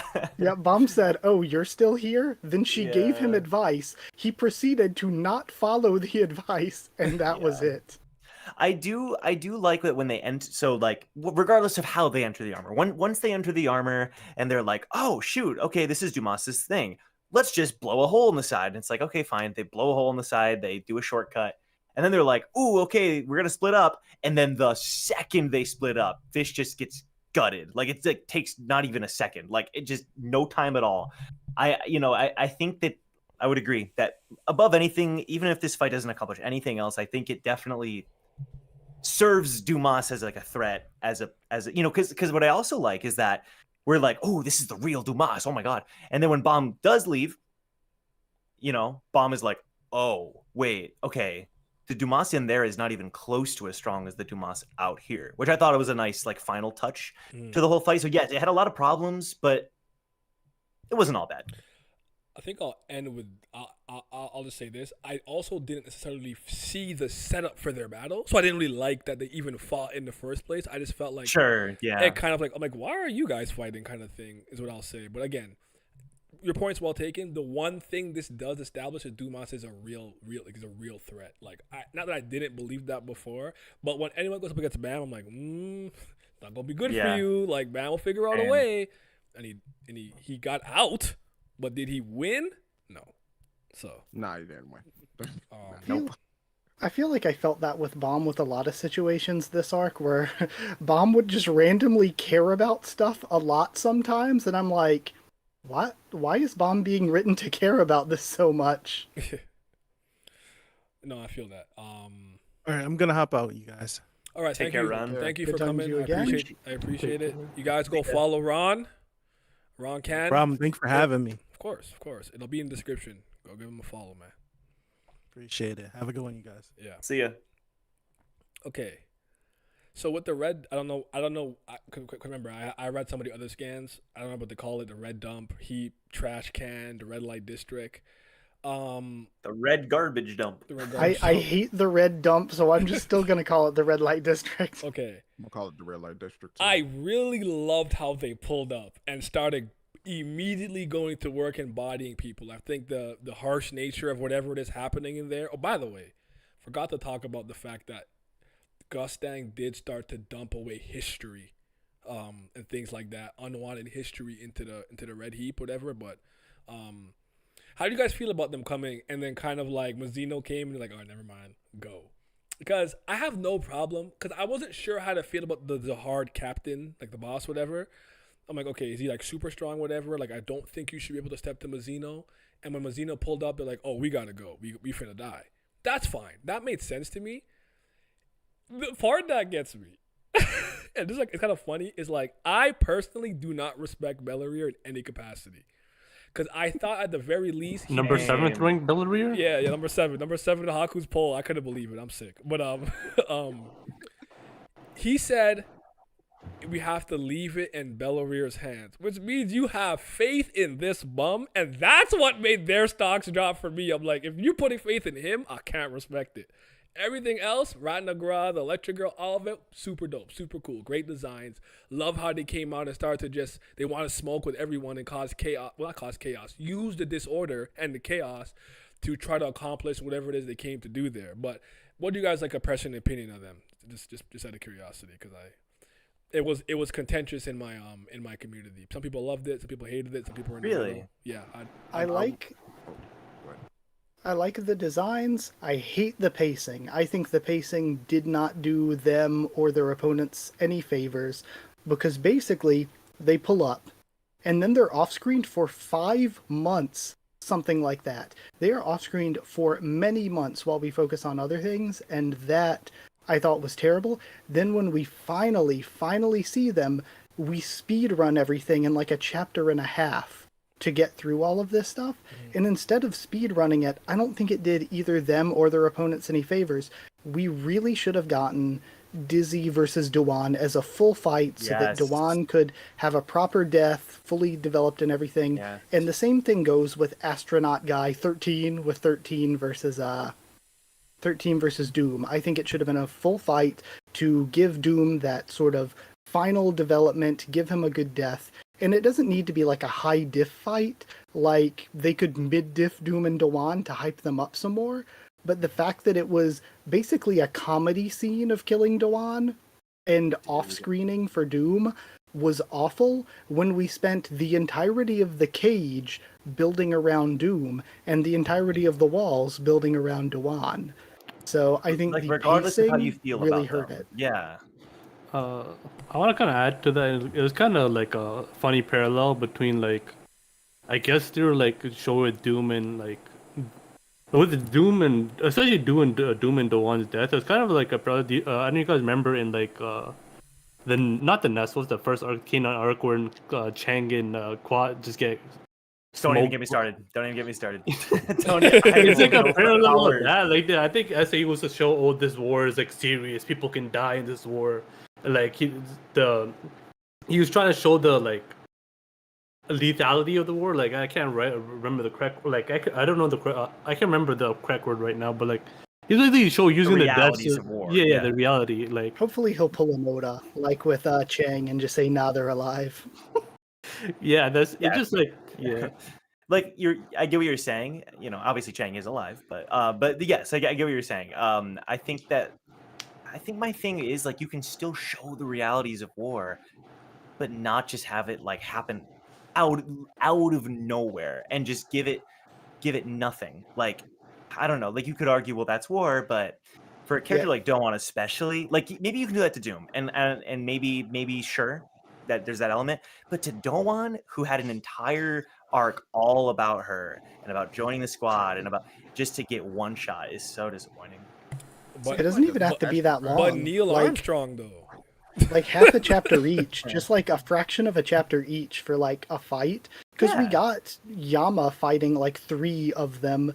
So it's like we had time. Plus we had all the time we wasted repeating stuff with Traumery and Gastang or with Belleria and Andorthi where we repeated stuff a couple times. Instead of doing that, just, give them like a third or half a chapter for their fight.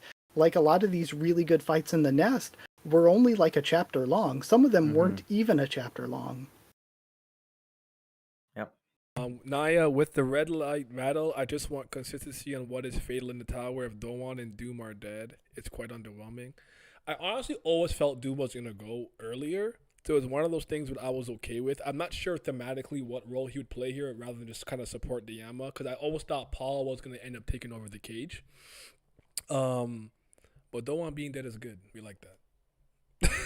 Okay, all right. I'm fine with both dying. I just really think the death should have gotten not off-screened, basically. SAU has like, it feels like SAU has like really good, even like the rack stuff. Like SAU has really good ideas. It's just the execution is It's not as egregious to me as Wano with the randomness of who lives and dies, but it's up there. Okay, that's like pretty much what I wanted to know because I'm like, am I alone here?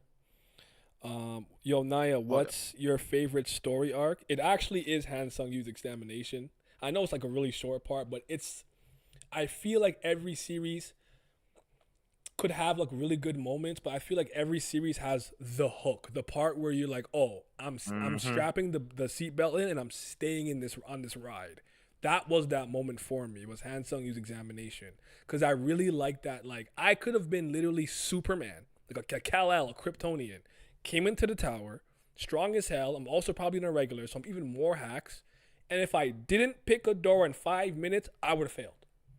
None of my power would have held me. I would have failed. Yeah.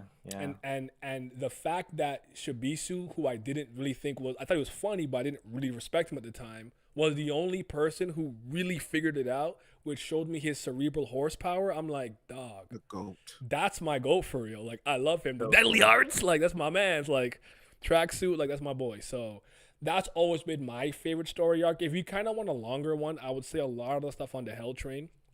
I really like the Hidden Floor.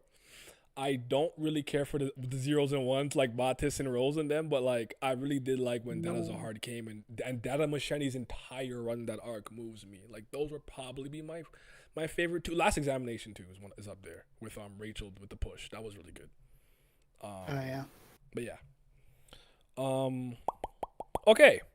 Speaking of, I don't know if anyone else felt this. I'm not even necessarily mad. I just always feel like Rachel injects this level of intrigue into the story, and anytime Rachel has come, she's always gotten like one up on our main characters in some capacity. Even when like it was just when she blew up Aguero's heart and Bam pulled up and was like, yo, next time you do this, I'll kill you or whatever, and she held the information about his lineage over his head and left with Yura. Like Rachel always, like to me, like in a lot of ways is the best written character in Tower of God. And this was the one time I'm like, why are you here? You're not doing Where anything. are the 3 wishes? I know there's a three yes, there's that too. I But, have no idea. but I'm like, Rachel, why are you even here? Like I was genuinely for the first time kind of disappointed with Rachel's role in the arc. I want to know if anyone else felt that. If that's me. She started off strong. Mm-hmm. She started off like with the interactions with Gaston and using Shinwan Ryu to open the door, stepping up to Enkidu. I think all of that was really strong. But then the back half of the arc, where she was kind of just in the background and eventually just faded into the background, was not the best. I think that whenever we saw Rachel, we never saw the people behind her that was empowering her or helping carry her or pushing forth her climb. So like when Fug basically gave her a team to assist her with climbing, I believe it was from the second floor, the second floor on up, to the point where she got Apple and Michael and they betrayed Kun's team and everything. I think we've never seen like the people behind her that was actually propelling her forward. And in this particular case, I mean, the whole Po Badal family was on her side, and we saw each of them in the act. In particular, Belair and Gustang. Even to the point where I think Gustang met up with her inside the Sprite or something like that, where Enkidu was, and he had said something to her. So I just think in this particular case, because of the fact that she wasn't in control of her own agency and there were governing factors behind her, it made it seem like she didn't really have anything to do. Like she was just there. Like it was mentioned at the end of season 2 that there were these things that she should have got just for her bringing the the treasure eel or something like that from the hidden floor. Treasure stealing, something Stingray, like that. right? Stingray. Yeah. Minazuki. Yeah, for her bringing that, she was supposed to gain power and status, but it turned out she got roped along. She got hit with the old okie doke, and she got like I think 1 out of the 3 witches, which was supposed to be power, which was the bracelet she had around her arm, but it wasn't really power. It was a lie, like a placebo effect or something. So when you think about it, it's like, well, she's just Being another used? pawn in the tower. Okay, she's being manipulated by Gustang. Okay. Yeah. So I think that was just to showcase that her agency isn't really as big as people think it is, and that she could get played just like how she played Bam throughout the first 2 seasons of the show. At least in my opinion, that's how I took it. I think that's fair. I didn't look at it from that perspective. It's just that I always feel like, oh, Rachel's here. Let's go. What's about to happen? What's she about to do? How's she about to get some type of W? You know? She got played. That's fair. Did anyone want to chime in on the Rachel thing? I mean, I think everyone hit on it pretty well. I like Rachel a lot as a character, and I did enjoy some of it, but it did, like, you could have taken, like, even the stuff with Hua Ryun I thought was good, Rachel and Hua Ryun, but you could have taken it out and it wouldn't have changed much, you know. So I think that's kind of says everything. Yeah. Hako of the Tubes, you know more than me, but Gustang said 3 items. What was the 3rd item besides the ring and the bracelet? I don't remember. Maybe you guys remember what that was. My memory. It was your. I don't even remember the ring. Yeah, Yurik's ankle thing. Oh yeah, that thing. Yeah. Was that what it? Okay, yeah. I think it was, right. I don't know. I always. I definitely. She brought back Wang Nan's ring. She brought back the Fitbit. Right. And I think it was something that Yurik had. I think it was Yurik's like power seal thing or something, wasn't it? That's all I can think of.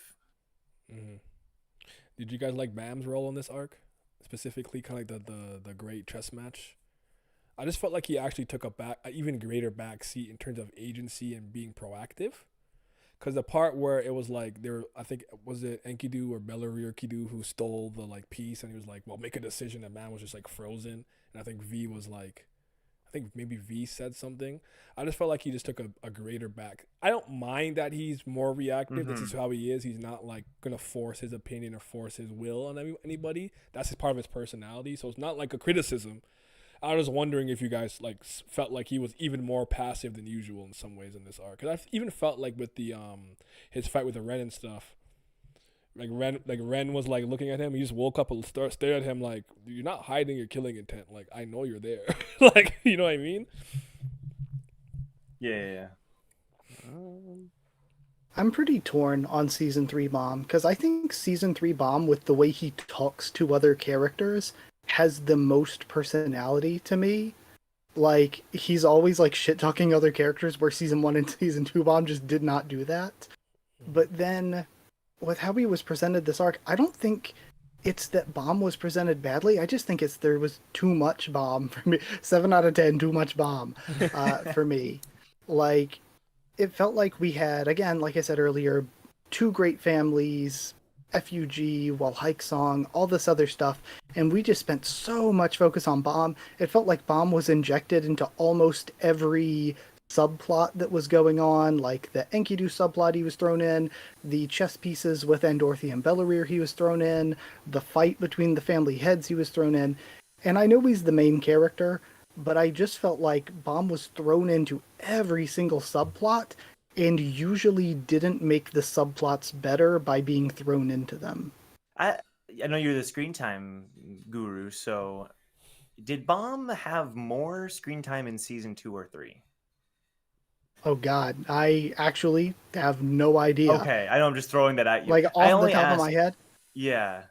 This arc specifically, though, one, like I was saying to people after finishing up screen time notes for this arc, I was like, it's ridiculous that I'm looking at my screen time notes for like previous arcs, and they're like 25 chapters, and there's just like the entire page is just filled with so much stuff where there's so many characters doing so many things. And then you look at it for this arc, and even though we have so much going on, even though it's like 52 chapters, only 10 characters show up more than 10 times. Right. It's Traumarie and Gastang had the most time on screen, but then other than Traumarie Gastang, you've got Bomb Kun, Rak, and Dorothy, Bellary, Enkidu, Damas, and Holen.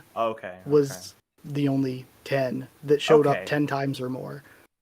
Because I only ask because I agree that I'm also somewhat mixed on season 3 Bomb. Like, I think overall it's fine. I'm not like gonna say it was bad, but that, didn't stick out to me especially. I think the highlights for me in season 3 are the non-bomb stuff. But I do think that, like, in terms of bomb plot, it feels like he had more plot in season 2. I could be wrong. Like, as far as screen time, it's just in my head. That's like my gut instinct is to think that way. That being said, it's more about, of course, what you do with your screen time. And I think it's fine. I think he had some good, good stuff, bad stuff. I think The El Baba Yeah, moment. I'm mixed on it. That you brought up earlier. I really like his. yeah.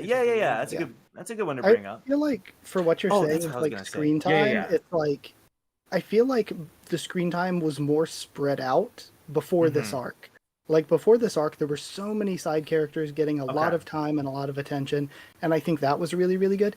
It's really because like think about the hotel and all the different times that we just spent a bunch of time with Andorthi and Hema Slime and Yuri and Yeah. Tiara and all this different So- stuff, or Lilial and Yeah. the Snake Master, Serpent Master. Right. But then getting into this arc, it's like 50 chapters where the main trio and the family heads fighting was a heavy focus. What I was gonna say, I had you reminded me of the point I was trying to make with Bomb is that I think early season 3 Bomb was probably the strongest for me. I know people joke about the Dang stuff. I like He acknowledged the it. Bomb though. development. What was that? He acknowledges like, okay, maybe I didn't care as much as I thought I did, kind of thing. Yeah, and because again, a big plot in season 2 is like, Bomb, you're not a god. Bomb, you can't save everyone. But he low key kind of saves everyone that he wants to save. Mhm. But like in season 3, that was a moment where he's just so confident, like, of course I'll save them. Of course I will. And then we even have this fake out where I say he was like, ooh, if a canine doesn't have their heart, they can live for 5 minutes. And it's like, okay, so Dang Dang isn't dead. No, he died. Like, he's just dead. And Bomb has to grapple with that. And it leads into the nest. I don't know. That I thought that Bomb development was kind of nice. The other stuff, Bomb versus Ren, good, but hit or miss. Yeah. I was asking you my top 3 female characters on the series, just real quick. Elaine, Anak, and Tiara. Those are my favorite 3. I think Man, Bam is- Tiara in the top already up there? 3? God Oh, dang. That's crazy. I actually booted Yuri out. I switched up Oh. so fast. I booted Rip. Yuri. And it was too quick. I should have waited because then Tiara got packed. I should have waited. I think in season 3, Bam became a conduit for other characters rather than his own personal journey. Season 2, he was more about dealing with his FUG trauma. I think that's well said. What I will say is to what Joe said about Bam having You know like, what? Say, a I'll say solid- Macheni. I'm a Macheni stan. Go ahead. Sorry. No, you could. lied, To what Tiara, I Joe lied, said Tiara, I about lied, Bam I having lied, like Tiara, a strong season 3 opening, I agree and I disagree. The reason why I agree is because there was a moment at the start of the nest where he had to basically confide in himself that, all right, all these people are here to help me with my mission. And all of them, I can't protect all of them. All of them won't live. Right. But I'm going to accept that. I'm going to accept that so that I can save my mentor, my teacher. And then he reneges on all of that when he gets into the bowl and he's getting ready to fire the arrow. And he said, no, Sure. I'm going to make my own path. And he just shoots the arrow. So I don't know. I see those as different things, So- but I get what you're saying. Yeah. No. That's the same thing because it's about him finding his resolve and making his own path in the tower. And Well- he's flip-flopping, which is I don't my think so. major issue with Bam because he's been doing that since season 2. I don't where think he'll he have an- flip-flops. I just feel like he does that, like, this is me, this is my power, I'll walk this No. path a few times. The thing with Jin Sung was that his goal was to save Jin Sung, and he accepted people are going to die to get this goal. When he was The looking thing at window, the seeing the, dead the thing at bodies. the yeah, exactly. And the thing at the hotel is he's choosing his new goal. I don't think it's like back, I don't think it like eliminates any development he had before. It's that, okay, I rescued my master. Now I figured out my new goal. The family heads. We're gonna, so to me it's different. Speaking No, of that it- ending, can we talk about how funny it is that Leviathan popped in and was like, "Bomb, you need to find the 3 sea dragons," Dude, and then we just yep. never did that. Really weird. Really weird. Yep. I want to add something about Bam in season 3 that, like, one thing I really noticed was that, like, in season 1 and 2, he kind of seemed like this perfect person without any, like, it didn't seem like the tower. Maybe in a little way it didn't affect. Like, he was kind of like one thing about the tower is if you want to climb, you have to like you have to do bad things. You have to like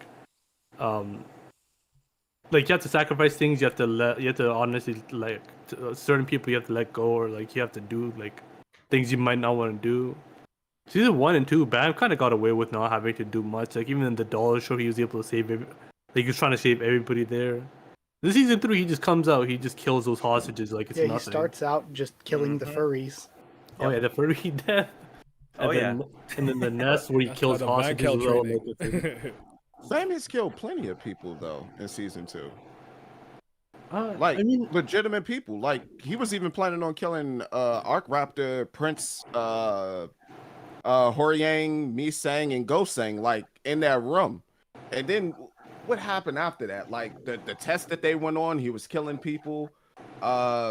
When he got back with Raccoon Bomb, the test that they took after he had got power, he blew somebody top off. Like with like a force palm, and like Shinsu had came The out. floor of death It has was really killed a lot of people on the floor of death. Yeah, he's done a lot of horrible I things. don't recall any of this.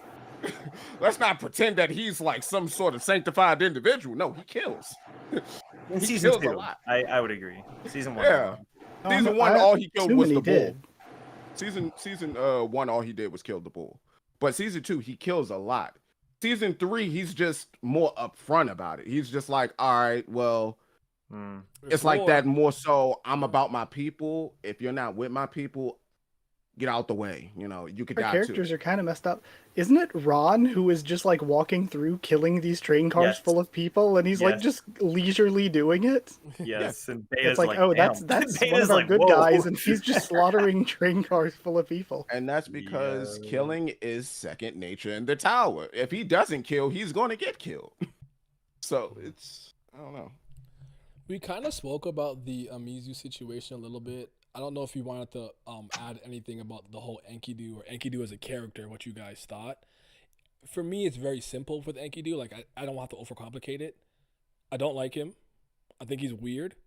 I think he's like this fucking flubber piece of jello thing. But I think Baja the Blast. role he served thematically, he did his role. He played his role in the story the way that it's supposed to play. I don't think he was ever meant to be a long time character. So when Vam comes and V just pops him and he's done, I'm like, all right, cool. Like, you served your purpose, because I think more so for the flashback thing was interesting. The only thing I'll add is some people felt like Hadon almost really set this up by giving Enkidu like sentience and kind of helping him find his way to Trauma Ray. I don't know if you guys think Hadon also plays a role in this, but how do you guys feel about the whole Enkidu stuff? Wait, did Enkidu? I never really understood. Did V really kill him? Like, is he just dead? I'm with you because I'm like the Garuro was like still coming Yeah. out of like, you know, Bella, like so Yeah. I'm like, does that work? Does he just Yeah, I have like have no Jello clue. power now? I'm not sure. So maybe you know what? I'll rescind Yeah. this. He's Yeah, he's it's- not dead, but It's weird too, because like Bellerir gets split off, and it's like, okay, so I'm like, are Bellerir and Gororo and Enkidu, are they just like mentally connected now, or can they just split off and now Bellerir has his powers even though they're split off? Yeah, I'm very confused on the ending. Like I'm kind of unclear. You Super slime unclear. theory on it. If And there's they- this one part I think where Bellerir's like talking in Enkidu's head, even though that part that was Bellerir had already separated out. So I'm like, can they just like, you know, telepathically talk to each other now or something? I haven't figured out all the mechanics of it. I haven't, honestly. Yeah. But Oh my god, if he's dead, that's crazy. I didn't even think about that. I just assumed he was Jello and he was fine. That's wild if he's dead. yeah, I don't know. But I'll say that I do think Sure, he's a weird character in terms of his skill set and what he's capable of, and like, oh, he can just kill anyone he wants, but like, what does that really mean? Like, sure, but I think the story, his story and the themes around him and Trauma and Muse are like super solid, and the plot twists involving it all. Like, I guess yeah, he serves Trauma and Muse's characters, ultimately Traumai's character, I think, very well. So I do think he like definitely adds to the story. The stuff with him and Endorsi and Baum are like super weird and lame, but like as far as like the actual core of his story, I think it's really good. I thought he was really good in the story. I think he looked incredibly weird when he was wearing Belarir's pants and shoes. We should have changed that up. He looks so goofy in Belarir's pants and shoes. Oh man. I think if you take him out, nothing changes. If you take him out and you swap him with just another Shinhui, nothing changes. Because the whole purpose of his character was to be created as someone that Traumare couldn't control, but the reality was he could control him. So that hinders that portion of it. And then there's a lot. Go ahead. No, I finish your thought because I have a lot to say on that actually. And then the thought process, like behind everything else, or not the thought process, but just how everything else unfolded behind, like how much he slowed down the pacing of just the battles that was going on the battlefield, where the focus was shifting towards him and him going against these different regulars. And then he was also one of these individuals that was trained directly by Traumare and how to manipulate Shinsu and all of that. But yet he's getting beat up by these common individuals, or outsmarted and thwarted by these common individuals. And then when you look at it, just outside of that backstory that happened with him and the Moose, like you could easily swap that with like some other entity that was there, and then just you wouldn't have to worry about all of the mess that came after it. Okay, just so the whole battlefield situation. I get what you're saying. I think the power set of Enkidu is the weirdest part about him, and I think it's fine, whatever, but I get what you're saying. My thing is that I think having Enkidu be the kind of creature that he is was pretty important. And just having it be a random Shinwei would kind of defeat the purpose, because it's showing the progression of Traumai's power. Yeah, exactly. So he starts off with a creature like Enkidu. Actually, I think Hockey, you can probably explain this point better, so I'll probably pass it to you. That's the whole thing there. But let me.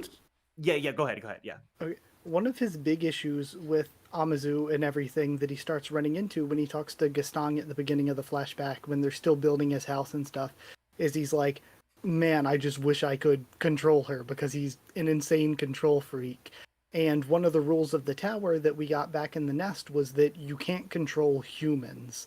So Traumare, we learn later on when Enkidu says it outright, he's like, he wanted to replace the world with controllable humans. He wanted to make the Beast King controllable. So he wanted to control a human, and one of the first things he did was he asked Mixeth for a creature that could be a human, essentially. So he tried to make a creature into a human, and that was Enkidu. Enkidu was a creature trying to be made into a human. And then from there, after that didn't work out, Enkidu was sealed, Amazu was killed, he moves on to Wang Wang and the Beastkin. He's like, well, maybe I can control them if I make a fusion of humans and creatures. And then eventually we see that, I don't know how Holin was made, but Holin is the final culmination of it, where we get the reveal that I succeeded, I made a human who could be controlled. But he was an amalgamation of Shinhui, though. I think I might have read a different translation, because again, I only read the Raws. But in the Raws, it said that he wanted a creature that couldn't be controlled by him. It wasn't that he wanted a human. He wanted a creature that couldn't be controlled by him. So Wang Wang was like that next step, I think, in figuring out. No. Enkidu was the first one, because Enkidu was supposed to be like the first man thing or whatever. And that's why he always remained by his side, was because it was an individual that he could tolerate. Because his whole thing is, I like creatures more than people.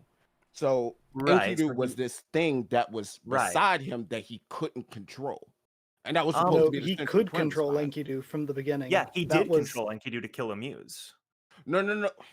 Okay, yes, that's what that resulted to. But when he was introduced, it was this thing that he couldn't control. I don't think That that's was true. No, he could control that's him what from the was in the beginning because that's what again, like what I read in the raw. Amazu Okay. and Edwan and everybody told Traumerei. They were like, "You like Enkidu because he's something that you can control." Maybe it was a translation thing, Milios, but I think the point is Enkidu was his next step in a human that he could control. So Enkidu fits the archetype of a human and not a human at the same time. And I think what's interesting about it is I think it fits well into the trio jealousy dynamics that then plays out. But I think even just outside of all of that, because I think Haku, has touched on it all. What I do like about it as well is we get to learn more about these other life forms, and we get to see Hedon again. I thought that was so cool. We get to see Hedon again, and he gets to kind of explain, oh, well, a creature like you can't enter, but right, if you enter a person, like there's all these like interesting like little loopholes. But my favorite thing about it is, and by the way, that kind of plays into like the parasite creatures from season 2. But then my favorite thing about him is Enkidu is like the first time we actually get like basically anything on Mixeth in the core story, and he's introduced, I forget the exact wording, but it's like a gift from the father, like the ancient father. What is the wording of everything? The father of everything, which I just think is so cool because Mixeth is maybe my favorite lore character, so much that I utilize that in the D&D campaign. But I don't know. So I think even just outside of what Enkidu is, I think what Enkidu is served to give us more on Hedon and Mixeth as well, which is cool. Real quick, we got a $20 donation again. You about to fund me for the rest of the month, brother. I appreciate you. $20. How long do you think SIU's approach of sprinkling breadcrumbs of info like Icarus and the Red Light District can last? Season 3 opened a lot of doors that just lengthened the story, which, in my opinion, undermines the other mysteries like Emily. I think this is his style of mystery and mystery busting. I think he likes to elongate it as long as he can before he gives you an answer. It's actually pretty Oda-esque, all things considered. So honestly, as long as he really thinks he can do it, as long as he wants, that's my best answer. Sorry, you guys continue. I didn't mean to cut you off. So what I will say is, because again, I read the Raws and the way they worded things is the reason why I accepted a lot of things the way that they unfolded. So just going some with of those what you guys are translations saying. were very janky though. So yeah. Yeah. I'm starting to see it now. So if I'm going by what you guys said, then I have a different light on the whole entire situation that happened with Amuse and then her death and everything, and then the trial. It makes it kind of garbage to me then, because he said that he was controlled, and if it's known that he could be controlled by Traumerei, which was the whole big thing in that part, at least when I was reading it, it was that you don't know if he could be controlled or not by Traumerei. And so if he could be controlled, then it makes that whole situation a lot worse, especially on Gus Stang's side, because he chose to willingly ignore it. And granted, he goes on to then to start getting rid of history and to start being the one that rewrites history into the way that paints his friends into a better light and everything. But it also makes him a complicit participant in fucking up history. You have to remember that Gutsting spared Enki. Like, he was supposed to kill Enkidu, but that little seed of doubt is why he spared Enkidu. So I don't know if that's entirely true, but like, I think that's what made it click. That's what made the plot twist kind of cool for me, was like, oh my God, like that makes sense. You know, Traumerei controlled Enkidu. I didn't think about it, not because I thought he couldn't, because I think it'd feel cheap if we were led to believe Traumerei can't control Enkidu, but suddenly now we found out he can, and that's why I'm using that. Feels cheap to me. Instead, we know he can, but like in my head, I wouldn't think Traumerei did that. So when I found out it did, it clicked, because I was like, oh, that makes sense, because he can control Enkidu. Like, it doesn't feel forced or cheapened. I think the other alternative makes it feel cheapened.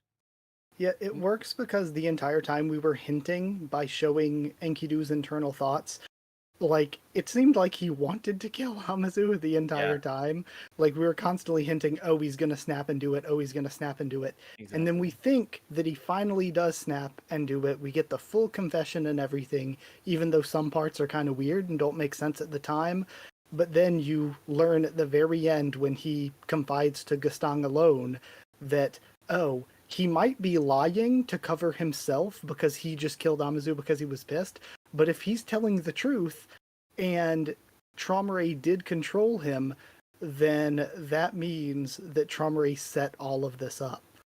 And that's what Gaston... I think Gaston even said that himself in the one panel where we see Traumerei walking down the hallway, and Gaston's like, if Enkidu's telling the truth, that means that Traumerei set all of this up, that he killed Amazu. Yeah, exactly. But you know what? I'm gonna leave it alone because I feel as though it was a situation though where, like, I know, I think you're hung up because he told Gaston about it, but no. I'm hung up because of the translation. Oh. Not I thought it was just because he told Gaston and Gaston didn't just tell everybody.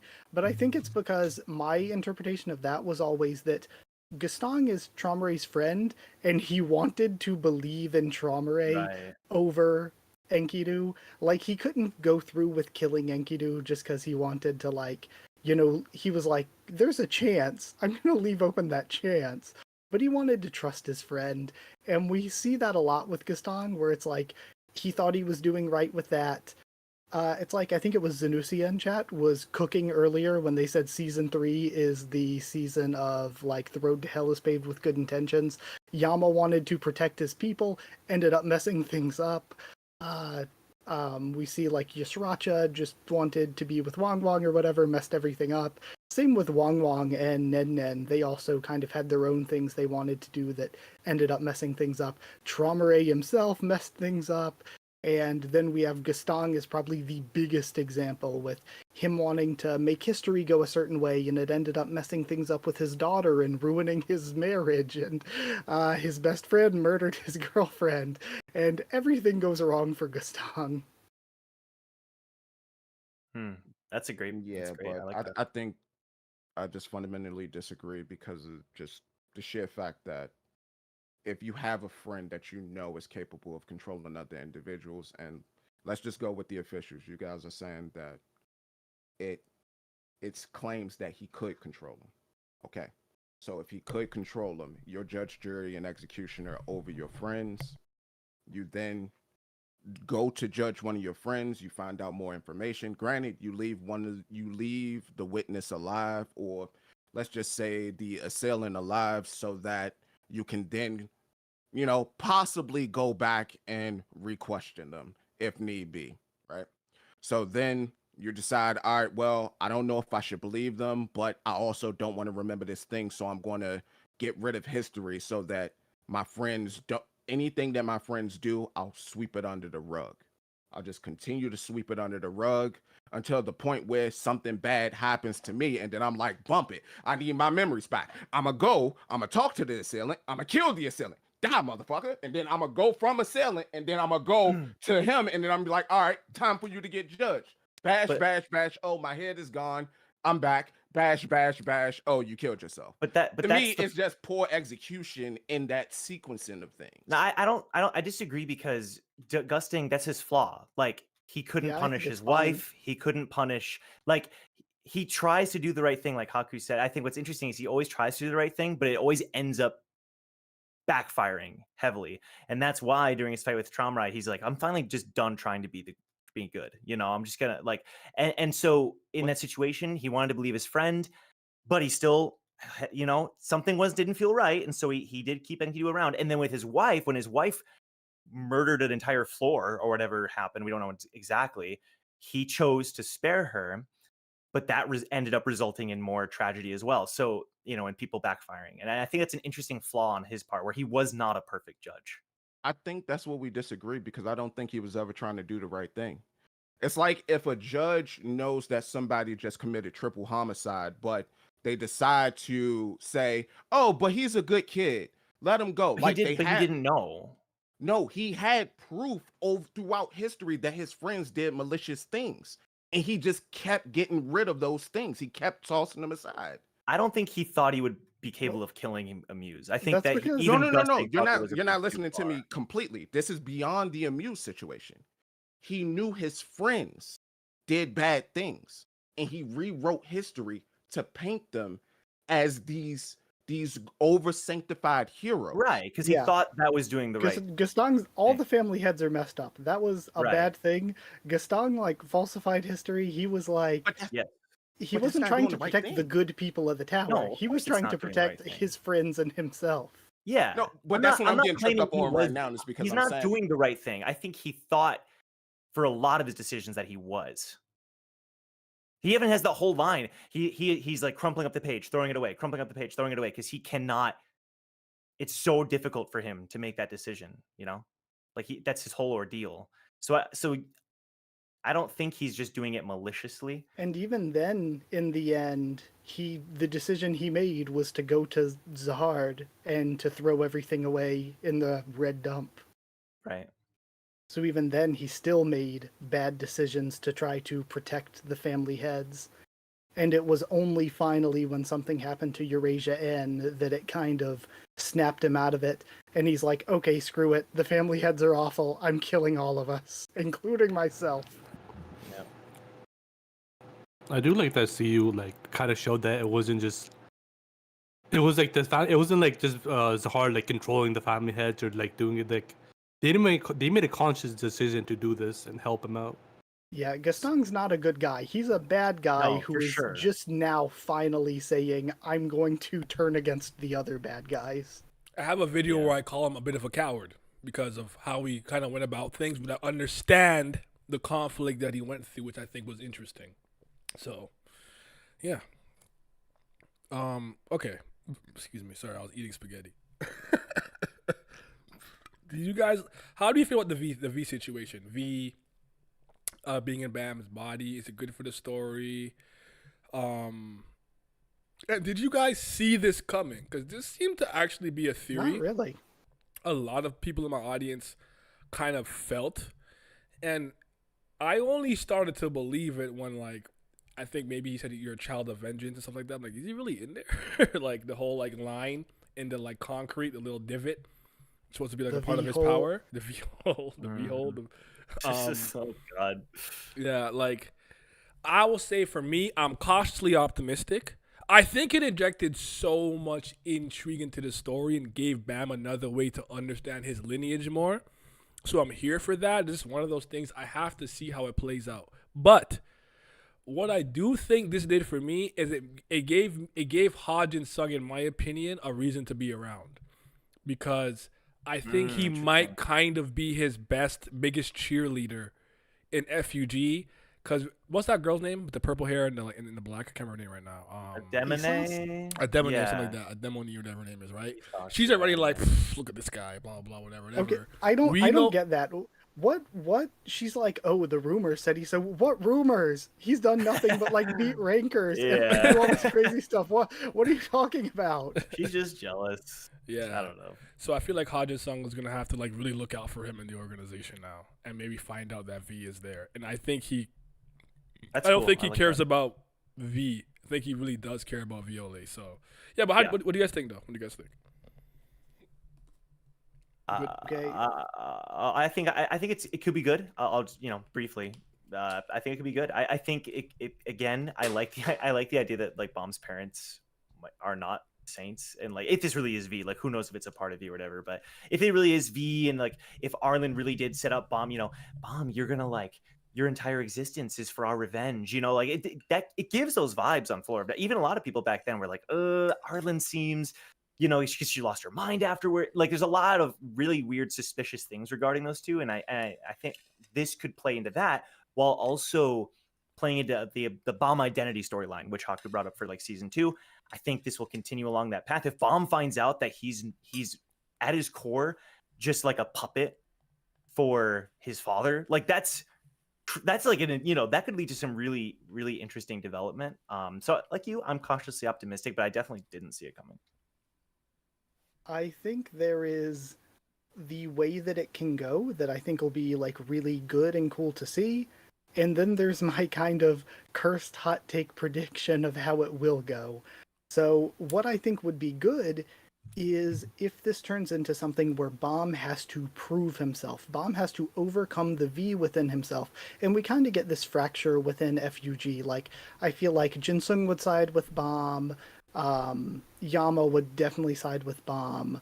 Karaka would be tsundere about it, but Karaka would side with Bomb. Stuff like that. And Bomb has to win over the other members of FUG to show to them, to show to Luzlek, hey, I'm not V, I'm Bomb, I'm Juvial Grace, and you need to, like, accept me as the new person in charge of this body, not, like, V, to prove himself and to win over, like, Luzlek and the rest of FUG. I think that could be a really good way to handle it. But the way, like, my prediction, that's probably going to be a hot take, my prediction for Season 4 is that more often than not, V within Bomb or the V hole or whatever will be totally irrelevant. I think that is my hot take prediction, is that it will be like the red and blue Thrissa, Leviathan, the Thorn especially. The Thorn is like so irrelevant at this point. Thorn, yeah. And I feel like, sadly, that's my prediction for Season 4, is that more often than not, he's just going to be walking around like with Black March, and we're not even going to just have mention of the V-hole. I disagree, but maybe I'm too optimistic. $20 donation again. Looking back on VAM, when they just cleared data floor, Rachel said Arlene always called Mam a monster, similar to how we see with Yura's backstory when her mother called Huang a monster for taking over her brother's body. Also, hints of V were sprinkled on that floor. TOG community was kind of on point with that prediction. I definitely agree with that. Like, I didn't see it. I didn't buy into it until, like, it really kind of hit me in the face, and I was like, I was wrong. This V thing is real. The V hole is real. The V hole. No, not the V hole. That's a crazy neighbor. Yeah. Oh, it's so good, especially when I play it totally straight too. Just don't laugh about it or anything. Yeah, like it's canon, some kind of canon term.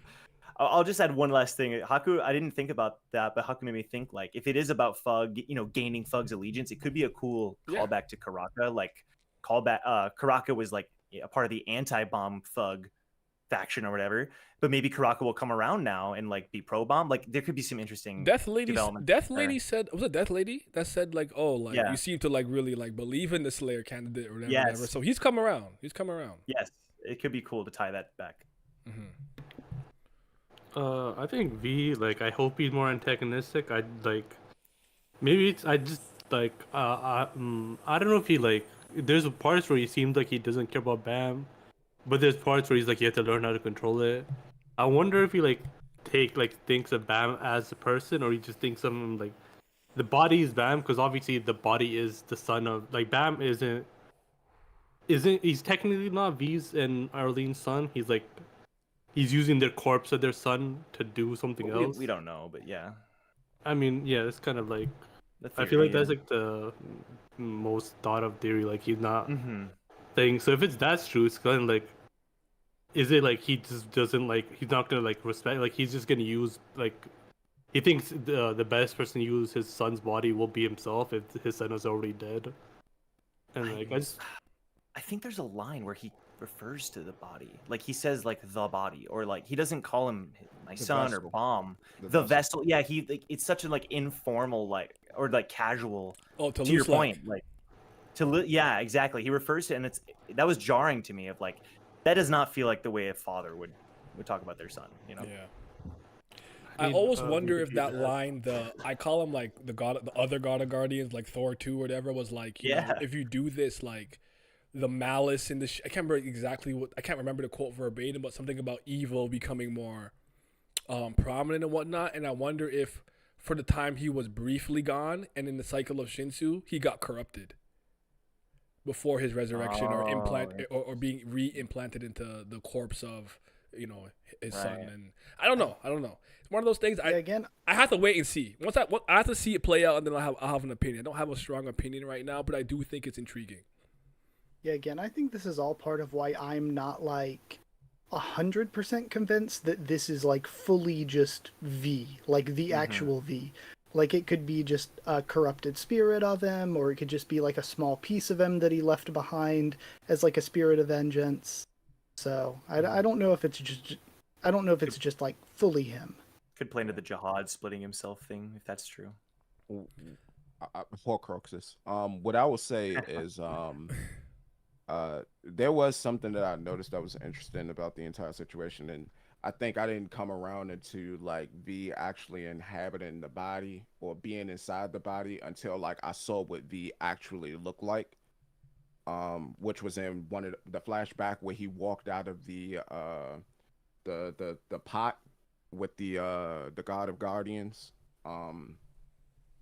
What I'll say is that there was a silhouette where it showed, I think this was like way early on, where Garm was given like the information to Bam about like what happened with his parents, and it mentioned that V killed himself. And when you take a look at the silhouette of V and you just look at the shapes and all that of the silhouette, he looks a lot like Cha, like in those shapes. So, or in that silhouette. And so to see that he actually looks just like Bam again, genes dominate the tower. Or at least on the strong side, genes dominate the tower. Seeing all of that and then seeing how Bam grew up to be like a splitting image of his pops, it could be a case of, I don't know how many people like watch Mashal or Red Mashal. Yeah, you know how Mashal is a vessel, and then like the big baddie of that universe made him specifically so that he could have like a physically capable body to inhabit. Getting those vibes now, especially with like all the magic like that's been introduced, like the fact that a witch took son to let's just say perspective God. I did not consider. I always want like, is this more like a Kurama Naruto situation or like Yuji Sukuna? What? I never looked at the Mashal one. That makes sense. Continue. And the other big thing that I'm really going back and I'm rethinking is that they put him in a bowl. Now, I assumed that it was the Blue Thrissa that he got.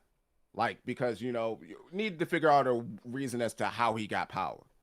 And the only thing I could remember was they put him in the bowl. In the bowl, there was something that was in a light out in the vastness of whatever that bowl was. And then, you know, a lot of chapters later on down the line, he out here using cutlery, as Naya would call it. I will say that there's a possibility that something else could have been in that bowl, and he probably didn't get V's soul immediately, and that this is all part of a grander plan. Because it seems like Hidan is a part of the plan. Yep. Arc Ryung is a part of the plan. The major ones that knew V are part of the plan. Yeah. And any individual that have information on it by other means, be it Arlene's pocket or anything, they know what happened or they know of the plan, but they don't want to say anything, even Rachel. Because Rachel used to, you know, serve Arlene, as I think it was mentioned in a blog post or something like that. No, that's just, that part's just a theory based on her made dialogue in the Floor of Death. But yeah, I'm with you. I think that'd be really interesting if the V aspect of Bomb is like was part of that process and it wasn't just the Blue Thrissa. But again, it kind of makes sense. Why else showcase a blue demon when V is doing his rice pot training if there isn't a connection there? So power is actually V. That would be hilarious.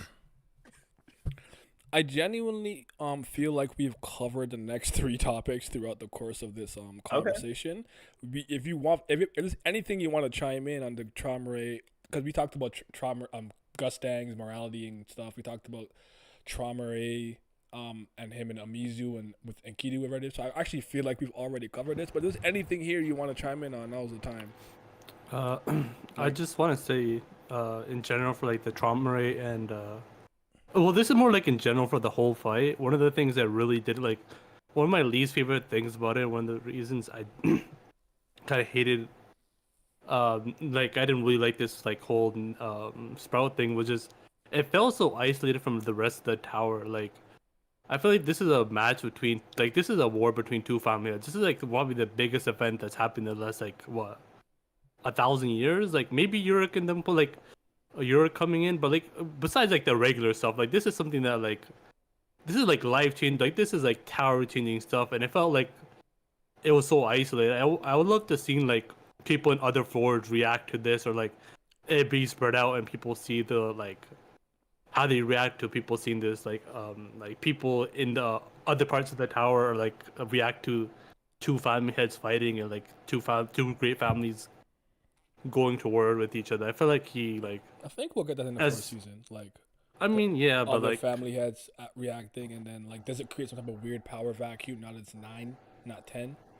You know, I'm not sure though. Robodon step up, new family head. Let's go, power of a tree, but don't act like a tree. No, what you said is well taken though. I almost expected it immediately, but it's like the season ended, so it's one of those things where it's like I feel like if I just wait a few more chapters, I might get that. So like I'm still holding out a little bit, you know. Yeah, that's kind of what I thought the end of season 3 was gonna be. Like it was gonna be the reaction to like every family head reacting to Traumary's death. Like somehow it's gonna be like they all had like a way to see the war. Like they had some. Like, you know, there was opera, but like they could see what was happening in the battlefield, and they all every like the final chapter was just all of them reacting, and like maybe one line of them reacting to his death in a silhouette. But we got something else instead. We got Adori Arie Zahard pulling up. Now, did you guys expect it to be from that family or any family? And did you think it was a good reveal? Sorry, real quick. The question after this, I actually had a conversation about it, and I actually think that I'm wrong. So I kind of don't want. If you want to talk about it, we can. But I was gonna skip that one. But I was genuinely shocked that she was part of the REA family. I did not see that coming. I don't know if that's what he wanted to do initially, a change he decided to do after the fact. But I liked her introduction, because I remember them saying with the 3 orders, she could absolutely carry them all out. Like, I think it was like kill all the passengers of the Hell Train. Something about the Pobedal family. And I can't remember the last one. It was 3 orders. I can't remember. But they said she could do all right? that. Yes. FUG, yes. Yeah. And then with the 1 slash, she pretty much eradicated with the remainder of the family and the fleet and whatnot. So I thought it was a cold way to introduce her and then end the season. Because one thing I've always been very intrigued about on a very personal level are the in-tower habitants that I believe are extreme outliers. I'm not here to say they're stronger than the great warriors and the regulars, but they could fight on par with them to some degree, or you have to try. I believe Loose Leg falls into that category. Probably Bayek Ryun, Adori, and N. I would maybe add like Malik, PGR1, like the leader of the 3 lords, possibly. Like I believe characters of that ilk are like probably strong enough in some capacity to contend with them. I don't know if you guys agree with that, but yeah. What do you think of Adori, man? I agree. I think that, for me, I've kind of always said that they might not be able to kill them because of contracts or whatever. Like, we don't know how that works. Maybe they just keep taking damage, but the tower itself keeps repairing their body.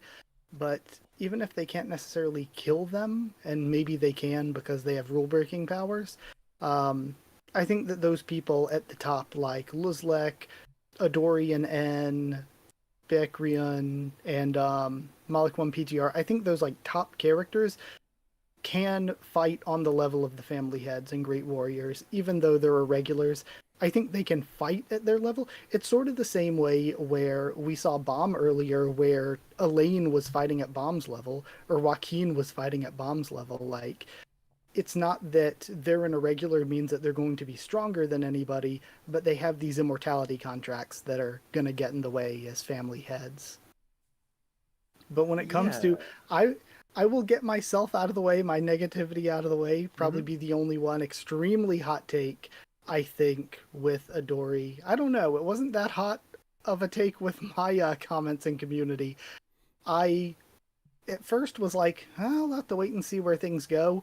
But then after sitting with it for a few hours, I was like, Nah, I hate the Adori reveal. I thought it stunk. I think that the design would have worked really well for somebody like REA Rose, who's a regular, or for Hagaferion. I think this would have been a really good design for Hagaferion. But for Adori, I don't like her being part of the REA family because it creates overlap with Hagaferion. It makes it so that we lose some of that mystery of, like, if she didn't have a family name, it's like, okay, well, where did she come from? It's how did Zahard find her? Like, what's her backstory really like? Especially if she had golden hair like Zahard. I think that could have made her so much more mysterious and have this way cooler mystique. I also think design-wise, she looks way too young, in my opinion. I don't think that she should look like crazy old or anything. I don't think any of the princesses will. But I, at the very least, think that she shouldn't look less mature than Yuri. She should definitely look at least as mature as Yuri and Misheni, if not more mature than that. And so, yeah, I think I don't like the design very much, and I can't stand that she's from the REA family. I think that's a kind of story decision I dislike. One thing that it kind of had me go off on a tangent on was, if I could say one thing to see you, one piece of advice, like other than just thank you for writing Tower of God, if I could give one piece of advice, it's that you wrote really good stories 10 years ago. When it comes to the main story itself and when it comes to the blog post, you wrote really good stories 10 years ago. Have faith in them. You don't have to spend these past few years trying to unwrite really good things that you've written. So that's where I stand with it. That's a good point. And even just in this last message, you know, you can tell he's been trying, like, there's an element where he stays true to what he wants to do, but he has to admit there's times where he, you know, it's easy to be influenced and stuff. But so on Adori, I think the design is fire. I'm torn on the REA family aspect, but I do like her design. I'm sure I think she could look a little older. Thing is, it's one panel, and sometimes the characters look really young in one panel and then they look really old in the next panel. Like, look at Jin Sung, you know, there's some panels where he generally looks older, and then others where he looks the same age as, you know, everyone else. So I'm not, it's one panel. I'm not going to harp on that too much. When it comes to her character, though, I do think I'm like 99% sure, just based on where I say he's going with his blog posts, I'm like 99% sure that she's just fused with Hagaferion. I don't think Hagaferion is a character, and I say that because I think with this where the series is going, it would be strange to then introduce another REA princess who, you know, with a similar kind of. I have a feeling, particularly with like the REA Hone test, the winner of that. If he brings that back, I think it makes more sense that okay, well, Adori, she's the first one that ever beat a ranker. It kind of clicks for me that, like, okay, the REA princess that we're going to spend time with is Adori. I think he just merged the two. You can dislike that. I just genuinely think that's what he did. Yeah, I agree and disagree. It's kind of funny because, like, I feel like somebody maybe, like, actually it might have been you, Haku, who talked me out of it, but that's like the first thought I had. Like, he probably consolidated the two characters and character stories of Hagi and Adori and put them together. Because if you ask me deep in my heart if she was initially meant to be an REA family member, I would say no. But he made that decision for a reason. I'm not sure what the reason is yet. But maybe because, like, all right, because I'm not going to have Hagi anymore, I'm going to have to use her maybe as the one who stopped the White or whatever the case. I can't remember what she did. Was she able to stop the White or fought Urim? I can't remember exactly which one. It's not coming to me. It's White, yeah. Okay, yeah. So, yeah. I agree in the sense that I think it would be bad to just be like, okay, Odori's an REA, now we're having Hagaferion, another REA. I think that would be, and they're two of the strongest princesses we know of, I think that would be bad, and so it makes you think he wouldn't do it. But then I still think Hagaferion's going to be her own separate character, and the reason I still think it is because we've already established throughout the entire series that we got the 13 months. So we're going to need 13 princesses to, well, nearly 13 princesses to fill out the 13 months. And getting rid of one of your 13-month princesses, well, I'm not super convinced will happen. Not necessarily, because many princesses, Yuri, Mashini, and Garam, I think, have two, right? Don't the three of them have two each? Just Yuri and Garam. And it was a big deal that Yuri did because she was the only person besides Okay, Garam. so Mashini only has the yellow. Okay, I couldn't remember if she had a second. So, yeah, but it feels like he can introduce. Though we could princesses from other just families, give, and still have enough room. yeah, we could just write it to where we give one of the, like, what is it, Red October or Golden November, we give one of them to Adori, and then we write a completely new princess to have the other. But that just feels like a waste when we could have had both Adori and Hagaferion. Sure. Just in general for Adori in them, yeah, I kind of like it. Just it was kind of funny that she kind of like the biggest, like she's from the her family head is like the biggest Zahard Glazer. But I kind of agree with like looking at it, I kind of agree with Haku of like her being part of the Arya family. Kind of made more sense that because like from what we knew from Adori, like not even blog posts, it just seemed like she was the ultimate Zahard fan. Zahard, like not Zahard, like she was the ultimate, one of the biggest Zahard believers. I feel like it would make more sense for her to not be tied down to any other family and her loyalty. Sure, I agree. Loyalty to just be with Zahard. But you add into the Ori family, but at least Ori family, like you can say that like from what we see, Ori, Han, and them should be like the biggest Zahard supporters besides maybe Tromri in them, like from what we've seen inside the story. But yeah, I think I'm constantly like, I mean, I'm just hoping that she's strong and she doesn't end up becoming like another Bam like lover or like a love interest or anything with Bam. Like I just don't want her to have anything to do with Bam or anything like that. Like that's the whole joke with this, Bam. Like was it Rand saying that? Rand said it. Yeah. Yeah, like he was on a date with Adori.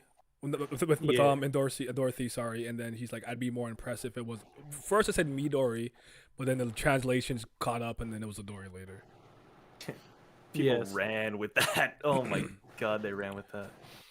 Because I feel like actually even you Lizard, I can't remember when you got into it, Milios. I think you were a little later, not like super new, but a little later. Yeah, but like. I even remember that during the trivia, which we need to do again, by the way. That was fun. We need to do that, yeah.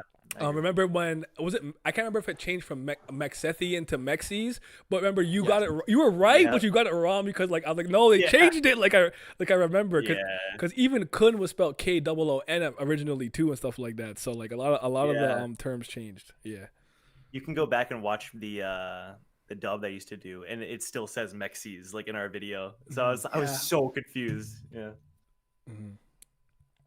But did you chime in on Milios on it on Adori? Nah, I didn't. All right, I'm gonna be a little balanced with my take. First off, when I first saw her, it was kind of like when Gustang had popped up for me. Mm-hmm. The first time, like I was just like, oh, person here. And then I looked at the name again. I was like, oh, person. And then I looked at the name again. I was like, oh, person. Important person. Oh yeah. And it was more so like, but this isn't how you were described to me. Even in your silhouette, it didn't look like this. Like you had a cape. You had like a lot of things from what I remember. Like your head didn't look like that either, and like your silhouette. And so when I looked at her, I was just like, okay, well, she's a thing. She kind of looked like she on like Backyard Kids or something like that. But she has an interesting design. She came in. She basically had a nice little sword feat. She pretty much cut a mothership in half. I thought that was pretty cool. But at the same time, thinking about it a little bit. She took the test with REA. She sparred with him, to a standstill or something like that. I believe was what was in the blog post. No, I think that was Mazzino, and then she stopped because he knew he would have lost. I think with her, she just survived. Yeah, I think she survived to like 100 something. It was like 100. Was it like you're supposed to take a certain amount of damage? I can't remember what it was. Like, I gotta look at it again. Wait, wasn't this Hagaferion though? Was it? Not. Yeah, it was Hagi. Yeah, I don't think it was stated ever. Like I think it was. I think it was if you survive 5 minutes fighting with Arie Hone. For some reason, I thought it was a time limit. Then you get whatever you want from him. And Yurik asked for the 77th floor. So Yurik took a floor from Arie Hone. Mm-hmm. And that's where they built Walhike Song's base of operations. And then Hageferion also did it, and they're the only two to have done it. And she asked for something personal, and we don't know what that is. Thought it was Adori, not her. But I'm gonna check right that, now. That actually And also, makes more in sense. the blog post, Adori was hyped up, said to be somebody who learned to do REA swordsmanship despite not being an REA. So now that she's an REA, all of that hype's gone. I mean, I don't think it's that much loss, but you're right. It is kind of interesting how he swapped on that. That makes sense now. So and also with the second point that you had, does Hageferion exist? I don't think she do anymore. And it's specifically because it seems like he squashed her into Adori a little bit. I don't know if there was like any characteristics or features that was described in the blog post for Hageferion in the blog post, but Adori didn't, like, her silhouette didn't look like what she looked like now. And to me, that's like, go ahead. It actually says here, originally known as only Adori Zahard in SIU's blog post, she was not initially from the 10 great families. According to the old lore, she had a multitude of both male and female fans due to her golden hair and beautiful face. However, when she became canon in the series, her hair color was shown to be white. Additionally, in the old lore, Adori and her royal guards were the only ones outside the main branch of the REA family to have learned REA swordsmanship. However, the author seemingly expanded on this idea and ultimately placed her directly as a member of the REA family. I will add this, though. She could ideally not be a direct descendant, like an Inietta, and not part of the main branch. True. So that part specifically could still work, though. I think also chat had a really good point where somebody was like, there could just be more than one REA princess. We have more than one Khun princess. We could just have more than one because they're like one of the top families. Also, the fact that Adori is kind of like this high-ranking veteran princess, where Hageferion would be a bit younger and more new. But my thing on that is we already have another REA princess, REA Rose. So like this would be a third REA princess. I mean, you can have as many princesses as you want because but I also.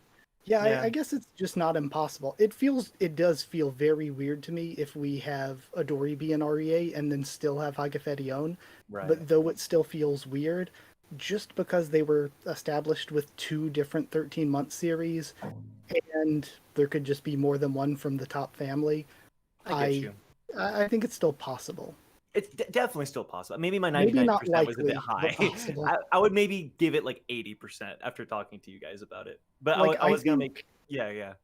For me, I think the majority of blog characters will probably still show up, even if they get some name changes or some lore changes like Yama or Adori did. Or Yang, I think the only one that I don't think will show up is REA Honzahard, just because the lore for her was that she was the first princess and she was the only REA princess. And it's like, well, now we've had like 4 more REA princesses name dropped, basically. And we know that the first generation of princesses were killed. So I don't think REA Honzahard's happening. By the way, you guys are right. It was Hagi. She's one of only 2 people to have passed Arion's special test on the 100th floor. Her reward was said to be very personal and childish. The only other person to pass this test was Urek Mazino. So you guys are right. It wasn't Adora. That's my bad. Misinformation on my part. I think I've said that in the video. So if I rewatch the old video when I said that, I'll pin a comment. I think I said I even think we talked about Yirang just barely earlier. Not when we were talking about characters, not many people brought up Yirang. I did. But I still think that Ilarde or Elad, whatever, I think she could still happen. I would love. We have seen that, Tromare put his memories into Leviathan. We have Gaston, who split off like writing children from himself that are aspects of himself. So I still think there's a chance that Yirang, we only saw in a flashback. There's a chance in the modern day that she did split herself into Hana and Iarde. And Hana is still like the untouched virgin family head who is like the figurehead of the family, and doesn't have the memories. And maybe she split off her memories into Iarde, who has the children and isn't the like actual family head facing the public. I would love that. That's interesting I as would, fuck. I would counter that with when we first saw like Yarde, which is the You mean Irang? Yeah, Yeah. whatever her name is. I don't care about her too much. But when we when we first saw her, and we first saw Edouin and Traumeré in that flashback, that was them. That was them before they removed their memories. That was done before they did any body splitting. That was done before they like just start dumping things into places, because Leviathan, he dumped his memories into Leviathan because of the situation that happened with Amuse. So Yeah. But Haku's not. That doesn't counter what Haku is saying. What is he saying? Because he's saying that there's multiple bodies. No, Haku is saying that Irang that we saw in the flashback in the modern time has split into Hana and Ilarde. Okay. Like that Irang used to be one person, but now she could be two in the modern day as the two blog post characters. Because she's supposed to be like a virgin and someone else is kind of the true matriarch of the family. Right. So yeah. Okay. Go ahead. I think the theory is good, and I just wanna. It's kind of off topic. I just want to say that like Yang is just like, it's just funny to me that she was kind of the biggest loser of this Traumeré versus Gustang fight. True. Because what was it like? That's a bummer. Like no, what was like? It was Blossom's Blossom flame was said to be the most destructive flame in the tower, and that's a family known for their flames, though they have like the healing. Dude, yeah. Go ahead, that's though. Sophia. Lizard, go ahead. Yeah, it's exactly like it's just funny. Like your whole gimmick is like something that Blossom can just do as it's like it's not her biggest thing. She just casually has that. Like I don't know, man. I feel like that just kind of just funny to me. But yeah. I'm also tired of everybody having flames. Well, also You're not wrong. The cigarette flick in the movie blew up all the ships. I do like his cigarette flick fire thing, but you're not wrong. I thought Erasure was supposed to have like one Shinsu or something like that. I mean, granted, they all have like multiple affinities. Well, we know she can accelerate Shinsu, whatever that means, and kill an I think entire you're probably floor. thinking because of Irure has Wind Shinsu. Yeah, You mean and Cherry La? Yurude. Yeah. All right, cool. I don't know her by that name you just mentioned. Well, Cherry Law's Sneaky phone's to Shinsu. call Irure, so she's like a member of Yeah. the Eurasia family. Nah, See, Sleep gang. me personally, if we're throwing out more theory time, something that I've said is, so Hayurin and Arihan had kids together. They had 2 kids, and those kids became the Ha family. Hayurin never had any more kids. All the Ha family is descended from those 2. But Arihan went and had kids with Tower natives, and they became the Ari family. So I think that if 2 family heads have kids together, they become part of the female family head's family. That's why N, the child of Gastang and Blossom, is Eurasia N, not Pobadao N. So to That me, would I make think a that ton of means sense. that, and I think that Blossom, Boy, Haku. I think Blossom wasn't Okay. pulling moves like Yureen. I think she also had other husbands. So for me, I think anybody with the Eurasia name is a child of Gastang and Blossom, but anybody with the Pobadao name is either Gastang and Tower natives or a riding children, and anybody, I think the branches, like the Fonsakal, is the child of Blossom with other Tower natives that aren't Gastang. That's actually very interesting. I actually never looked at it that way. I always kind of wonder, like, why don't you have Pobadao? Actually, Yeah. that Yeah. makes sense to me. I like this. It does. So that's like my current theory. My current guess is if we see more Eurasias, the Eurasias are the children of Blossom and Gastang. But all the Fonsakals we've seen are just Blossom and Tower native descendants. Okay. That's cool. All right, we're getting into the end of this. Thank you guys for rocking with us for as long as you have. Everyone who's been in the stream for 5 hours plus. But all right, Maria. Did not see that coming. Had to see my girl Anag packed up and some other people. Was it Anag? Some other people. I was It was upset. an act. It was Lori there? Did I see Lori? I can't remember if I saw Young Sleep there. I can't remember who I saw. I'm gonna look in a sec. But I did not expect to see that towards the end of the season. I don't know what to do with it yet because I have no context except she kind of beat them up. But what are your thoughts on Maria Kun, man?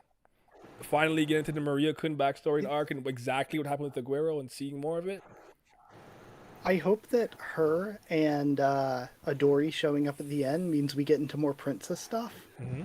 But I think it's so interesting that she shows up now because, like, Kun had the deal with Shiliel before we went into the Sprout, where Shiliel was like, hey, if you work with Lobanon, if you work with my family, I'll tell you about Maria since they're on the same team as Maria.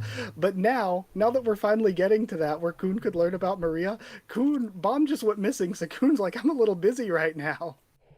That's true. I got to try to go get him or whatever.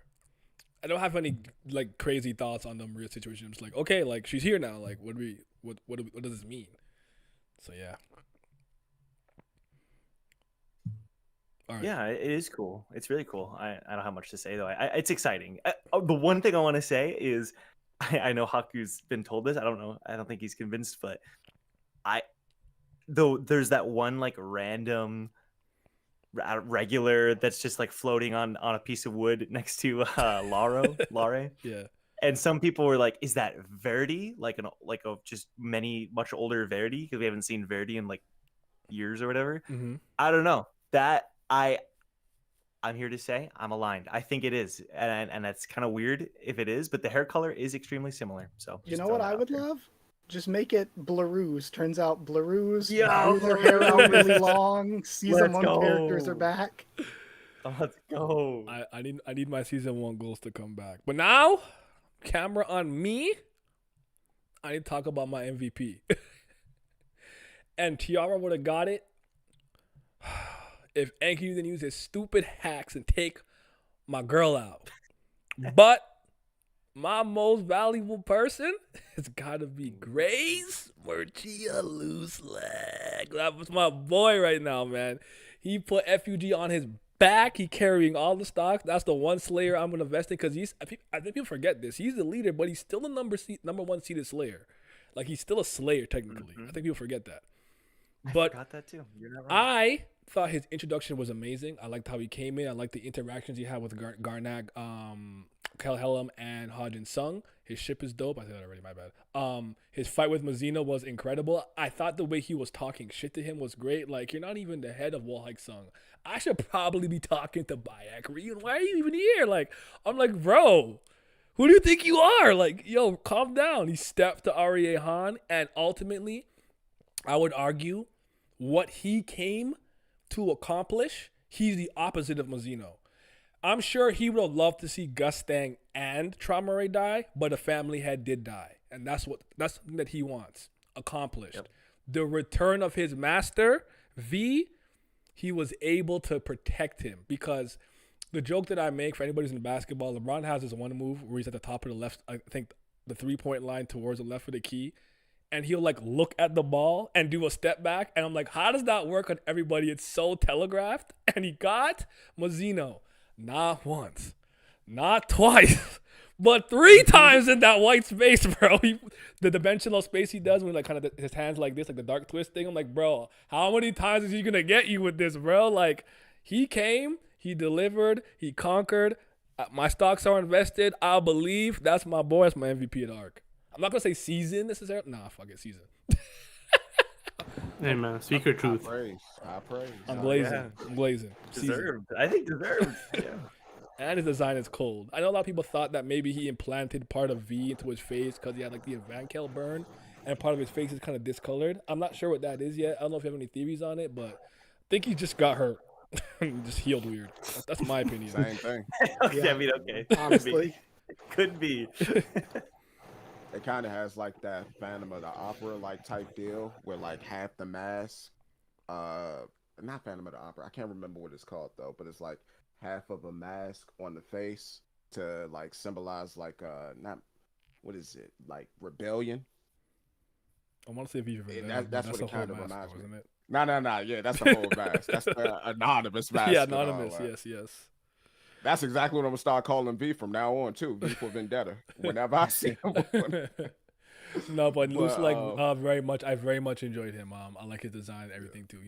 He's cool. I'm excited to see more of him. And him and V seem like a deadly combination. He's like back like the old days, you know, the old days. Oh, heck yeah. Yeah, they're gonna race some. That reunion scene was so good between the two of them. Yeah. Yeah.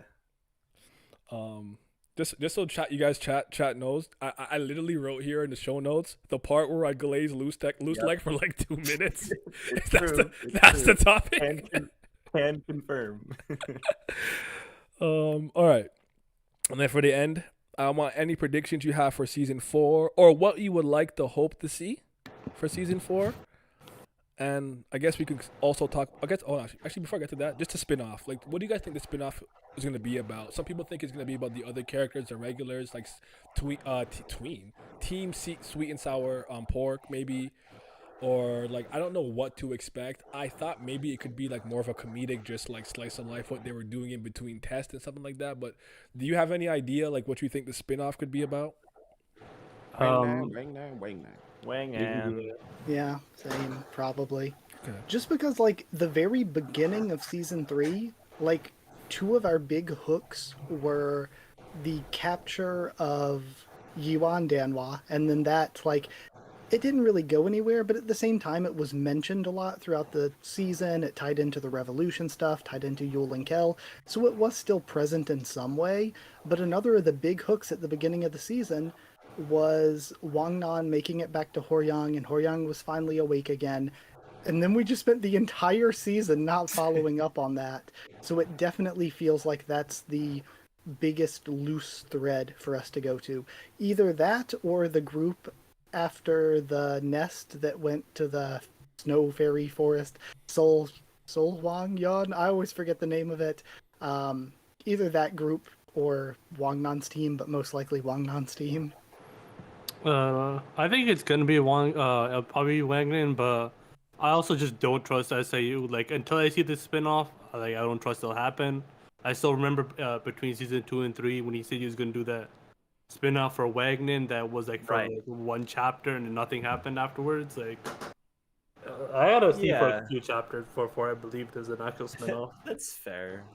I do think though that what you brought up is my main evidence. Like he literally said he wanted to do a Wang Nan spinoff, so makes sense. Do you think the spinoff will come before the 4th season or run adjacent to it? Before. It's gonna be Before. I hope it comes before. Didn't he say before? That could be wrong. I don't actually remember. I only ask you just because I think it's best that way because I don't want him to overwork himself because he's already got a lot of like, sure. stuff. That's why I really hope it's first. Well, he also said he wants to use it to test out the new art style, apparently, right? Okay. Go ahead. Yeah. And like my comments in Discord and stuff were talking about it, and like everybody really said the same thing. They were like, I will be fine not getting season 4 for like 3-4 years if we just spend like 50 chapters or so on the spinoff. Like I can wait for season 4 if we just get the spinoff weekly. Wouldn't that just technically end up just being this like if it's like Wagner or something? That's Pretty just much, but other webtoons kind of do It it. would just be, no, depend. Yeah, I'm gonna put it on screen, Emilio, so I see what you sent me. Like this is like this mask, and I don't remember what it's called. What are you talking about? But this, It's the Phantom of the Opera. Okay. And actually, the more I think about it, the more Luslig's character represents that character from that movie. I've actually never seen it. It's crazy. If I still did videos, I'd do a video on it, but I don't. Never mind. It's an interesting But, comparison. To all of you, Tower of God tubers out there, if you haven't seen the movie, watch the movie. You'll see what I mean. I've seen it. I think it could be interesting to talk about. I wonder if Babes will watch it with me. I'll see if my girl will watch it with me. All right. So for the final thing, then we can wrap this up because we've been sitting here for a while. I'm sure everybody wants to go do something or eat. Because predictions for season 4 or what you hope to see, and I want you to rate the season out of 10 and explain why. I gave it a 7 out of 10 on my review. I think 7 to 7.2 out of 10 on my review. The reason that I gave it to that is just because I do think that I had a lot of highs, even though some bad stretches, and sometimes I thought every week was a roll of the dice, like a D20. Am I get a 20? Am I get a 1? Am I get 3 4s? I wasn't sure, but I ultimately, like I said at the beginning of the stream, I genuinely think. So you love that movie? I've seen it so like 80 times. Okay, well, we'll watch it again. I haven't seen it. I do think that since he's came back from that most recent hiatus, he's tightened up a lot, and I think everything was much more good than it was bad. From the flashbacks to Loose Leg and Mazzino, the V introduction and things of that nature. Tiara, Dumas, Lobadan, a lot of characters I really like. Hugo, I like a lot. Zamzam or Jam Jam, depending on your translation, I like him too. Calling people mosquitoes. I'm like, what do you mean you're like a robot with all these little like mosquito missiles? This is super duper dope. And like, yeah, and then Adori, ending with Adori, I thought was actually a really strong ending for the season. I thought it was a good way to end it. So I liked it. And also I did want Trauma Ray to lose and get out the paint. So like I got what I wanted. yeah. And as far as predictions go or things that I want to see, I actually very much want to go to the Snow Tree of Arlene and see what's going on with that and what's happening there. Of course Now, anybody That could be a spinoff too. I love it. yeah. Yeah. And anybody who knows me knows that the main reason why I go there is because Mew Love is there. That's What? all. No way. I'll go next. 'Cause I kind of have to dip real quickly, but I think next season, it's gonna be the Wagon. It's gonna be the Wagon show. It's Wagon season. And if it's not, I'm just gonna put on the chat's life, man. It's Wagon season next season, man. Oh yeah. That's it. But yeah, I honestly, this is kind of a small thing, but I just like. There's just a whole setup at the end of season three where it's like those Fug rookies are like, oh, you got to prove that you're strong enough to be with us. I hope that doesn't really like. I hope that's a small thing. It's just like a chapter where he just proves that you guys are not my level. But that's it. But overall season ranking, it's probably gonna be a 3 out of 10. I'd really 3 out of 10. But yeah, I know I'm gonna have to go. You really didn't enjoy it, but all right, thank you. I appreciate you coming, man. Thank you for Yeah, 5 hours no and 30 minutes of your time, man. No, Nice I talking was to you. doing other stuff, but yeah, take care. 8.5. I don't know how else we can bounce it against the 3 out of 10. I'll give it an 8.5, and I get it. Like I know I'm known for being like the I'll defend Tower of God, whatever. But like that's the lowest rate. I would give season like I guess if you're comparing it to in my mind like season 2 is like the closest to like a 10 out of 10. Again, sure it has its flaws. I'm just talking as like a Tower of God fan. Mhm. As a Tower of God fan, if season 2 is a 10 and season 1's like a 9, I'd give season 3 like an 8.5. If I'm being really critical, like an 8. Again, I'm just going off of my enjoyment. Mhm. For me, it definitely had its lows, but like the highs were like just completely outscale the lows for me to the point where the lows are just kind of like meh, whatever. It's not a big deal for me, and the highs were like really, really good. I like the new characters a lot. The art style I thought really, really developed, and like some of these panels are just like wallpaper. Like oh my god, it's so beautiful. I love the lore. And it feels like I say you learned a lot from experimenting. Like there was again, like I said at agree the with that. start, this was I do like a think- I grand can agree with that. scale. Mhm. Yeah, this was like the grandest scale he's done, and this new break based on his previous breaks. I not that I know him personally, but it feels like he's probably gonna like learn a lot from this experimentation, and like he basically went as big as you could go, and now that he's learned what that's like, I'm I'm optimistic for season 4. I can go. Predictions for next season. I guess I won't do predictions. I'll more do just what I would like. I would like for More us you to love? step into season Stuff. 4. Just back to the side characters more. Not really side characters, but to the established characters. Like all the characters that went to the fairy forest tree thing. All of them, use them some more. Get back to Yuan Danhua with Kuhn and the Kuhn and the group that's going with Yule that was on Gastang's ship, which means hopefully Arya and Vicente and everything.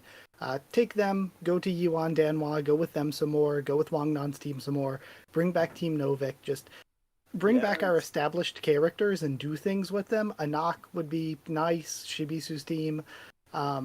Just do some things with our established character, kind of get back to the journey and Tower of Gods identity and wrap that into the stuff with Bomb and FUG and needing to get Bomb back and Bomb needing to get himself back in a way, get his body back. I really hope that that is a part of things where it's a conflict of Bomb to have to try to get his body back, prove that he is the one that should be in control, not V, and to kind of win FUG over and get back to his friends.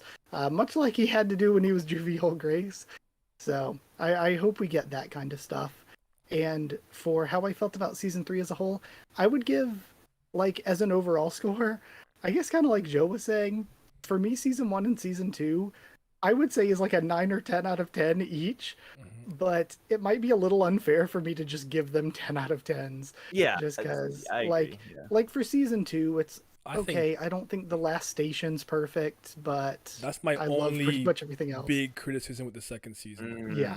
So Okay. I'm at 9.5 Yeah. and a 9 for season 1 and 2, and then 7 for this one. Yeah, Season 1's close to a 10 for me. I love Season 1. Season 2's also close to a 10, but it's just that it's so long. There are some parts that I'd be like, I'll break Sure. the scale for you, like Hand of Arlen or most of Workshop Battle. It's like, I'd say like 11 or 12 out of 10. I'd break the scale. Okay, a little But bit break. then, like Floor of Death isn't perfect or anything. I like Floor of Death a lot, but it's not perfect. Last Station's not the best. And then Season 3, I feel like we stepped a bit away from Tower of God's identity a bit too much. We were on too much of a side quest. I think it would have been better if we kept up with some more of our characters, if we paced things a bit better with moving forward.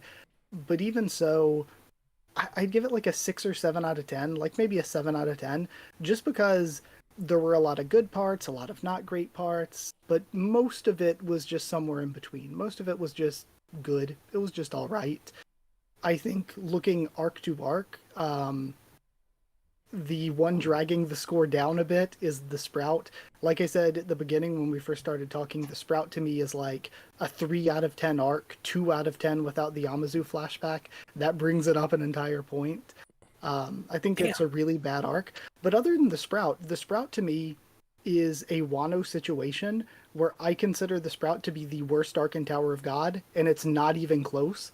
Like, if you were to ask me second place, like second worst, I would say the second worst to me is like Last Station or The Cage, but I'd give Last Station or The Cage like a 6 or 7 out of 10.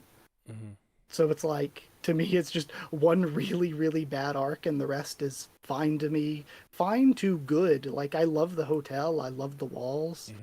Most of the nest is good, but yeah, just not perfect. Yeah.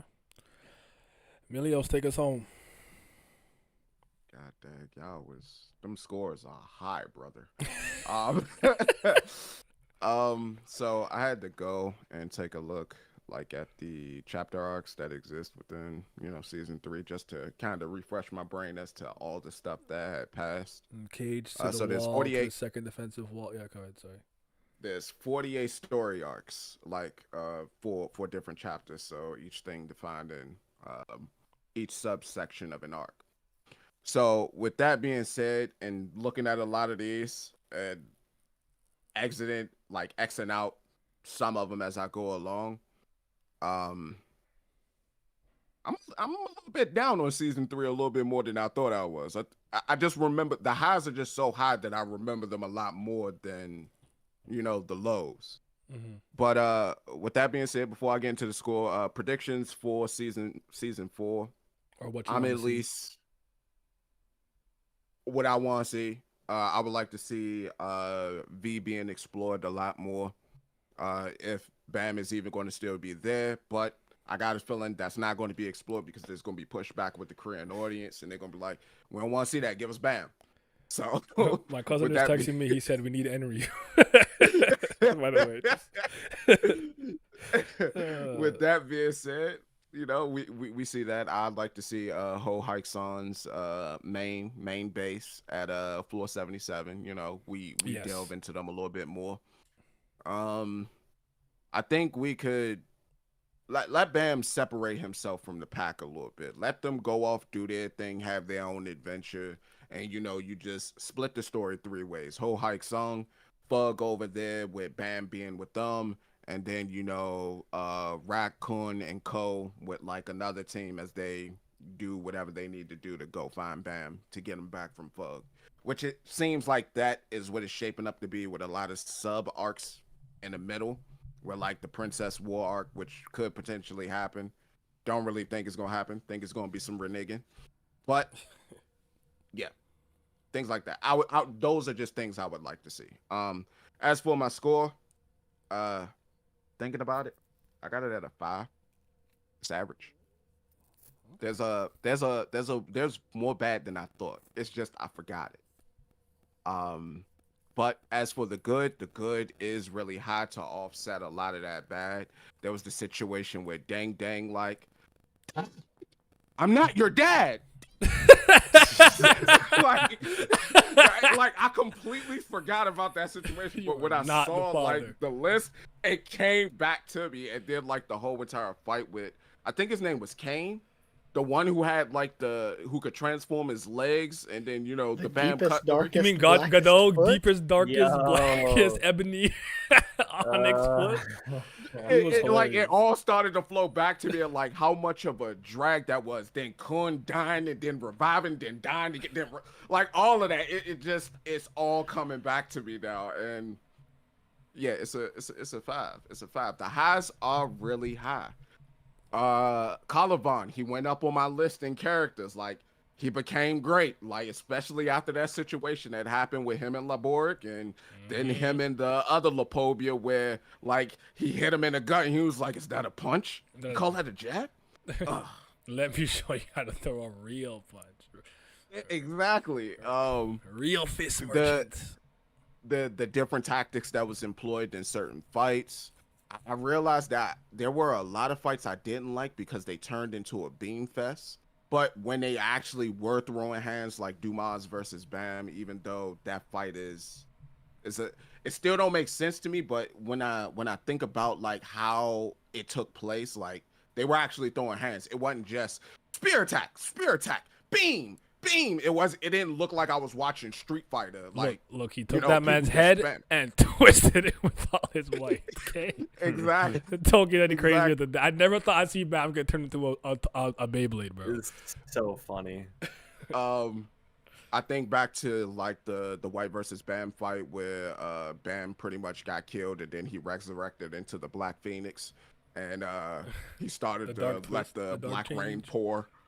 Yeah. I thought that like whole scene was cool, but at the same time it was, everything around it was meh. And then there was just a bunch of ancillary things. I don't think I was that high on the Yazracha versus Yama fight. Now that I'm thinking back on it.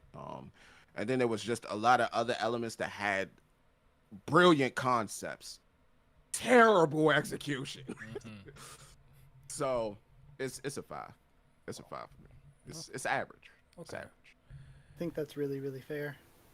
Do you guys have any final words you want to say to the people? That was our last topic, guys. I appreciate you guys rocking with us. Almost 6 hours. I know people. I have been slacking on videos. I'm hoping to get back on that. So appreciate everyone's patience. But yeah, no, it's been fun. Thanks for inviting me, Naya. Of course. Not like this is starting anytime soon, but let's get a trivia going if anybody wants to host it. I don't. That'd be so fun. I think I'd love to host even. I think that'd be fun. Yeah, let's get one of those going.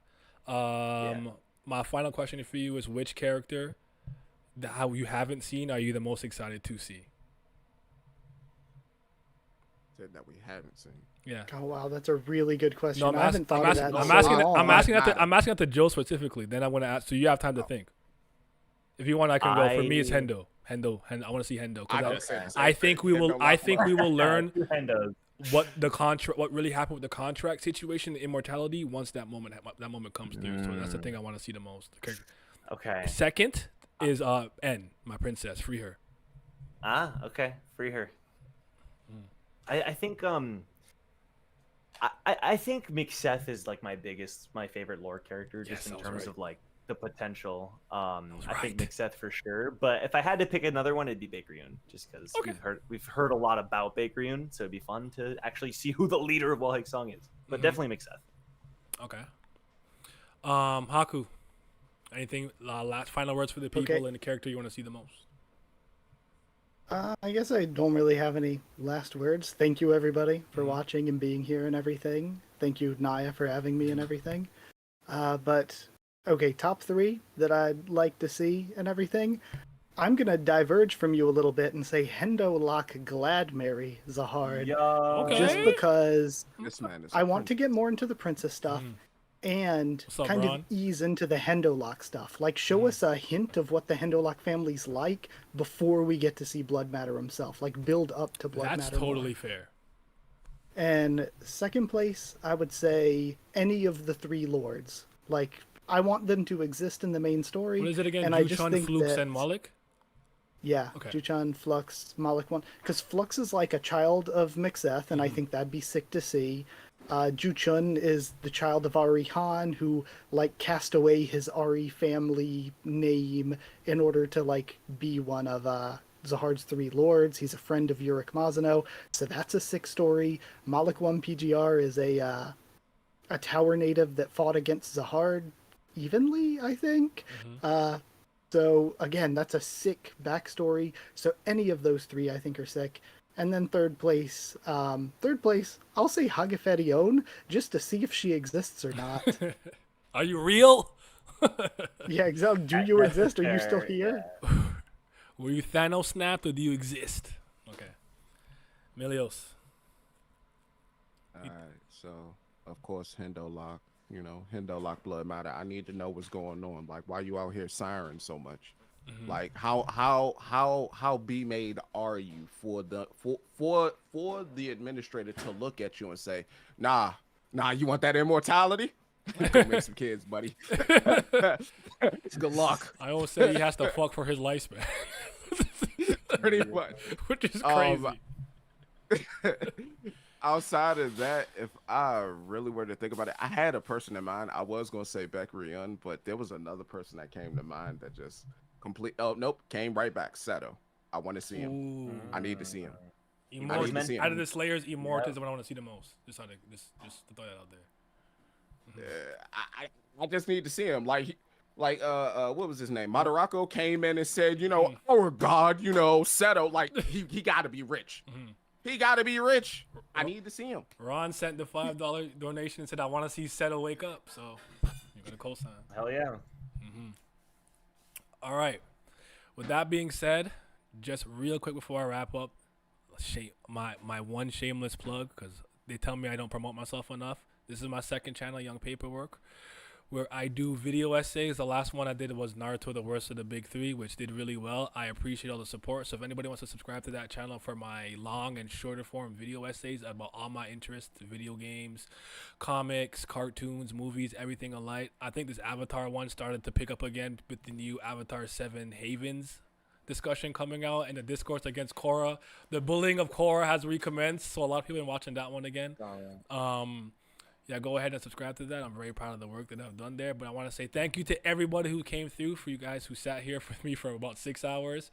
Everybody in the chat, thank you for all the donations, all the memberships and everything. I'm truly, truly thankful. We're going to try to cook up some more videos for you guys. I'm going to let this be the last video for the week just because it's so long. Give it time to breathe before. So probably come back on Sunday with the Kubera video and whatnot. And yeah, read Kubera if you're not reading Kubera. And that's the last thing I got to say. Subscribe to everybody in here. That was in here.